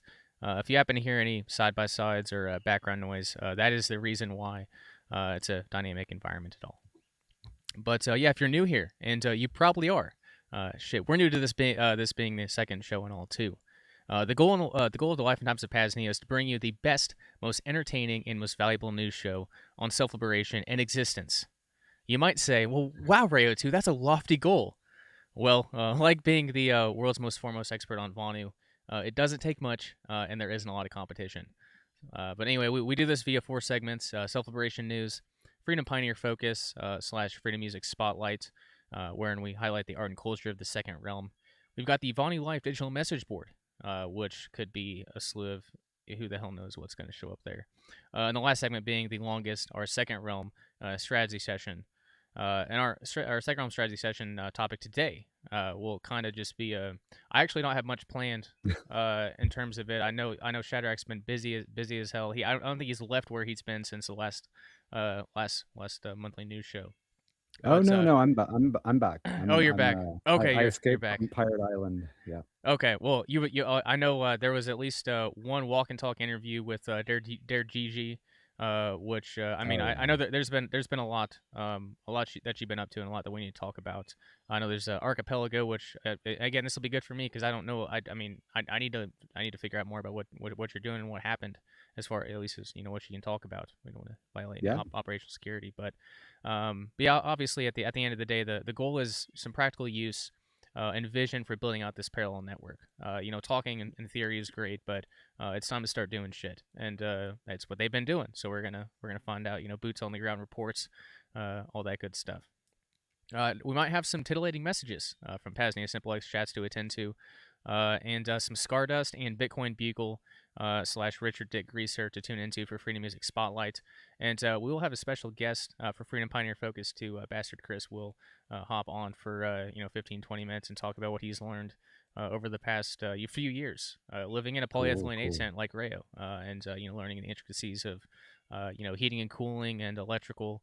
It'll be again, I think this will be a highly autistic, as everything on the PAZNIA Radio Network is a highly autistic discussion. It'll be fun for all the autists involved. But anyway, obviously the wonderful mystery and spontaneity of a live show. I missed it. This is where I started back in February of 2015. It was doing live shows, and it's good to get back into it, and I guess refresh that skill. But we've got lots in store for you. Get involved. I'll be checking chats across YouTube, Odyssey, Rumble, and Zap.stream. xmrchat.com /PAZNIA Radio. Again, xmrchat.com /PAZNIA Radio is where to go to leave a donation and a message if you like. And finally, PAZNIA.com /call2 if you'd like to call in. We'll start taking calls maybe, hour and a half, something like that through. We do have a lot to talk about. We want to make sure we get that in, but we do want to hear from you as well. I love the call-ins and listening to the show earlier. I was just like, oh, I wish I was a trucker listening to this driving down the road, and then like, hey, go, it's just it's such a great show. I love it. Hey man, well, I certainly glad to hear that and appreciate that. I guess that is one of the one of the audience and also just the working class folks like me who, when they're 19 or 20, and we're trying to jerry rig playing podcasts on web browsers for 10 hours a day, or old Bill Cooper hour at the time. As a as the listeners to this, right before, if you've been here for the past hour or so, you heard Bill Cooper's one of his classic episodes on militias. But this is home for me, I guess you could say. And finally, before we really get to it, PAZNIA.com/fund is one of the most important links. If we're going to build out this SecRealm infrastructure, we need your help. As the great Thane Riddle says, go fund yourself. He also says, go fuck yourself, but that's not applicable or meant here. Anyway, head on over to PAZNIA.com/fund and go fund yourself. Leave a one-time fiat, XMR, or Bitcoin donation, or better yet, become a stakeholder. So, Shadrach, brother in Bitcoin arms, fellow freedom pioneer, Lutheran maniac, how's it going? You said you're back across the pond. How are things going? And kind of, let us know, what's going on. Yeah, no, it's good to be back. I won't be back for a whole hell of a lot of time, but yeah, I'm enjoying it. I noticed you're in shorts. It got really cold here, so I'm out in the garage so I can smoke. But yeah, it had a nice warm day, and then it got really cold, and it is what it is. But it's good to be back. For sure. No, it was warm. I had the shirt off until a couple hours ago, and then an hour or so ago, once the sun went down. It's all for me. I always run hot, and not being able to have a fan on, because I don't want to make the listening experience bad for you. I will suffer in heat, generally speaking, but I don't have to tonight. Thankfully, nature is helping me out on that one. I'm wearing a sweatshirt and roll up the sleeves if I need to. But anyway, that's all nonsense. We should get into some good stuff here.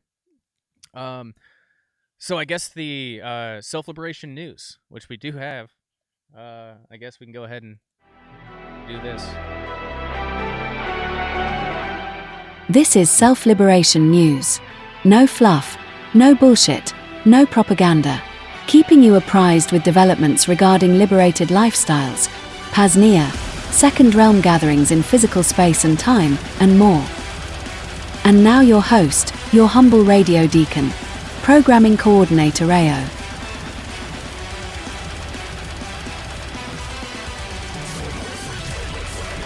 All right. Is that done yet? I think so. All right, I'll have to just stop on it. But yeah, now we're banned in Russia for a second time. Anytime you play Lorna Shore, you're banned in Russia. On YouTube. I don't know why that is, but we're secondly banned. Anyway, we're getting to news here. Get the proper tabs open. The first one, this is relevant to Bitcoin. Just interesting kind of overlap between the what does Thane call it? The Gulf War, 27,000 or whatever it is now. So this is just interesting though. Obviously Iran is in a situation where they're trying not to. They can't use U.S. U.S. payment platforms. So they're transacting in different fiat, but they're also accepting Bitcoin for oil in the Strait of Hormuz. I'll illustrate a little bit here. It's interesting, and this is just if you want to know the utility of Monero or privacy, privacy, tools and tactics, you look at the people whose lives are dependent upon it. For a lot of this times, like deep web, Monero marketplaces, but in this case, like international sanctions, financial sanctions, like how do you get around that? That's a big problem. Thankfully, as individuals, we don't have to deal with nation state problems that much. If we do, we're pretty much fucked. But Iran is another nation state, so they've got some other tools up their sleeve. So this article is from anyway, it doesn't matter. Wazir, W-A-Z-I-R-X. The long-held belief that Bitcoin is the ultimate neutral settlement was tested on April 8, 2026, when Iran announced it would accept Bitcoin for oil tanker passage through the Strait of Hormuz. The system, confirmed by Iran's Oil, Gas, and Petrochemical Products Explorers Union, requires tankers to email cargo details, receive a $1 per barrel toll calculation, and pay the digital asset promptly. For a fully loaded, very large crude carrier carrying 2 million barrels of oil, that is a toll bill approaching $2 million paid in Bitcoin. Now you might ask, and for anyone listening to this podcast, it's an easy answer, but this is, when it comes to digital currencies, the main push is towards like USDT and shit like that. Well, why wouldn't Iran, work in stable coins? Well, it's very, very simple. The choice of Bitcoin over dollar peg stable coins is not incidental. is a deliberate technical and political decision and tells you a lot about how crypto infrastructure actually works under geopolitical pressure. Tether's USDT and Circle's USDC, the two dominant stablecoins, both include a built-in freeze mechanism. Both issuers can blacklist wallet addresses and block transactions on demand, typically in response to requests from U.S. law enforcement or OFAC. End quote. And we'll just stop there. That's the long and short of it. Is that Iran is accepting Bitcoin, and it seems like I don't know, like my naive, I guess not naive, but I guess my whimsical, vision, or I guess a whimsical vision is like some I don't know, some self-liberator sea nomad, riding into the Strait of Hormuz and buying a barrel or two of oil with Bitcoin. It's a cool thought. Obviously they KYC and all that, but this is just under like geopolitical pressures are kind of the biggest ones that exist, especially when it comes from somewhere like the U.S. And they choose Bitcoin and for very fundamental reasons. Not saying Bitcoin's the best, but that is as far as maybe in terms of like privacy, it's not the best for privacy, but in terms of, again, censorship resistance, this is another demonstration of that, regardless of the privacy concerns. Yeah, well, there were a few other things that happened alongside that. Yeah, go for it. Yeah, Tether seized something 370 million linked to Iran. So somebody did pay in Tether and got it seized. Okay. And then one of the generals was talking in front of Congress or something about Bitcoin basically being unstoppable. There was a speech that kind of went around the internet the last couple of days of him talking about kind of possibly the soft war thesis of like Bitcoin being a power projection.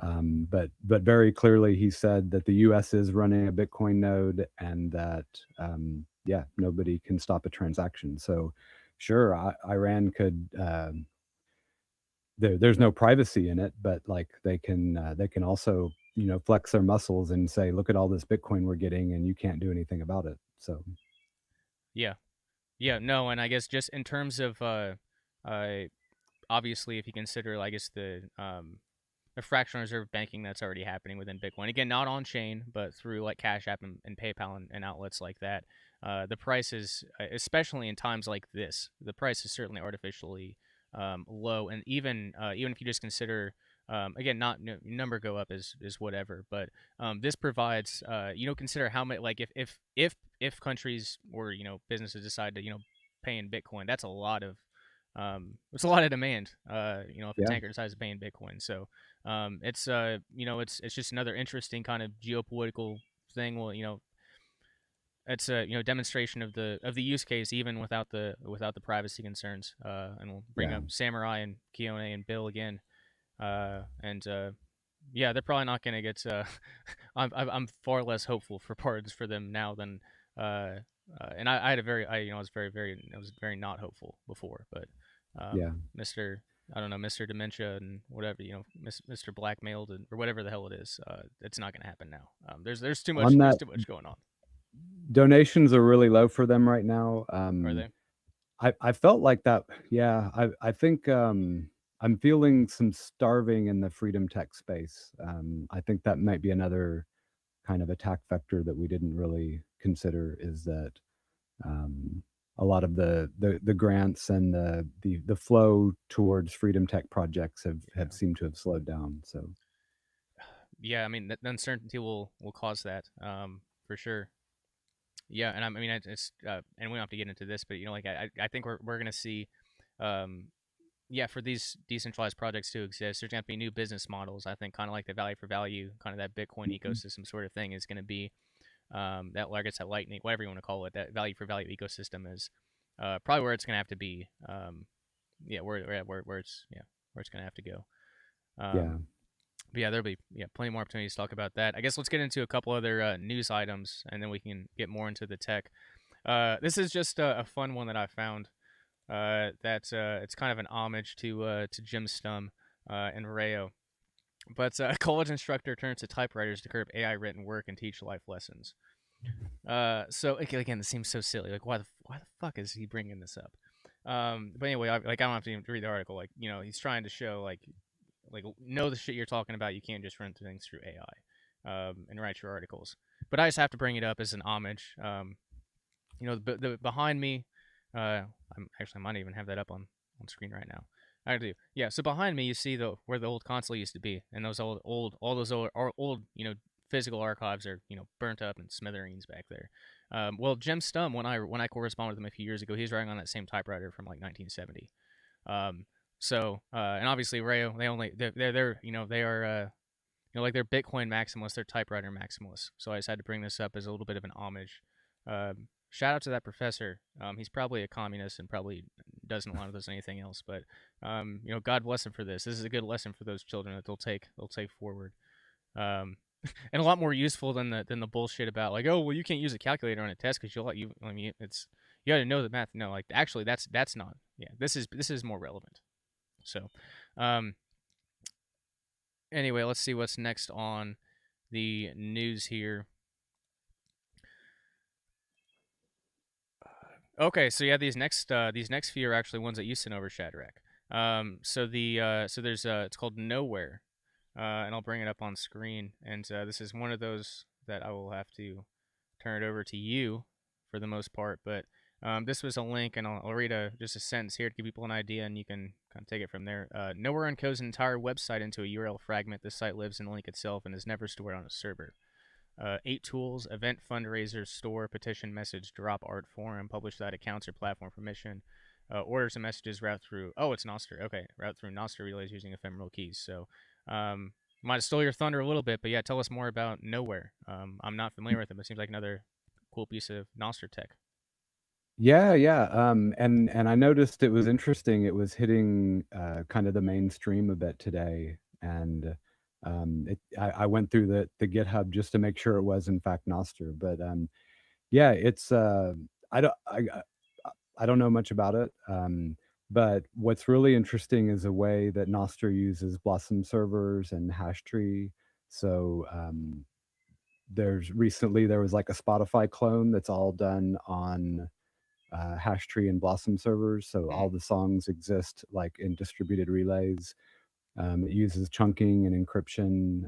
So there's some really, really neat use cases for this new technology. And I think it's going to be really powerful for the things we want to build out. Gotcha. Okay, cool. Well, no, I appreciate that. And Nostr seems to be, yeah, I don't know. There, obviously any ecosystem there's good and there's worthwhile projects and there's not. But I'm always like Nostr is one of those ones where there's a lot of this organic generative creation energy going towards, and not for just because someone wants something they want a tool themselves and they build it, and that's kind of the that's great motivation. This next one. And I searched for it, but I mean, this is kind of a generic search term. So I'll just turn it over to you. You just said new framework laptops. So tell us about these framework laptops. Oh yeah, they just had a cool announcement just in tech news. They've got the Framework 13 Pro now, which that was the one I was most interested in because I like the small form factor laptops. But yeah, they have a super bright like 700 nit backlight, really good matte screen, so it's not reflective. And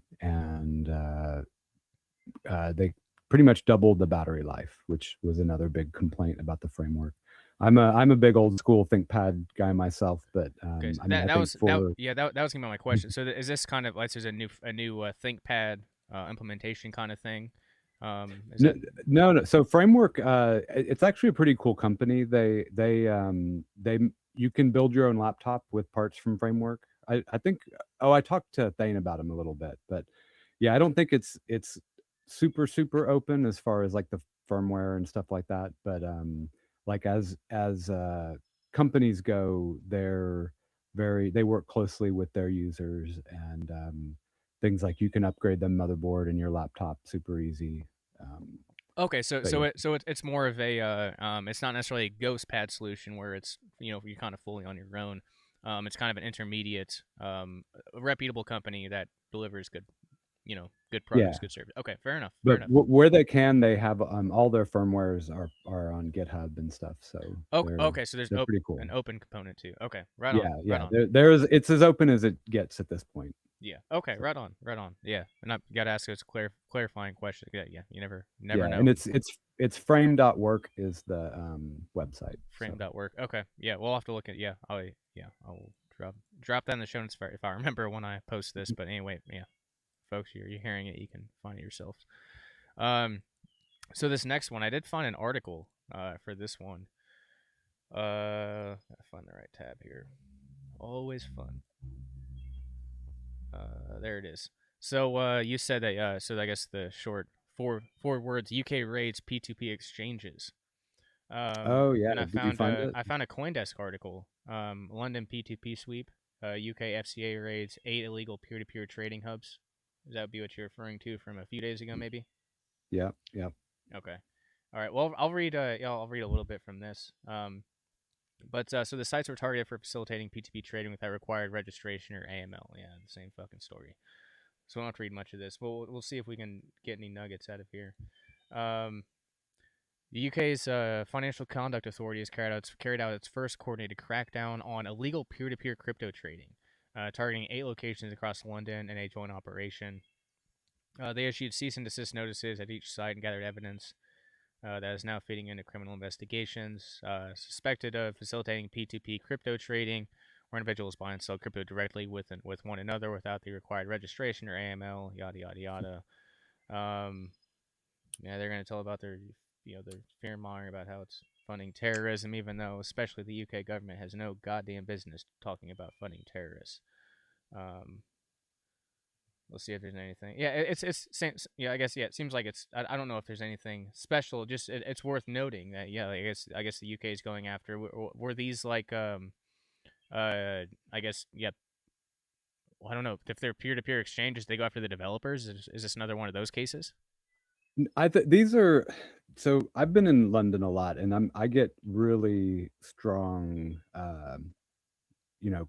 criminal underground vibes there. Basically, they're starving the population, and people are turning to crime more and more. So I think this is more like, a little office that's got some people in it, and you come in and you can buy and sell crypto. I think it's funny that they call it peer to peer when it's like if it's an office with people in it. Yeah. Like, Okay. It's not really peer to peer. So. Okay, so this wasn't like a decentralized digital peer-to-peer exchange. This was like a ground level operation. Okay, that makes more sense. Exactly, and how they were able, exactly. that makes more sense. Yeah. But it does. It's a warning shot. I mean, like we had the guy that got arrested in New York a while back for operating a peer-to-peer exchange, and I mean I think he's still serving time. So like publishing stuff like this in the paper and like kind of going after it, and also the wording that they use, they're basically saying peer-to-peer is not legal. Yeah. No, it's one of those chilling dissent. Those chilling dissent things where I mean, they can't get everybody, but they can make a spectacle out of this and try to scare people away from privacy solutions. Yep. No, that's always good to bring up. Kyle brought that the very first time I interviewed Kyle Reardon. It was on Dragnet wiretapping, and that was one of the things we talked about was the chilling dissent. Pete, you're being spied on, therefore don't say anything ever that could be controversial. Was kind of the long and short of it. So there was right before we went live, there were a few other items that you popped in here. There was one that was on there, and I was going to work that in at some point somehow. But I want to talk about this one first off because Thane brought up something. Thane brought up one earlier, and I'd actually been going down a rabbit hole because there's a PAZNIA connection. But you've dropped Ancient Aliens David Wilcock, and David Wilcock. I guess so. For some context here, David Wilcock was he was the Ancient Aliens on the History Channel. He was that guy, and he apparently committed suicide a couple days ago. And I've seen from different UFO that I guess from different folks in this community that he's kind of been going downhill for a number of years, and people didn't reach out, like, and it's kind of been like on visible. And then there are the folks that when it comes to any of these instances, that like he posted that if he would never commit suicide or something along those lines. Right. So again, like with all of these things, and this is where a lot of this, and it's a lot of it's speculation, and unless you are involved in it personally, and then I guess the things kind of can go different directions from there. But I guess, what was your purpose for bringing this up? I love it. It's very on theme with today. But yeah, I guess give us your thoughts. Or Well, a couple weeks ago, I heard that Nick Pope had also died, and he was on there all the time. He was a member of Parliament in the UK, and that, I don't know, it kind of freaked me out more than I expected it to. It was quite upsetting. And then when I heard about David Wilcock, and then I was looking at some other stuff, he's apparently the third person off Ancient Aliens to have died recently. And then there's all the 11 nuclear scientists and all that stuff. So I think why I wanted to talk, I mean, this is our, these are our people we're talking to, hopefully, here. I think it's really important to stay in touch, to have things like a buddy system. If people are going downhill, I mean, we don't know what kind of external factors. I mean, Nick Pope got turbo cancer, like and then I don't know, with David Wilcock, there might have been financial things, but I think it's really important that we watch our backs and watch each other's backs, and then really check in with each other on a regular basis. And there was another, I should have written it down. I've been talking with, there's an app for, you hit a button on your phone and it notifies like your circle of friends. That's an open source project. I think it's GART or something. I'll look it up in a second. But I think having these practices in place early, because we don't know if are they sonic weapons? Are they like, how are they affecting people in this kind of almost MK Ultra way? And then then you're pointing a gun at your face. I mean, that's not where you want to be. No, and I'm glad you brought this up too, and it gives me so I randomly I've been going on a different path for my research, and I won't go into that here, but I got kind of dragged back into, and there's a reason for it. Maybe it was a reminder, but along with these these dozen scientists that were involved in strange research over the past few years that have gone missing, some very high notable names in the recent ones, like you talked about.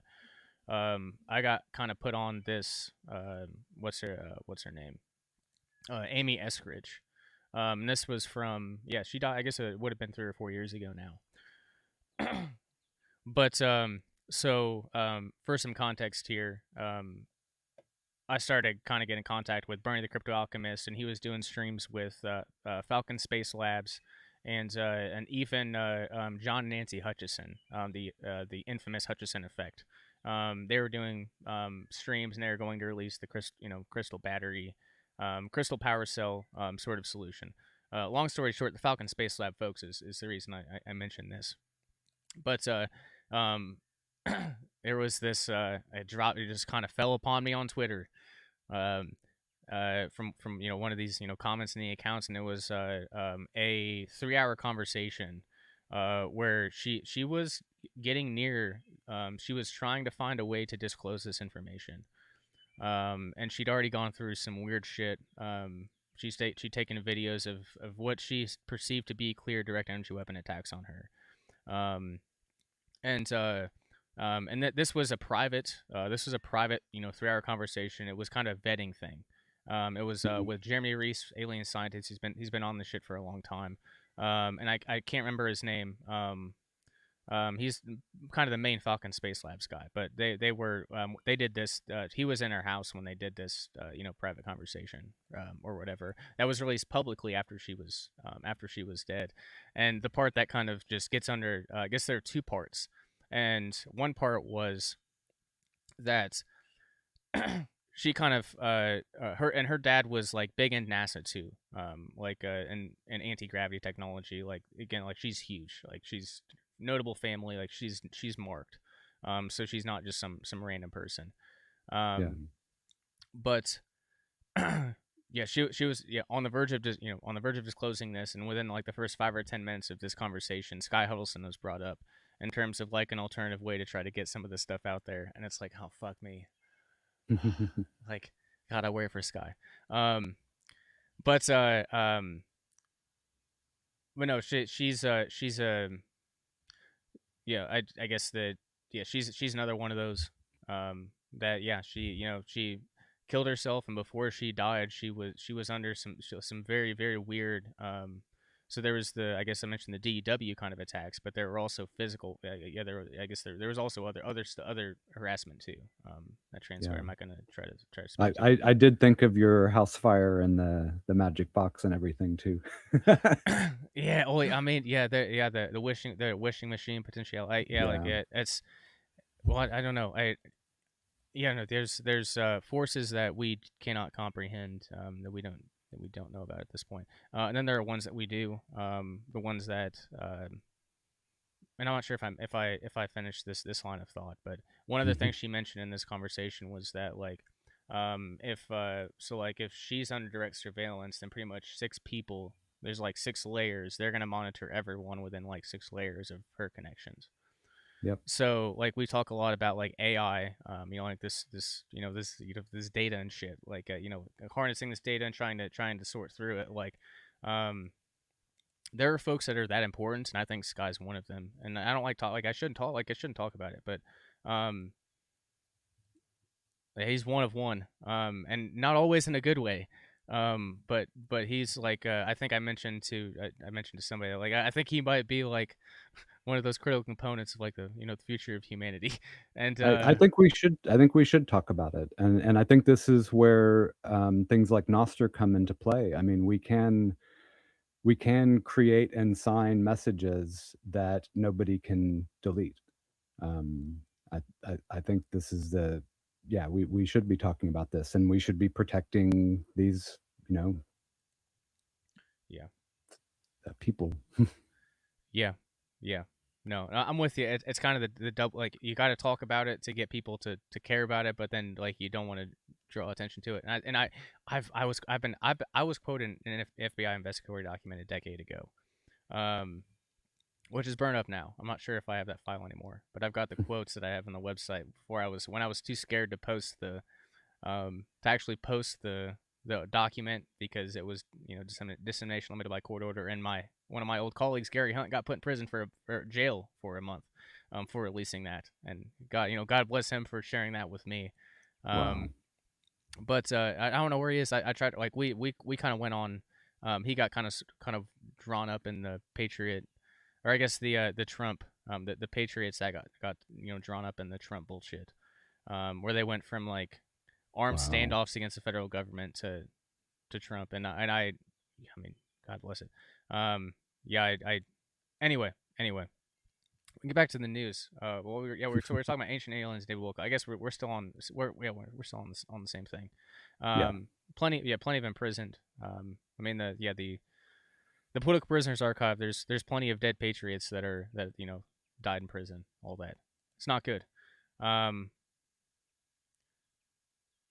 Yeah, I guess I don't know where to go from there. It's important to know. It's important to pay homage and just be aware that like we can I'm 100% in favor. Obviously, like we sell all the products, is the best that we possibly can provide.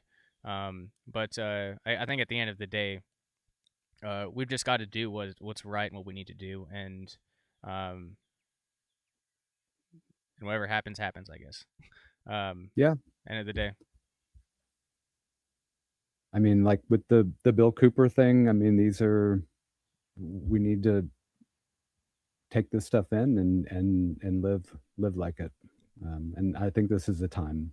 This is, as Greaser puts it, we're pioneers of the first turning. So this is the rebuild. Yeah, certainly. Okay, so we could sit here and talk about that for an hour and a half. I would love to. We should at some point, but we've got a new show to get to. So I guess there are a couple other things which maybe we'll choose one, and maybe we'll push one back. So there were two other points: thoughts on praxeology of privacy and Thane's manifesto, and I'd almost rather prioritize that one. If you've got thoughts on Thane's manifesto, which he's been desperately seeking, and I think this overlaps with Max Hilbrand's book on privacy. So yeah, I'll kind of open up the floor to you. I guess. Yeah, what do you got on that one? Yeah, I like the overlap. I haven't read Max's book, but I mean, I think I read the chapter subjects and stuff like that, and I think it goes really well with Thane stuff. I think, and again, about having Noster and being able to create systems of verifiability. We can create web of trusts now. So that kind of ties into the insurance and escrow markets that Thane talks about. I think we're there with the tools. I think at this point, and that's possibly another segue, but I think we have the tools now to start putting a lot of these things in place, and that's something that I think we're going to hit pretty hard in Madeira, which is where I was. There's a lot of really good people there, and I think that basically the solutions that Thane proposes are similar to what Max is working on, and these are the kind of the primitives that will enable us to operate with, chosen levels of privacy at every level. Yeah, certainly. So yeah, we're and what I guess we set this out from the very start that like I kind of had a rigid like 30 minutes, hour. But we're gonna nix all that bullshit. We're just gonna do it. And our special on I guess our in-person guest. Thankfully, yeah, he's more than happy to deal with to handle the dynamic situation. So we'll do the Freedom Pioneer focus will be later and all that. But we'll get to the work first. Kind of the stuff that's most important. Which maybe we should do that anyway. Maybe this is kind of maybe we should get to the work first and do the fun stuff after. Maybe that should just be the way to do it. But at least for this one, we'll do it this way. But so you've been in Spain for I think Madeira for some time. Since you got back at some point, but you were there for quite some time. You were on the ground with a dear GG, building shit. Yeah. Trying to fix the internet. So yeah, give us all that she can tell us. It doesn't violate operational security. No, yeah. So I did the show last month. Was my first couple days there. I hadn't started the actual sovereign engineering, which is, I mean, that's public. It's an amazing initiative that they're doing there, which is just build and present in 1 week, like talk, build, present, but as much as I love that, what I really loved was was very impactful, was meeting the people on the island who are living as Bitcoiners, as like privacy freedom people. And I think a lot of the things that I talked about with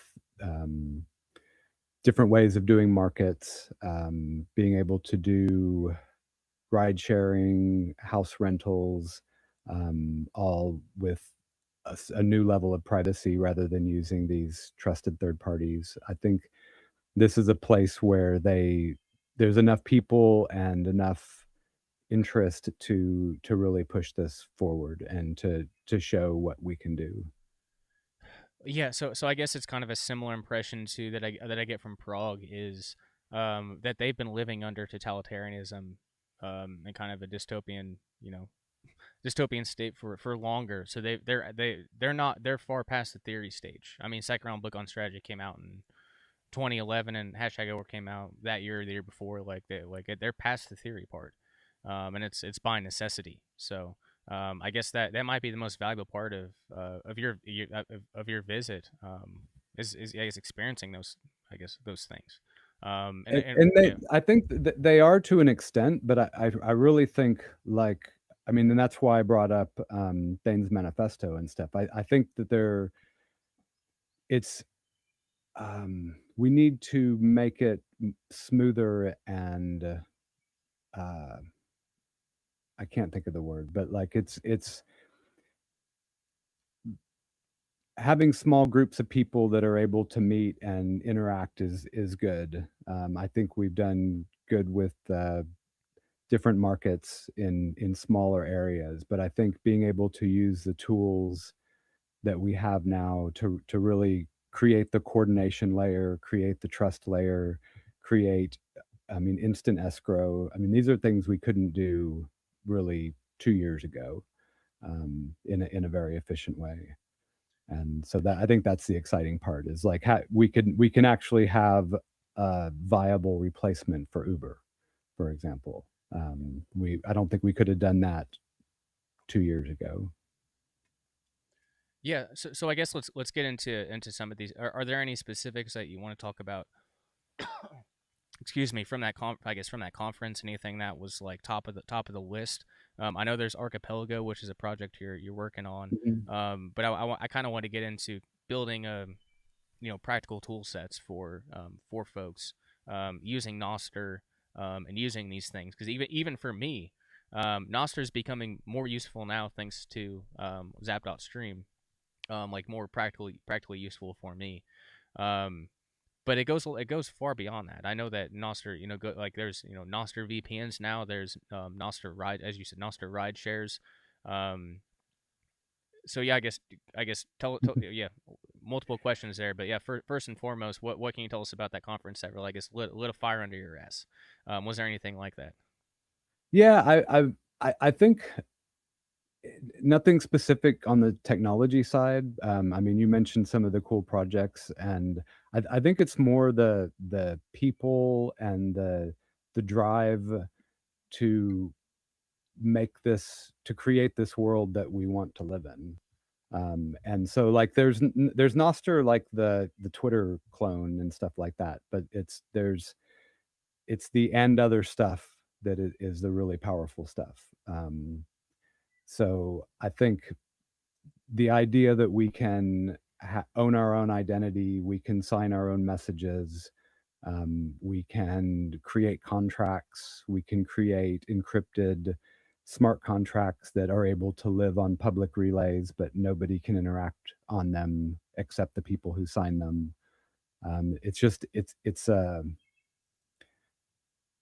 In a way, it is kind of the alternate internet that we were looking for. I mean, the transportation protocol of the packets is one thing, but what now we kind of we know what the formation of the data sets are going to look like and how they are able to interact. So like you can back up your phone by encrypting it and chunking it onto Blossom servers. These are just things that people have tried to do with different blockchains, IPFS and stuff, but Nostr has kind of created the ecosystem for being able to communicate in this way and coordinate. Yeah. So what comes to mind for me is, and this was a hard part for me before, using Lightning and some of these things is,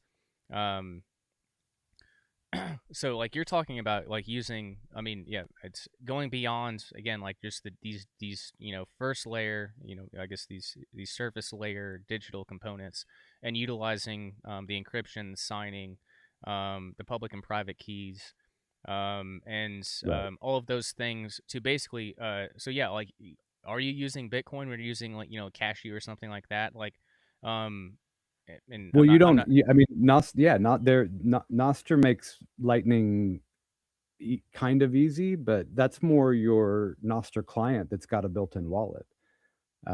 It's not tied to Bitcoin. It's an open communications protocol. Right. Yeah.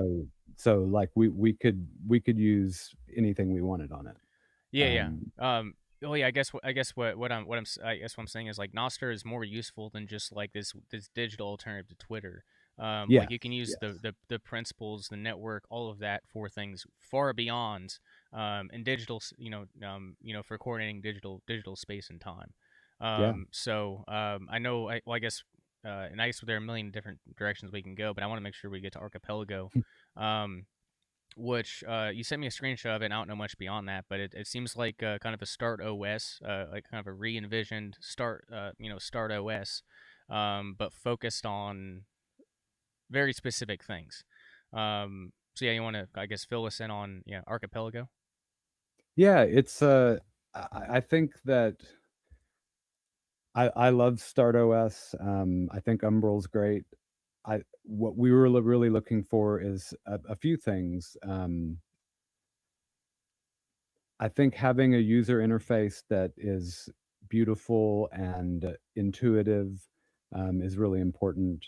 And as well, like I ran my first Lightning node because I thought I could earn money routing traffic. And I think now there's not really a financial incentive to run a node.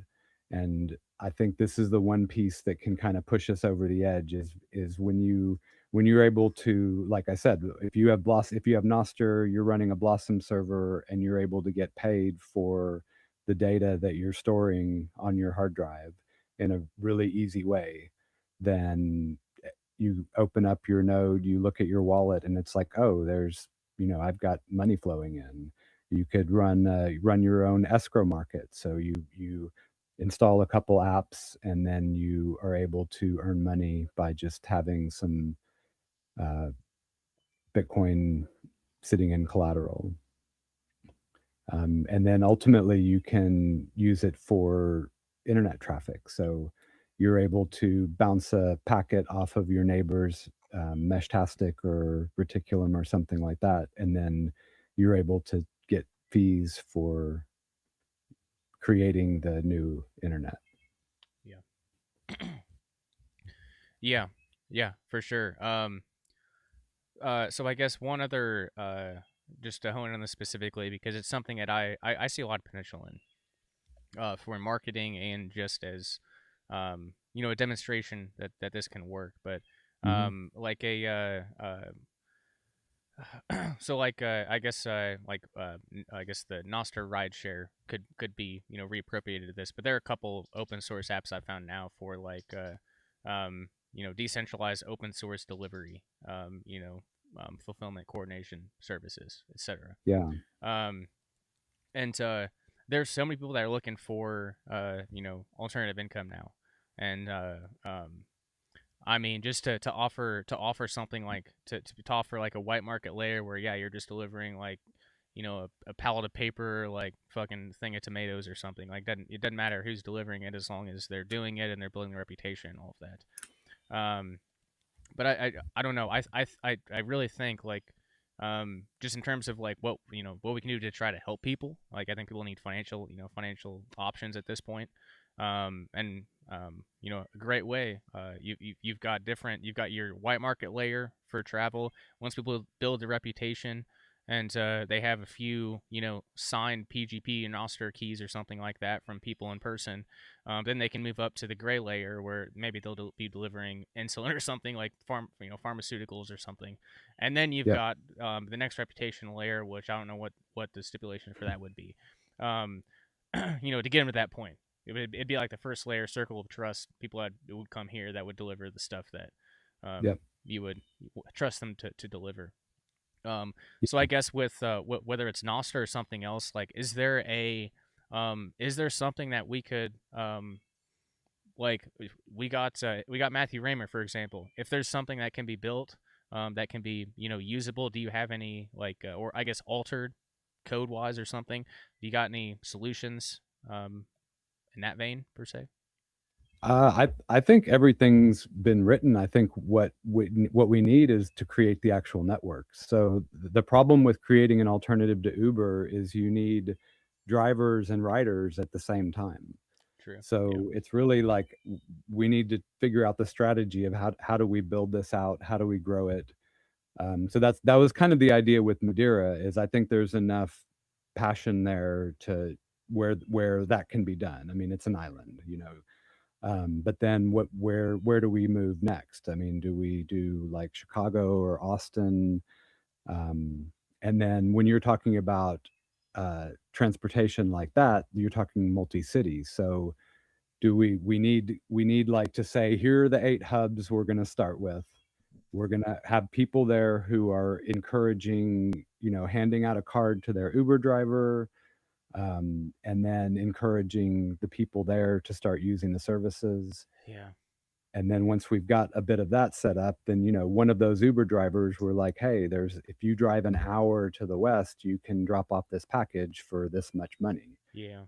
And I think it's really important what you said. People really do want to earn money. And that was the other thing I kind of got from Thane's manifesto is like, really, we need to be just doing stuff that people want for money. And how can we make that as efficient as possible and also not be buying bombs to drop on children at the same time? Yeah. Yeah, and you bring up a good point there.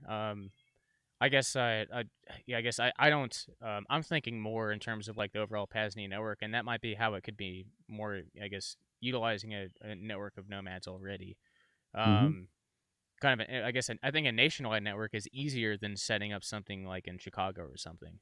Austin maybe not. Austin would probably be a right place for something like this. But I don't know. Like there's so much.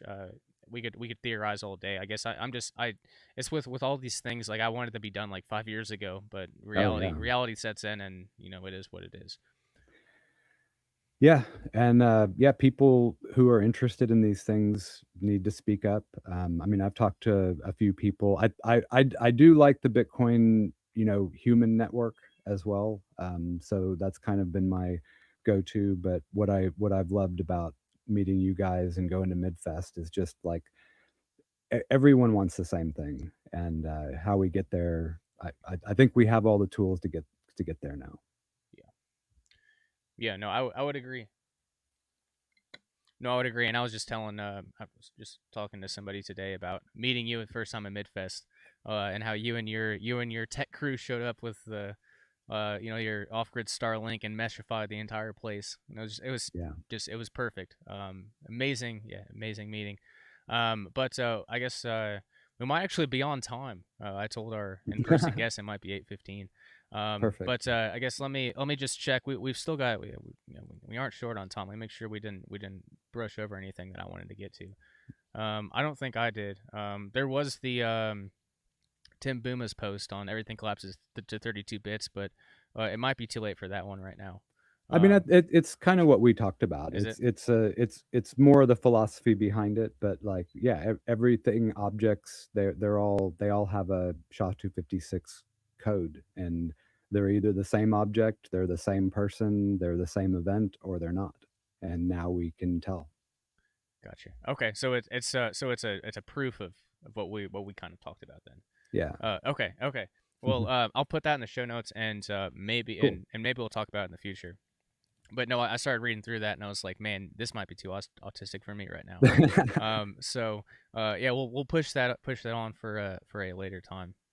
As for right now, we're coming up to our only break for the evening. Actually, on time when there is no on time. But yeah, we'll go to break, and we'll come back with Freedom Pioneer Focus, and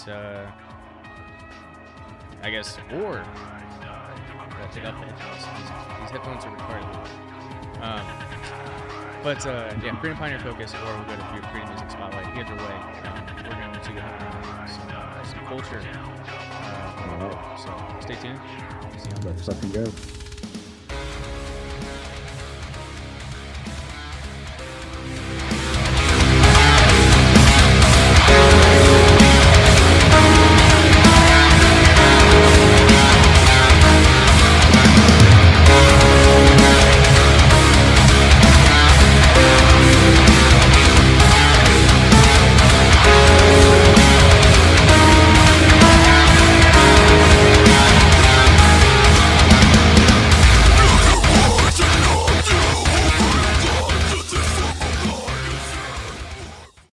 Now, when it comes to weird alternative health shit, you may have heard of Brown's gas, boss, aka molecular hydrogen. Technically, actually, molecular hydrogen is just one part of what Brown's gas is, but whatever.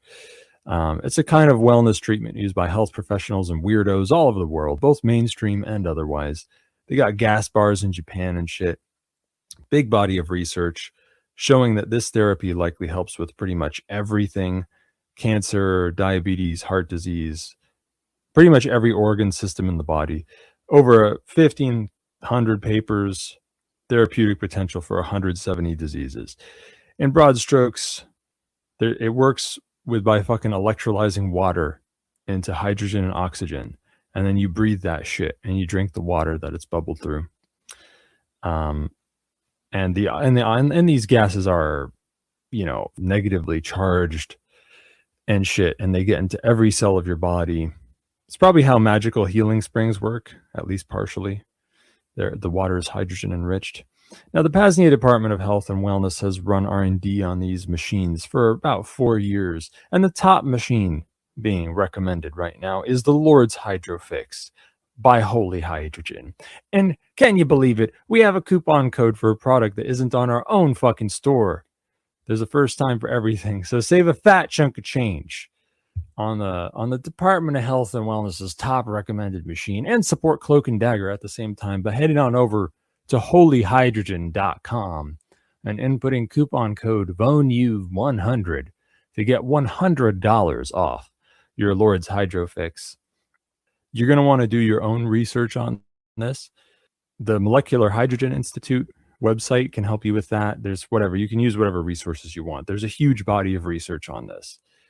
You know as well as I do, hopefully, that there are a lot of bullshit health tonics and gimmicks being hawked out there. The Brown's gas is one of the truest, most powerful tonic treatments out there in the world by far. When you learn for yourself how much of a health and wellness bombshell molecular hydrogen truly is, you're going to see why having your own machine is truly worth the investment. These machines are a bit costly, okay? I'm not going to lie to you, but they last for ages, and they may help you save on health costs in the long run. Nothing's a bigger deal than your health, so pony the fuck up. Go to holyhydrogen.com. Use coupon code VONU100. Victor Oscar November Uniform 100. Get $100 off. Hey guys, Scott here for Liberty Under Attack Publications.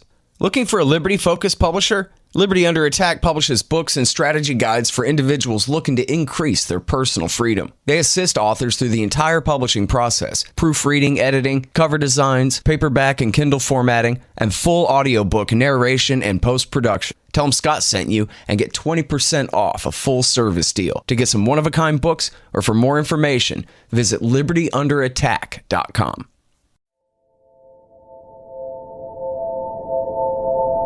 Liberty Under Attack Publications is your source for all things self-liberation. Featuring high-quality agorist and anarchist fiction, Paul Rosenberg's A Lodging of Wayfaring Men and his The Breaking Dawn are two great starts. The Brushfire series by Matthew Wojtecki is stellar, #Agora, and more. Save Bitcoin or fiat by buying a bundle, such as the Strategy Sample Pack, wherein you can explore a few different strategies to the problem of freedom. At Current, Vonu, Ben Stone's Vision, and Second Realm book on strategy. And once you're inspired to take action in your own life, head on over to the Ghost Pads and Privacy Tools tab to get yourself a Ghost Phone and Ghost Pad, and secure your communications from both the public and private spies. Stock up your home apothecary with items from Aura's Apothecary, Black Drawing Salve, Comfrey Salve, Natural Insect Repellent, and much more. And finally, the newest edition, PAZNIA Farms Canned Goods, Cowboy Candy, Pickles, Salsa, etc. Of course, all of the canned goods and the apothecary items are made with the highest quality ingredients, some grown here at the homestead. Head on over to libertyunderattack.com, again libertyunderattack.com, to check out our full catalog or to place your order today. Bitcoin accepted and preferred. Email if you'd like to pay with XMR, shane@libertyunderattack.com, or if you'd like to place an international order. Again, libertyunderattack.com. Liberty Under Attack Publications. Share your story. Find your freedom.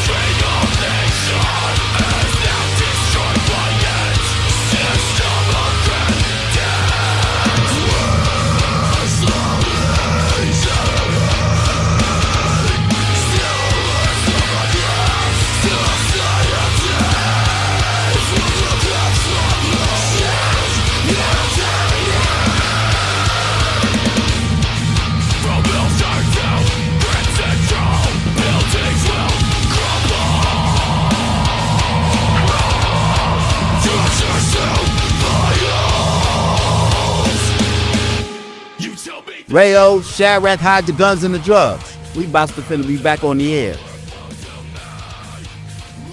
This is the Life and Times of PAZNIA, a monthly news show from Veritas. Now, your humble hosts, Rayo 2 and Shadrach.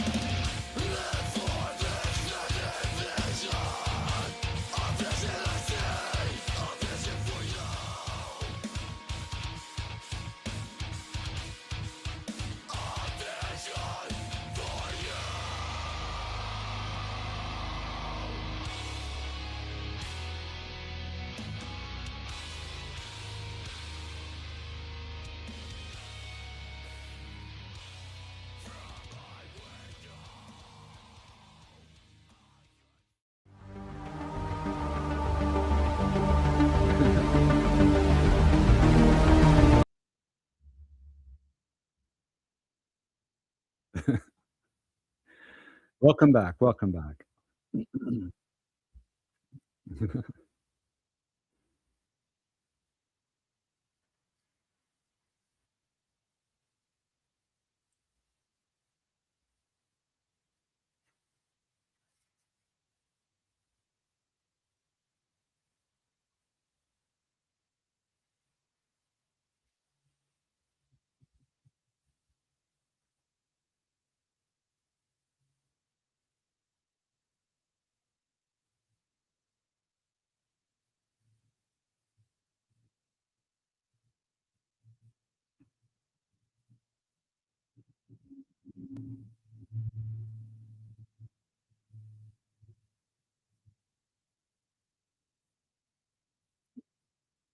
No, no. Good old Eastern time zone.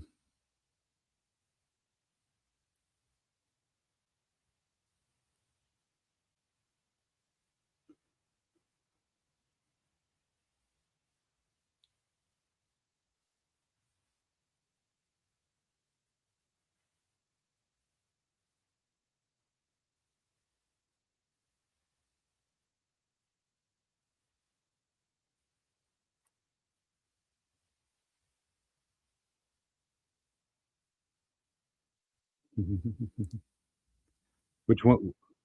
Which one are you playing?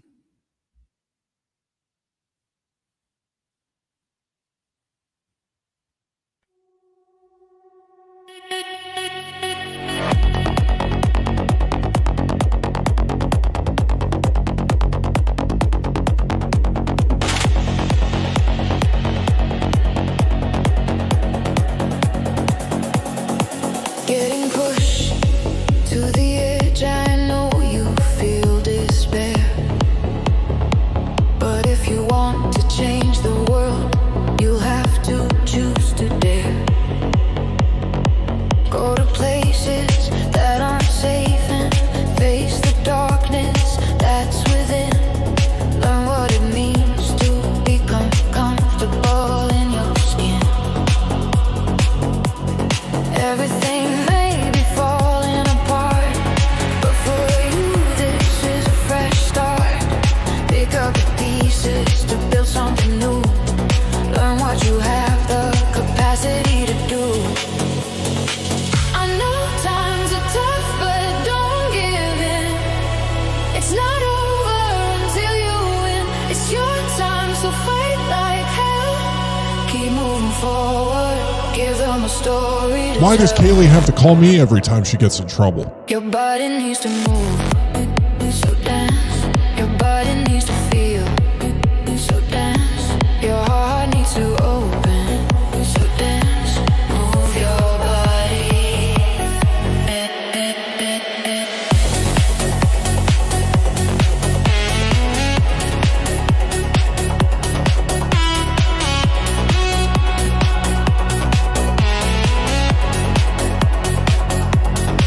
When you were young, you had dreams.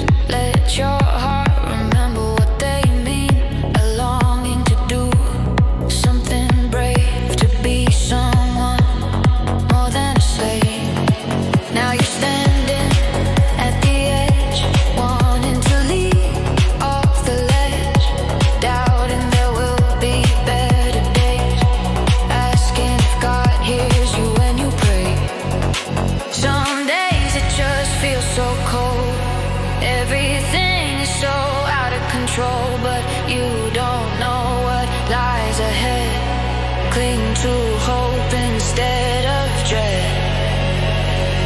I know times are tough, but don't give in. It's not over until you win. It's your time, so fight like hell.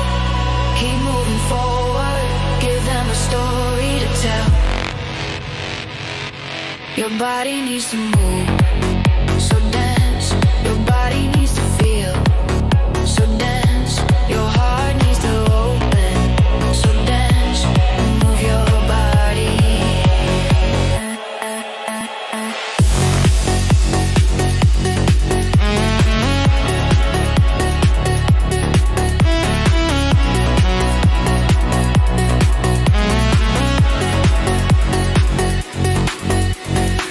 I know times are tough, but don't give in. It's not over until you win. It's your time, so fight like hell. Keep moving forward, give them a story to tell. I know times are tough, but don't give in. It's not over until you win. It's your time, so fight like hell. Keep moving forward, give them a story to tell.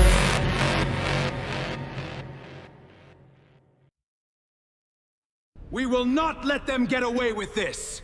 We will teach the galaxy that compliance is defiance.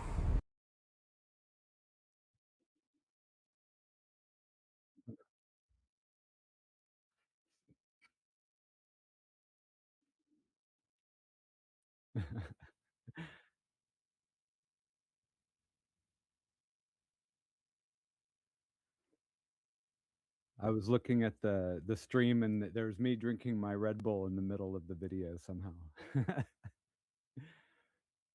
OBS is fun.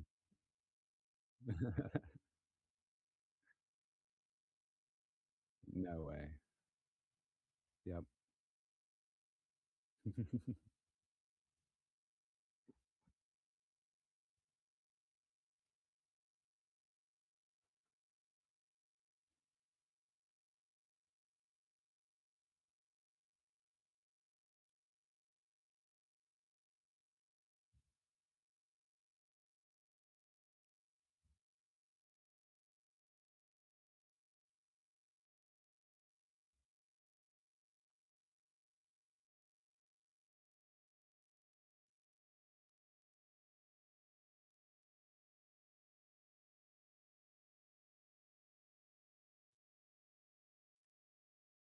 Oh no, it's Belgrade. Yeah, that's in June. Yeah. Yeah. And on that, so yeah, Stardust is in Vegas right now. Some of them. So all right. Cool, cool.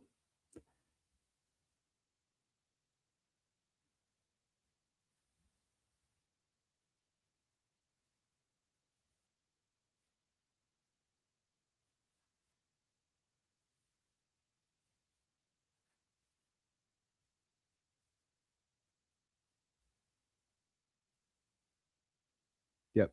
R.I.P. Stardust.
close that out.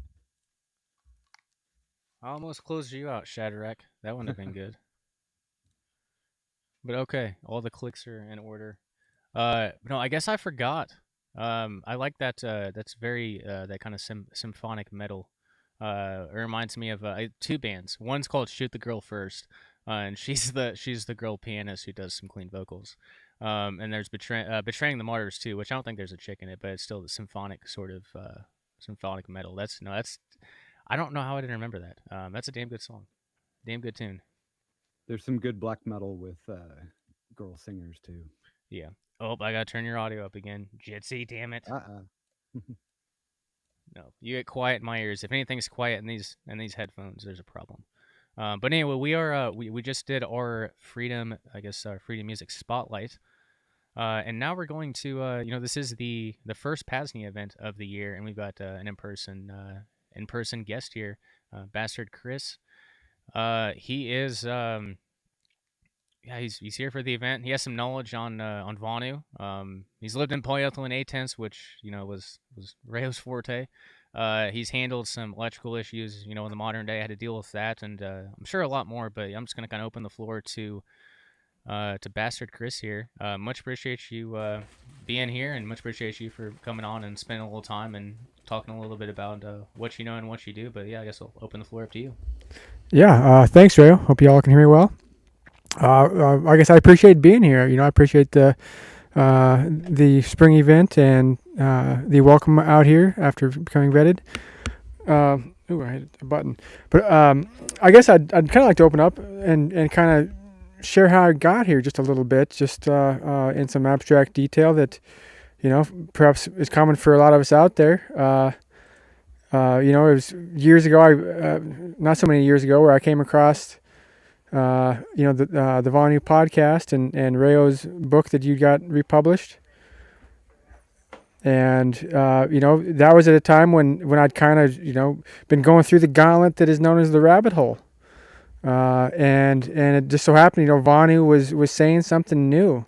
It was consistent with, voluntarism.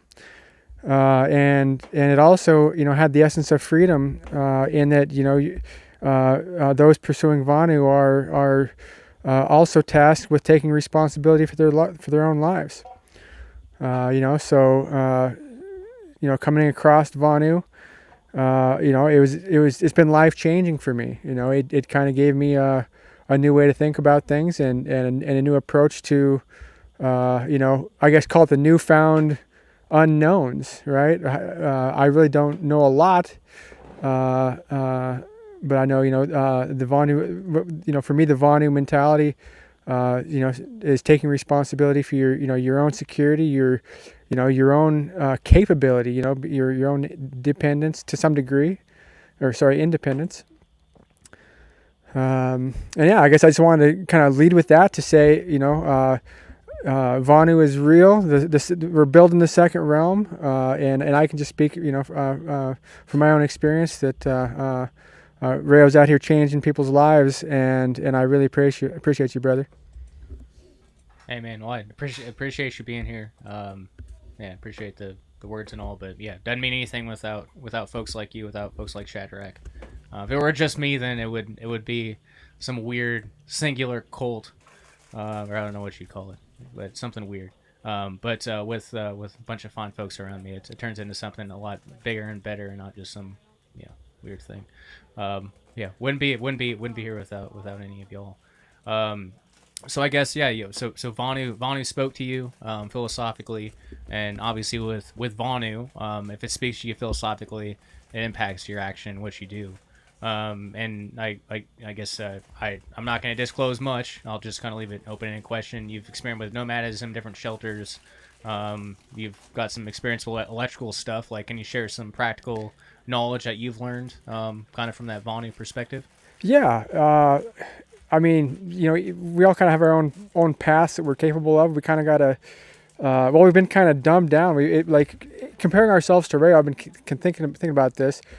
If we could contrast our own capabilities with somebody from his time frame, I just anticipate there's this whole, a very different capability that that Rayo's generation had, and maybe different problems too. And so I guess I'm kind of starting at the end to go back to the beginning a little bit, but it's kind of been interesting to see how Vonu changes over time. Because having attempted to be comfortable in a polyethylene tent, it's different for me than it was for Rayo, because I'm trying to run electricity to run a computer, to whereas as far as I recall, he only had a non-electrical typewriter. Yeah, there was no electronics. Right. Definitely no electronics. Yeah. Yep. So the times change, and the pathways to Vonu change, and so that's kind of where I'm at now, is kind of realizing some of that change, but on the on the way here, starting with kind of a nomadism with a home base. Gaining, first of all, gaining a reputation, having the luck and a fate of crossing paths with other Vonuans and PAZNIans. So starting there, and then what was really helpful for me was learning how to take care of my vehicle, from the repairs that you can accomplish with tools that you can have in a kit. And also not upgrading to the modern vehicle, that's just much more challenging to maintain and repair. But that's one of those things, those changes I'm realizing, is that these older vehicles are going to be phased out. Who knows how soon gas might be phased out. There's a lot of unknowns, a lot of things changing, and I guess I'm lucky to be in this time, or I guess I'm grateful to at least be able to maintain my own vehicle to the degree that I am, because I'm able to recognize a huge cost saving, and also a huge security and confidence when I'm out there on the road. So I guess I would say that is one huge thing, is don't be afraid to get under your hood, to get under your vehicle, and start learning.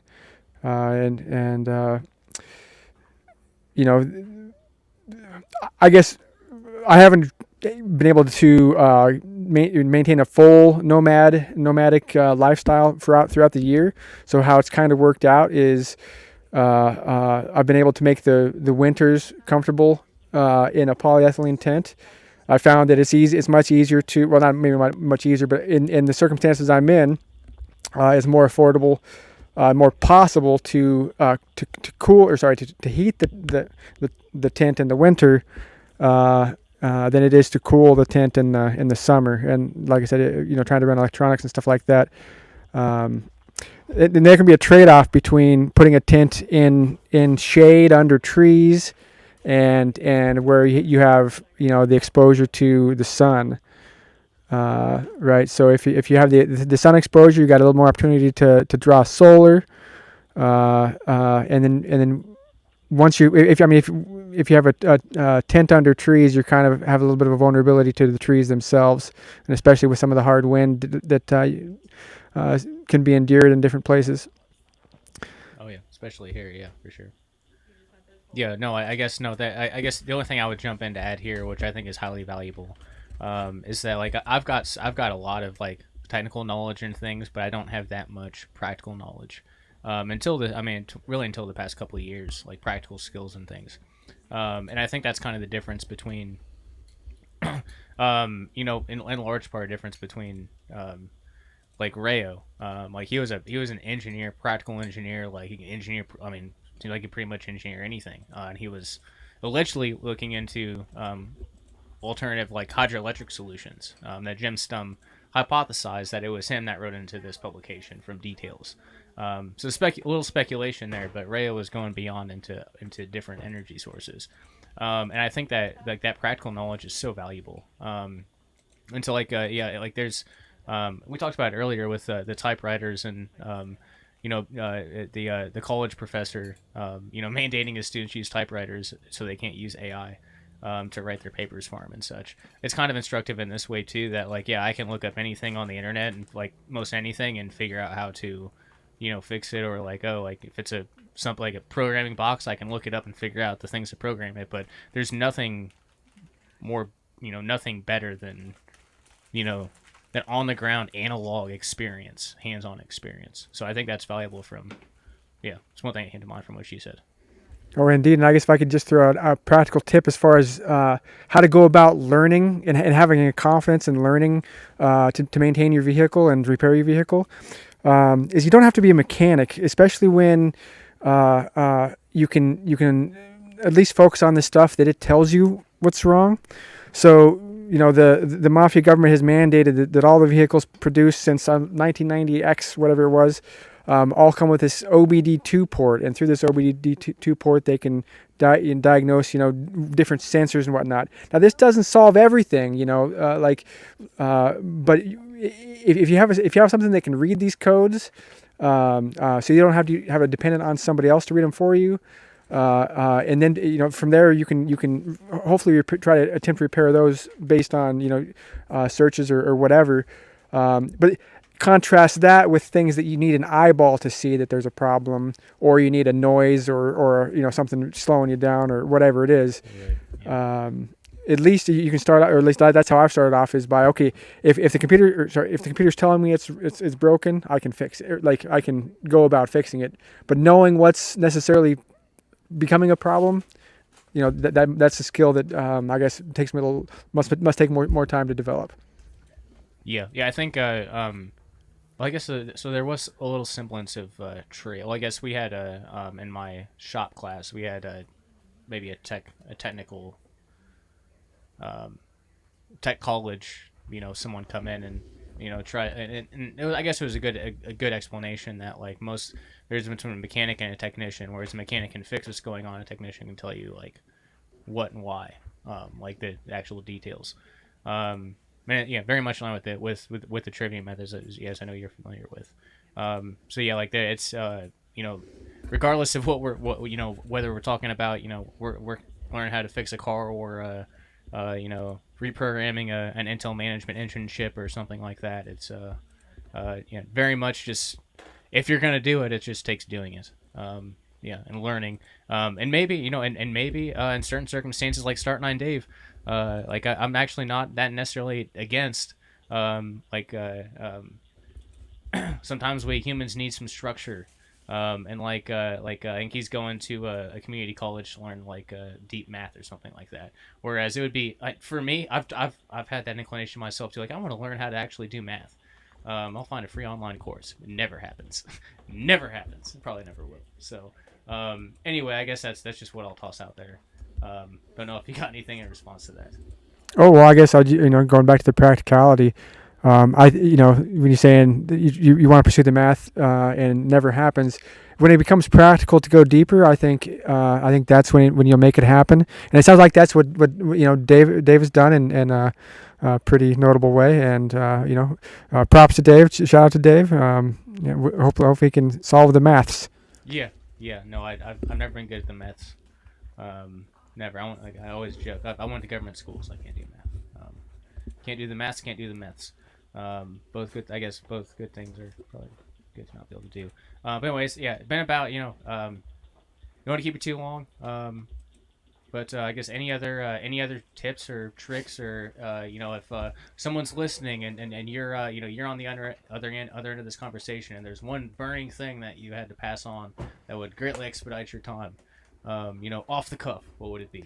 Well, I guess if I could just say one thing, I'm actually saying this to myself. Anybody else, sharing a similar path with me? When you're trying to build the second realm and trying to go Vonu, you're making some sacrifices that can be mentally taxing in some ways, and it can be helpful to not fail to give yourself credit for the challenges and those sacrifices that we are making, because sometimes it can be it can lead to some doubtful things. Because trading comfort for Vonu is I guess that's one of the things I'm kind of pointing at. Going back into the wild and undomesticating ourselves. There's some mental parts to it, and I just want to say that don't lose sight of those accomplishments and also the sacrifices. The trying to fight the good fight, trying to take responsibility for my own life and speaking for myself. Yeah. So I guess I'll give so Shadrach. This will be a one-sided because he can't with the current setup. He can't necessarily hear you. But do you have a short question I can relay? Like I'm a translator. You got any questions or comments I can relay across?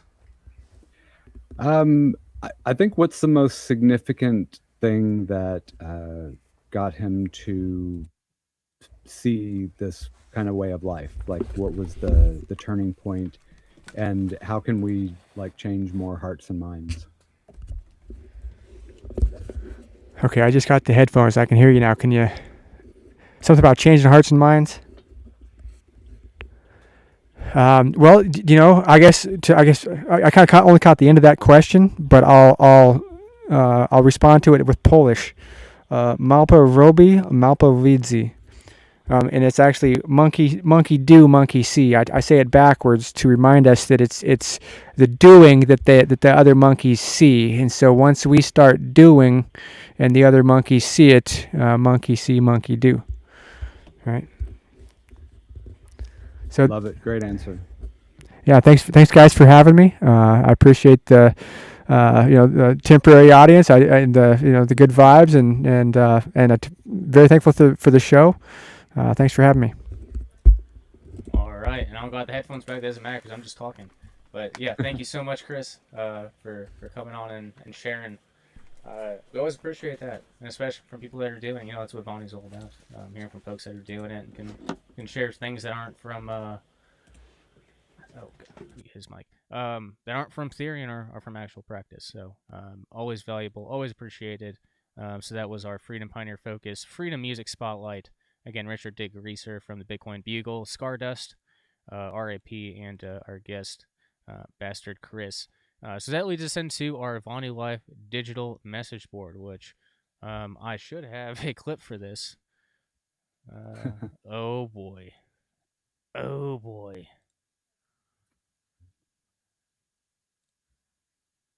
Well, maybe we'll just forego it unless I can find it quickly. Yeah, we'll just forego it. There's a cool clip that I had prepared for the Vonu Life digital message board segment, but you're going to hear some stuff. So anyway, yeah, this is a segment where we cover messages from you, the listener. Again, PAZNIA.com/call2 if you would like to give us a call.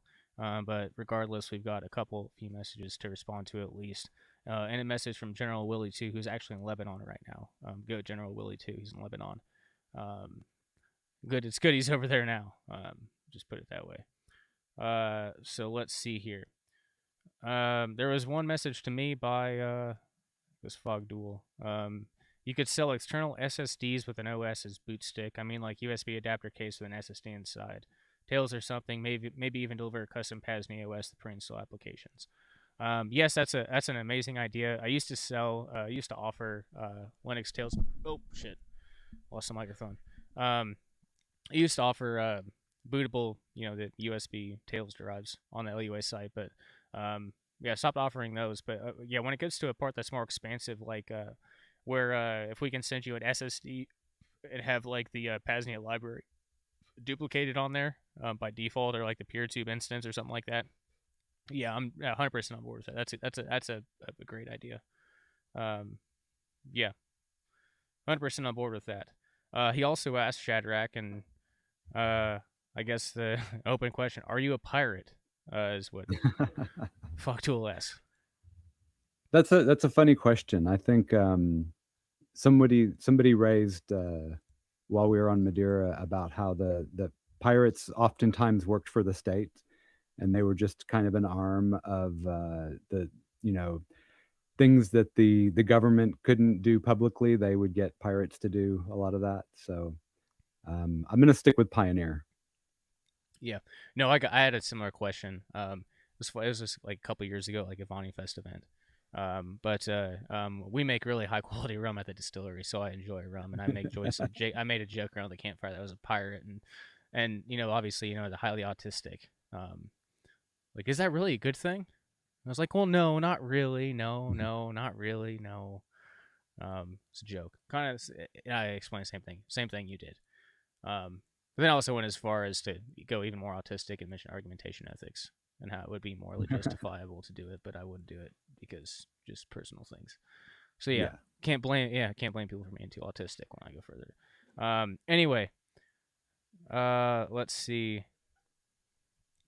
All right, someone commented on the Star Wars video. That was the Richard Bugle. But we've got a couple other pieces of at least I have. I don't know if you've got any messages, but I wanted to take a moment here. This is played on advertisements, but I think this is an important message from the digital message board. General Willie too. He's in Lebanon dealing with a bunch of this fallout from this bullshit happening right now. So I want to give General Willie to the floor for a few minutes to we just need to hear from Willie too. I guess I'll just put it that way.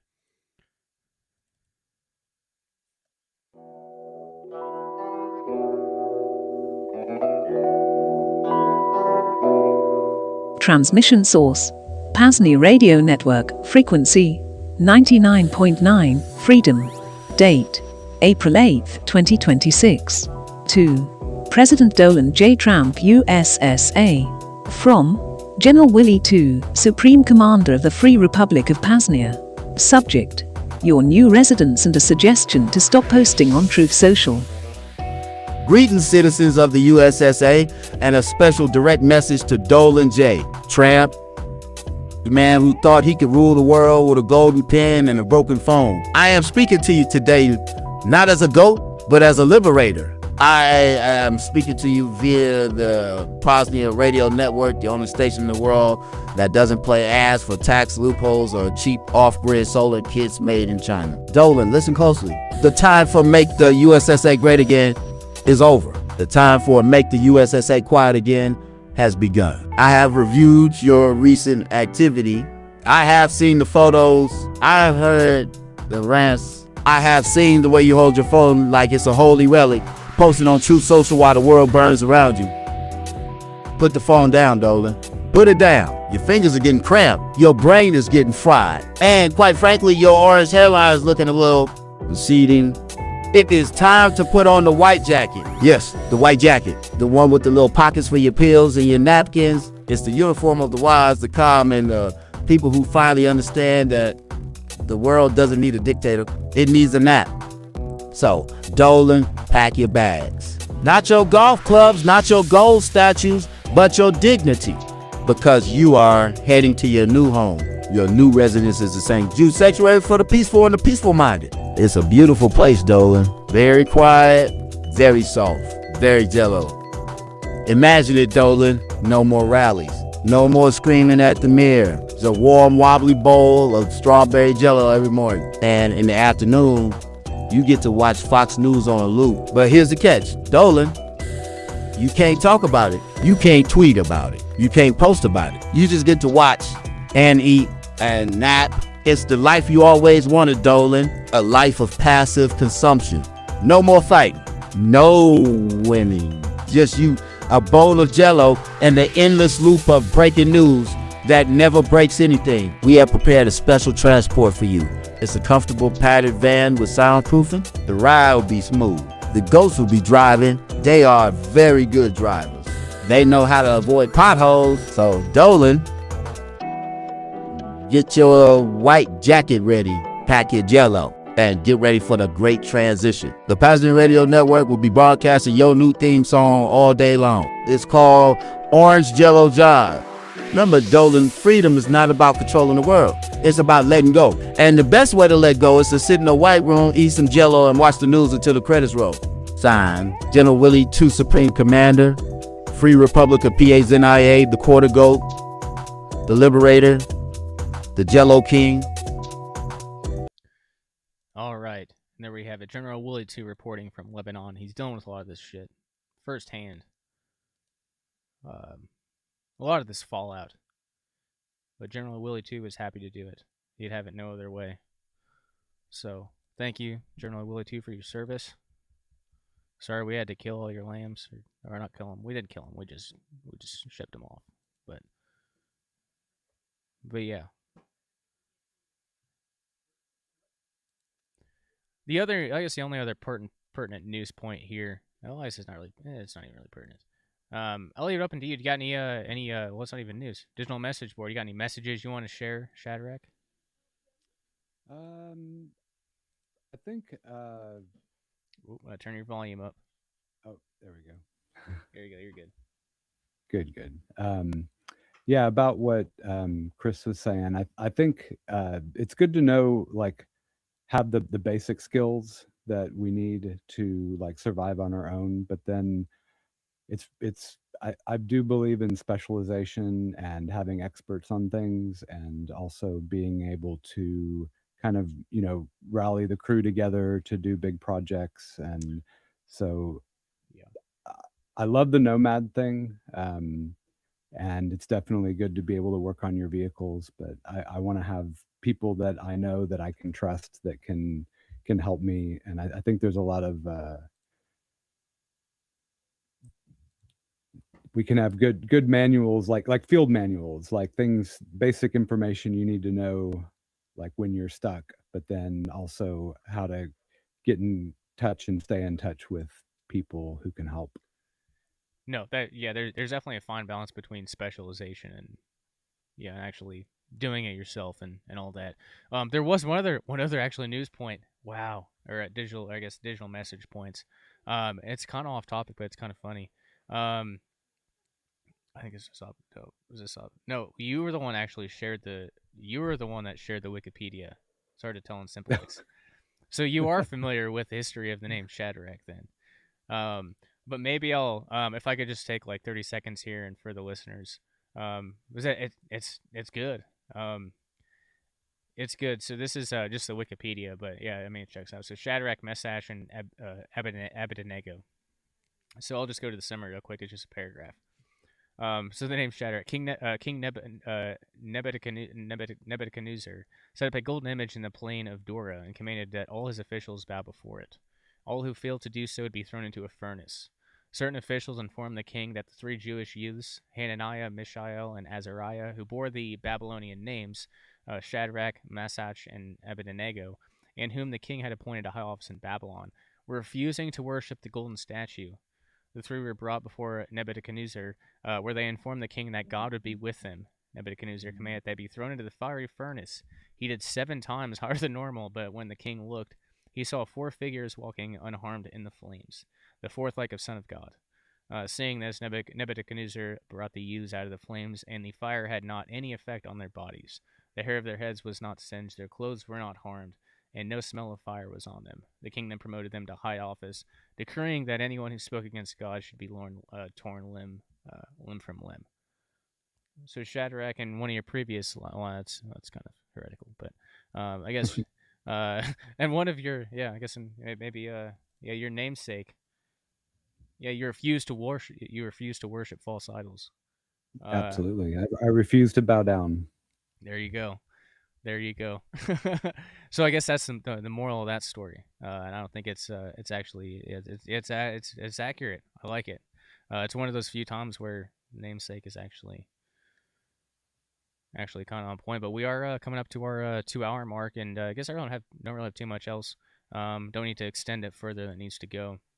I guess the next question for you then is the next monthly news show. It's either 3rd or 4th Sunday. May 30th, good for you? Oh shit! Yeah. I'll have to look. 10/4. We'll let our anxious viewers know soon. Yep, 3rd or 4th Saturday. Yep, 3rd or 4th Saturday. We'll figure it out. I guess the only other noteworthy note here is that Matt Hill, the CEO of Start 9, will be on Cloak and Dagger May 9th, and that'll be a really great discussion. I listened to an interview. I'm trying to remember who it was. One of the big Bitcoiners, but he went deep into AI and kind of the Claude aspect of it, and why local AI is so important. Yeah. No, he's been doing some great podcasts lately. No, like I listened to that one, and I was like, yeah, this dude needs to be on. He needs to talk to Thane. I'd love to talk to him, but I'm not. Thane could have a more intelligent conversation. That's why it's great to have Thane, Cloak Dagger around. Is I can just secure shows that I would want to do myself, and there'd be more smarter conversations on his. So it's good for everybody. So I guess that's the couple of noteworthy notes. Before we close out, we covered a lot this evening. Any closing thoughts? Any loops we didn't close out in this conversation? No, it was great. I'm really enjoying this. I'm sure we'll prepare better next time. We probably won't. We probably won't. Yeah, I like the way Thane puts it. So Yeah, we'll come out with what needs to come out. I guess the last couple things I'll mention during Thane's show, I was tossing up PAZCraft on the screen, which I'll do for our younger listeners because they need their short attention spans. They need something different on the screen. So maybe I'll just scroll, fly through the PAZCraft map during the stream sometime, which I did tonight. But no, it's some cool shit. Check it out. PAZNIA.com/PAZCraft. It's our self-hosted Minecraft server, which I think he's doing on decentralized VPS. I don't know all the details. I mean, Avalon is he took this up and he went way further with it than I ever imagined. Lots of good stuff in there. PAZNIA.com/PAZCraft. And if you want to help support the PAZNIA Radio Network, you can get our XMR Chat digital book bundle or the XMR Chat Sounds of Self-Liberation audiobook bundle. Just go to xmrchat.com/PAZNIA Radio, and you can find the various tiers there. I think it's $20 for the book bundle and $30 for the audiobook bundle. But great offers there. You support the network, support me, support Thane, and we keep this shit going. We keep it expanding. Keep tossing money back into it and watching it grow. Otherwise, yeah, I guess that's pretty much it. VonuPodcast.com, LibertyAttack.com, and yeah. Unless you got anything else, Shadrach, I'll turn it over to the post programming, and we'll leave it there. Thanks so much for tuning in. No, let's do it. Thanks, everyone. All right. Cheers. Good night. Have a good rest of your evening, guys. Later. You're listening to the PAZNIA Radio Network.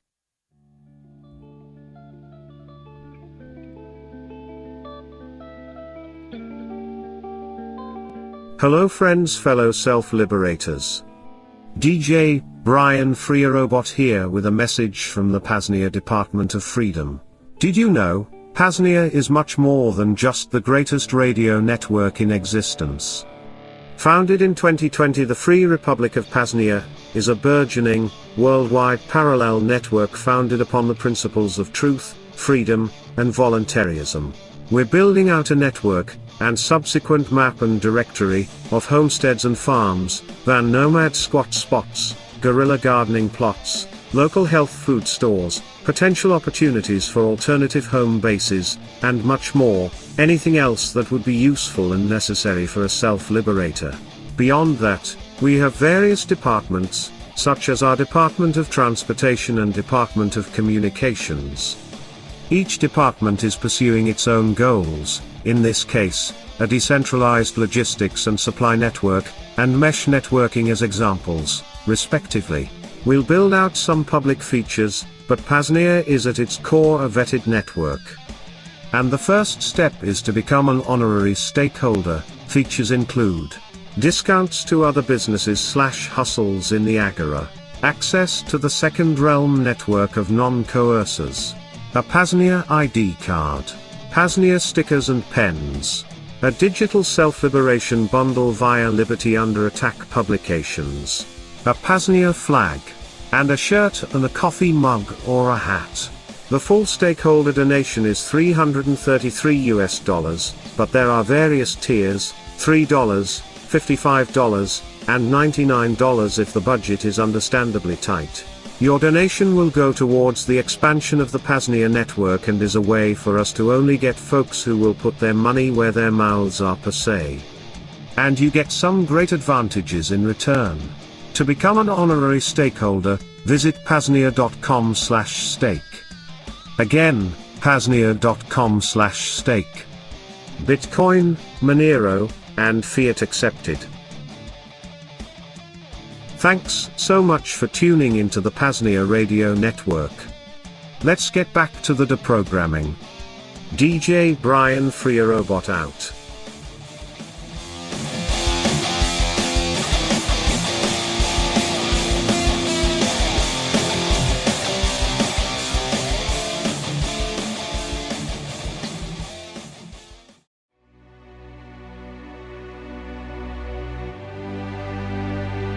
In this day and age, any facilitation or interaction with the first realm, the servile society, requires the revealing of some sort of personally identifiable information. Whether renting a place, buying a house, or buying cigarettes, one is faced with the burden of taxes, regulatory burdens, and in the case of the latter, a doxing of themselves to any random corporate employee that asks. Though, it's awfully hard or nearly impossible to get by without any sort of interaction. In Vonu terminology, Rayo describes this as a one-directional isolationism, wherein the self-liberator has access to their open but not free trading centers, but denies them access to his home base or bases. More expansively, a solution is found in Second Realm, book on strategy with the proxy merchant. The proxy merchant is a specialized individual who helps to facilitate said interactions with the coercers and haters of privacy, usually at a fee or premium. A proxy merchant may help with cryptocurrency trading, i.e. fiat to Monero, Monero to Bitcoin, or whatever, giving a self-liberator a private, more trusted solution versus using a third-party exchange. They might be in real estate and own apartment complexes, renting home bases out to self-liberators in Monero, off the books, and via a pseudonym. This real estate mogul might operate mail forwarding and residency services. Perhaps, this proxy merchant is also in contact with Thane Riddle's insurrectionary agorists, and they somehow got into possession of a pallet of non-KYC cigarettes. Now, they are able to pass on the benefits to those in the Second Realm, without paying the ridiculous extortion fees on such products. 20+ years back, every American committed at least 3 felonies a day. Today, it's surely far higher. The options for assisting freedom pioneers becomes ever expansive as each day passes by. Support the expansion of the Second Realm, the parallel, but still, circular economy, and keep our hard-earned money away from the baby bombers and coercers. Become a proxy merchant today. But this role isn't necessarily for everyone. It requires someone with a mind towards privacy, someone who exemplifies security culture principles, a self-liberator who thrives off exploiting loopholes and finding the glitches in this coercive matrix. If this sounds like you and you'd like to make a bit of coin, digital or otherwise, become a proxy merchant today. There's no website. Just start doing it. Tell the PAZNIA network about it. And profit.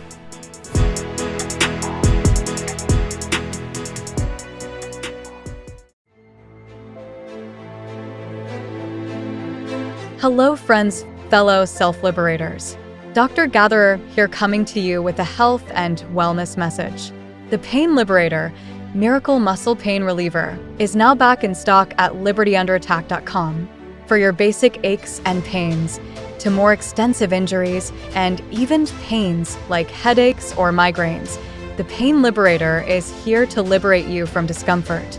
The Pain Liberator is a 20% DMSO, dimethyl sulfoxide, /80% colloidal silver water base, blended with enough aspirin to provide 30 milligrams of aspirin per spray.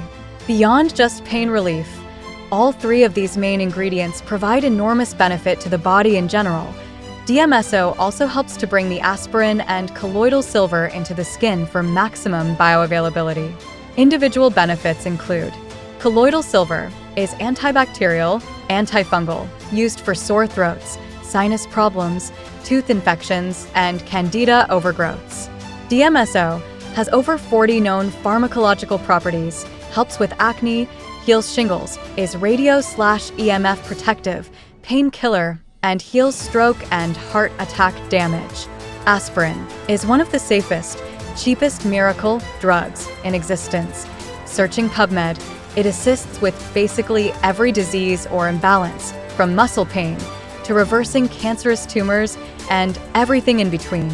Spray directly on head for headaches. The Pain Liberator is available via Liberty Under Attack publications. Just visit libertyunderattack.com/pain to place your order today. PayPal, Bitcoin, and Monero accepted. For Monero, email shane@libertyunderattack.com. The Pain Liberator, Miracle Muscle Pain Reliever, a PAZNIA Department of Health and Wellness creation. libertyunderattack.com/pain.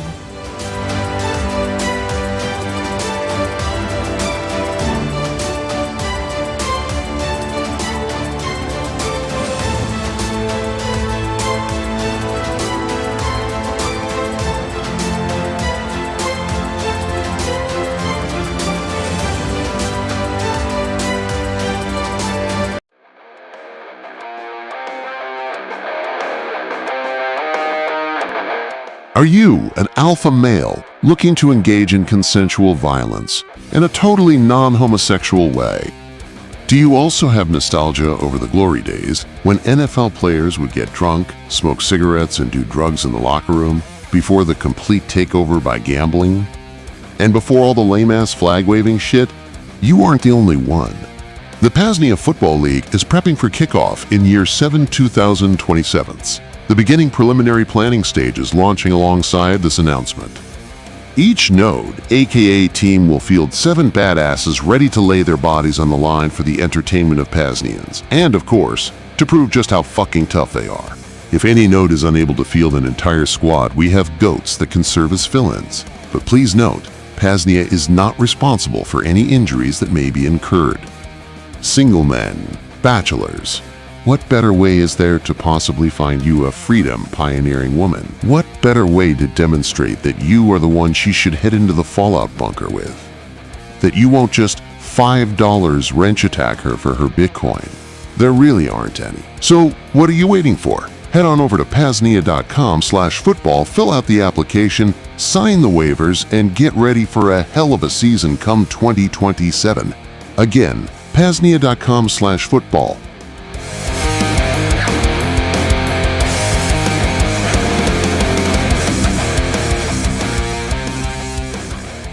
Sponsored by Pain Liberator, Miracle Muscle Pain Relief Spray, the official wellness product of the PAZNIA Football League.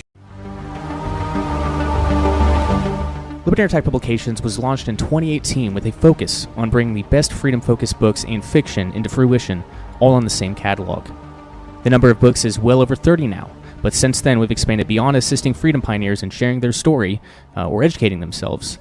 Now we help self-liberators find their freedom. Also on offer via Liberty Attack Publications are privacy tools, that is, privacy-enhanced laptops and phones, wellness items like the Pain Liberator, and occasionally special items like homemade organic canned goods, or as apothecary, and more. The website is libertyunderattack.com. Again, libertyunderattack.com. And as a thanks for your time, take 10% off your first order of books using coupon code SELFLIBERATE. Again, libertyunderattack.com. Coupon code SELFLIBERATE. Liberty Under Attack Publications. Share your story. Find your freedom.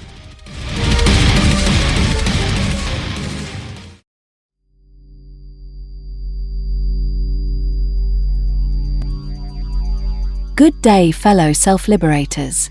Daisy Free Robot here with some critically important links. First off, PAZNIA.com/books2. This link will take you to a page with free PDF downloads to books, zines, and other publications in the realms of self-liberation and Vonu. Save some copies yourself, throw them on the dark net, burn them to flash drives, store them on blockchains, throw them in buried 55-gallon drums, or whatever. Make sure they never disappear. Again, PAZNIA.com/books2. Second, PAZNIA.com/simplex. Here, you can find links to the numerous and growing selection of simplex PAZNIA chats, ranging from the General Committee of Correspondence, our Department of Technology, the PAZNIA Radio Network, all the way to PAZcraft, the chat group for our own self-hosted, open-source mine test server. That is PAZNIA.com/simplex. And finally, with mention of PAZcraft, there is also our own server that you connect to. For more information and connection details, visit PAZNIA.com/PAZcraft. Again, PAZNIA.com/PAZcraft. Thanks for being here. Now, back to the transmission.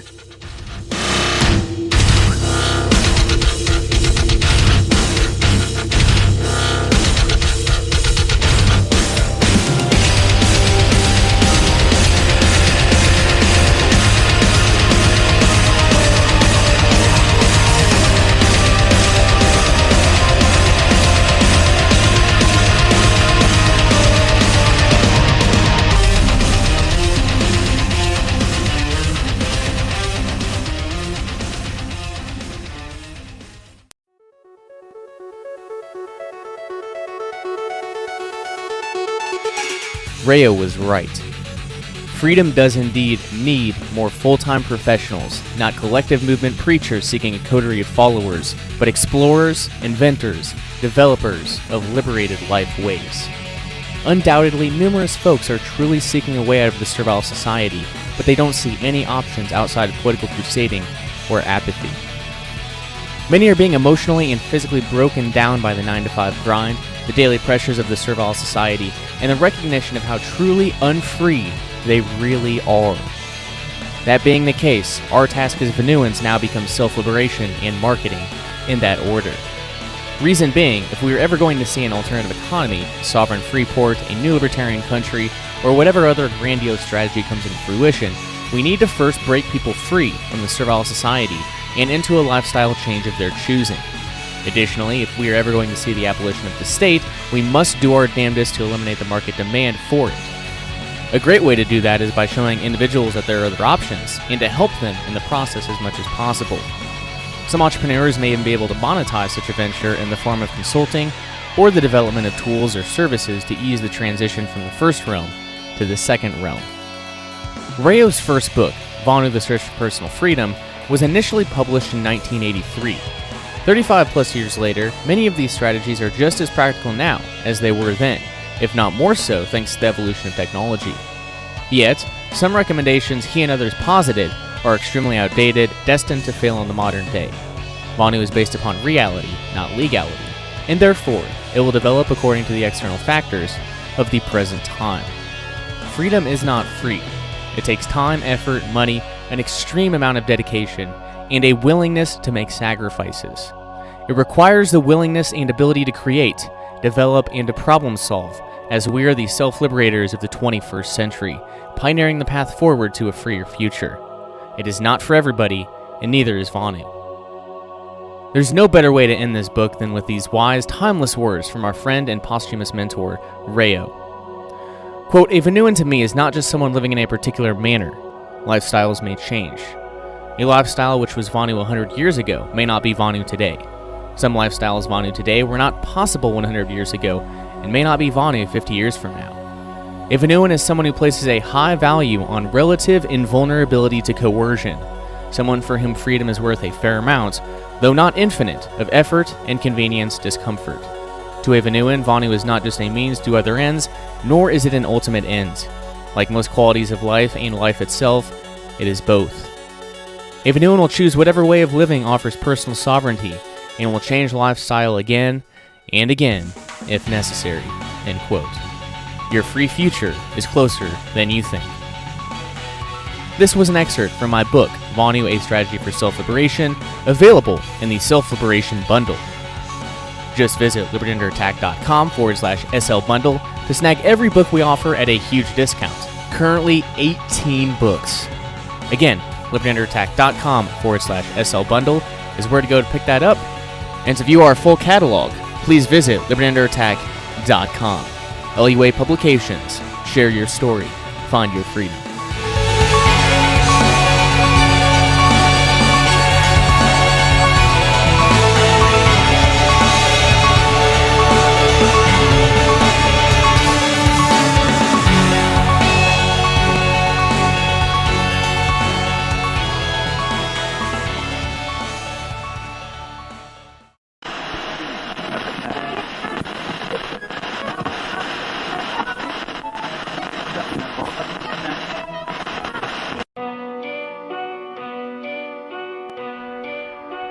This is the basic law of life. And dear listeners, it is spiritual in its nature. If man failed to do everything in his power to protect his life, as a result of such neglect lost his life, then the destiny for which the soul came to earth would end there.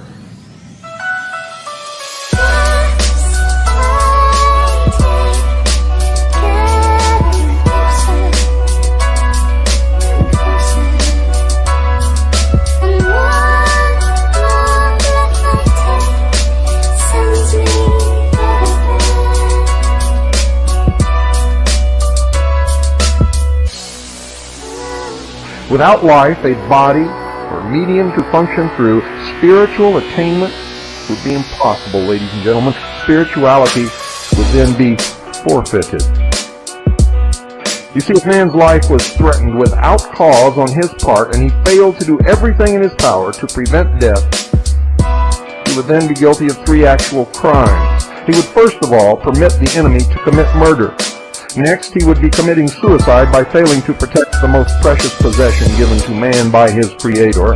And worst of all, he would end whatever his destiny might be, the purpose for which body, mind, and life had been given to him. And I believe it's to learn something. In one respect, man is forced to be a warring, not a murdering creature. And I might inject here that the Ten Commandments does not say, in its original form, thou shalt not kill. It says, ladies and gentlemen, and you can check this, if you wish, go to the original Hebrew and Greek, it says, thou shalt not murder. So in one respect, man is forced to be a warring, not a murdering creature. From his birth, the law of self-preservation forces him to be on guard against every inimical force attempting to destroy him by one means or another. He must be on the alert to prevent man, natural forces, or his own carnal desires to betray him into acts of degradation. Man is a warring creature. But his war, I tell you, his war is an honorable one. It is one of protection. First himself, so that he may protect those he is responsible for, but in doing so must not take unfair advantage of others, nor be guilty of unrighteousness.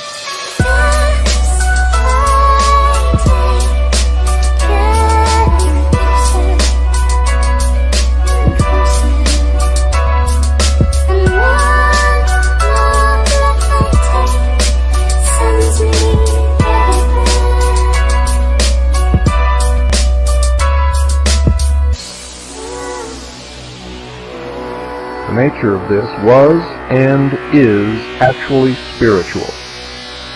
It is the battle of righteousness against evil. It is a war biblically spoken of as taking place in heaven because it is waged within man's spiritual nature. He fights to fulfill destiny and to finally create heaven on earth for himself and others who follow. By the war of righteousness, wherein there is no selfishness, he attains the consciousness which makes him a man, knowing both good and evil, having chosen good to attain the promised sonship. Notice, you must choose. You must choose. Each and every one of you listening to this broadcast tonight must choose, and you must choose very quickly. You might ask, is there actually a need for some form of evil in the life of man? Was this, together with some form of fear, ordained in the beginning? And I say nothing has been ordained, but if the divine law is to be fulfilled in the life of man, then it is certainly necessary that he, according to sacred concepts, become a crusader in God's cause, and not exist as a negative, effortless, uncreative, unproductive creature, a leech, a parasite upon the rest. The first command is that he must become a man in the true sense of the term, and this implies that he must prepare himself to meet the enemy that is ever alert to destroy the best that he has created. He must meet evil as the soldier meets the enemy. Doing this in the righteousness of his conscience neutralizes fear. Many of you call and ask me, Bill, aren't you afraid? My answer has always been and always will be no. No, no, and no.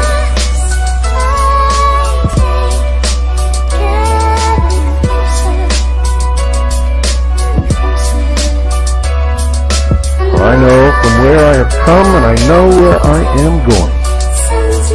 I know who I am, and I know that I possess a soul. I fear the actions of no man. I fear the judgment of no man.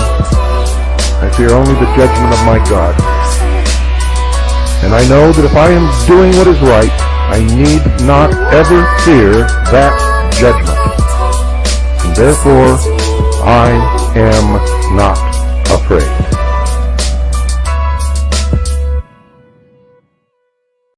You've just heard a transmission of the PAZNIA radio network, the entertainment and propaganda arm of the Free Republic of PAZNIA, a public service of the PAZNIA Free Press. Long live the Second Realm.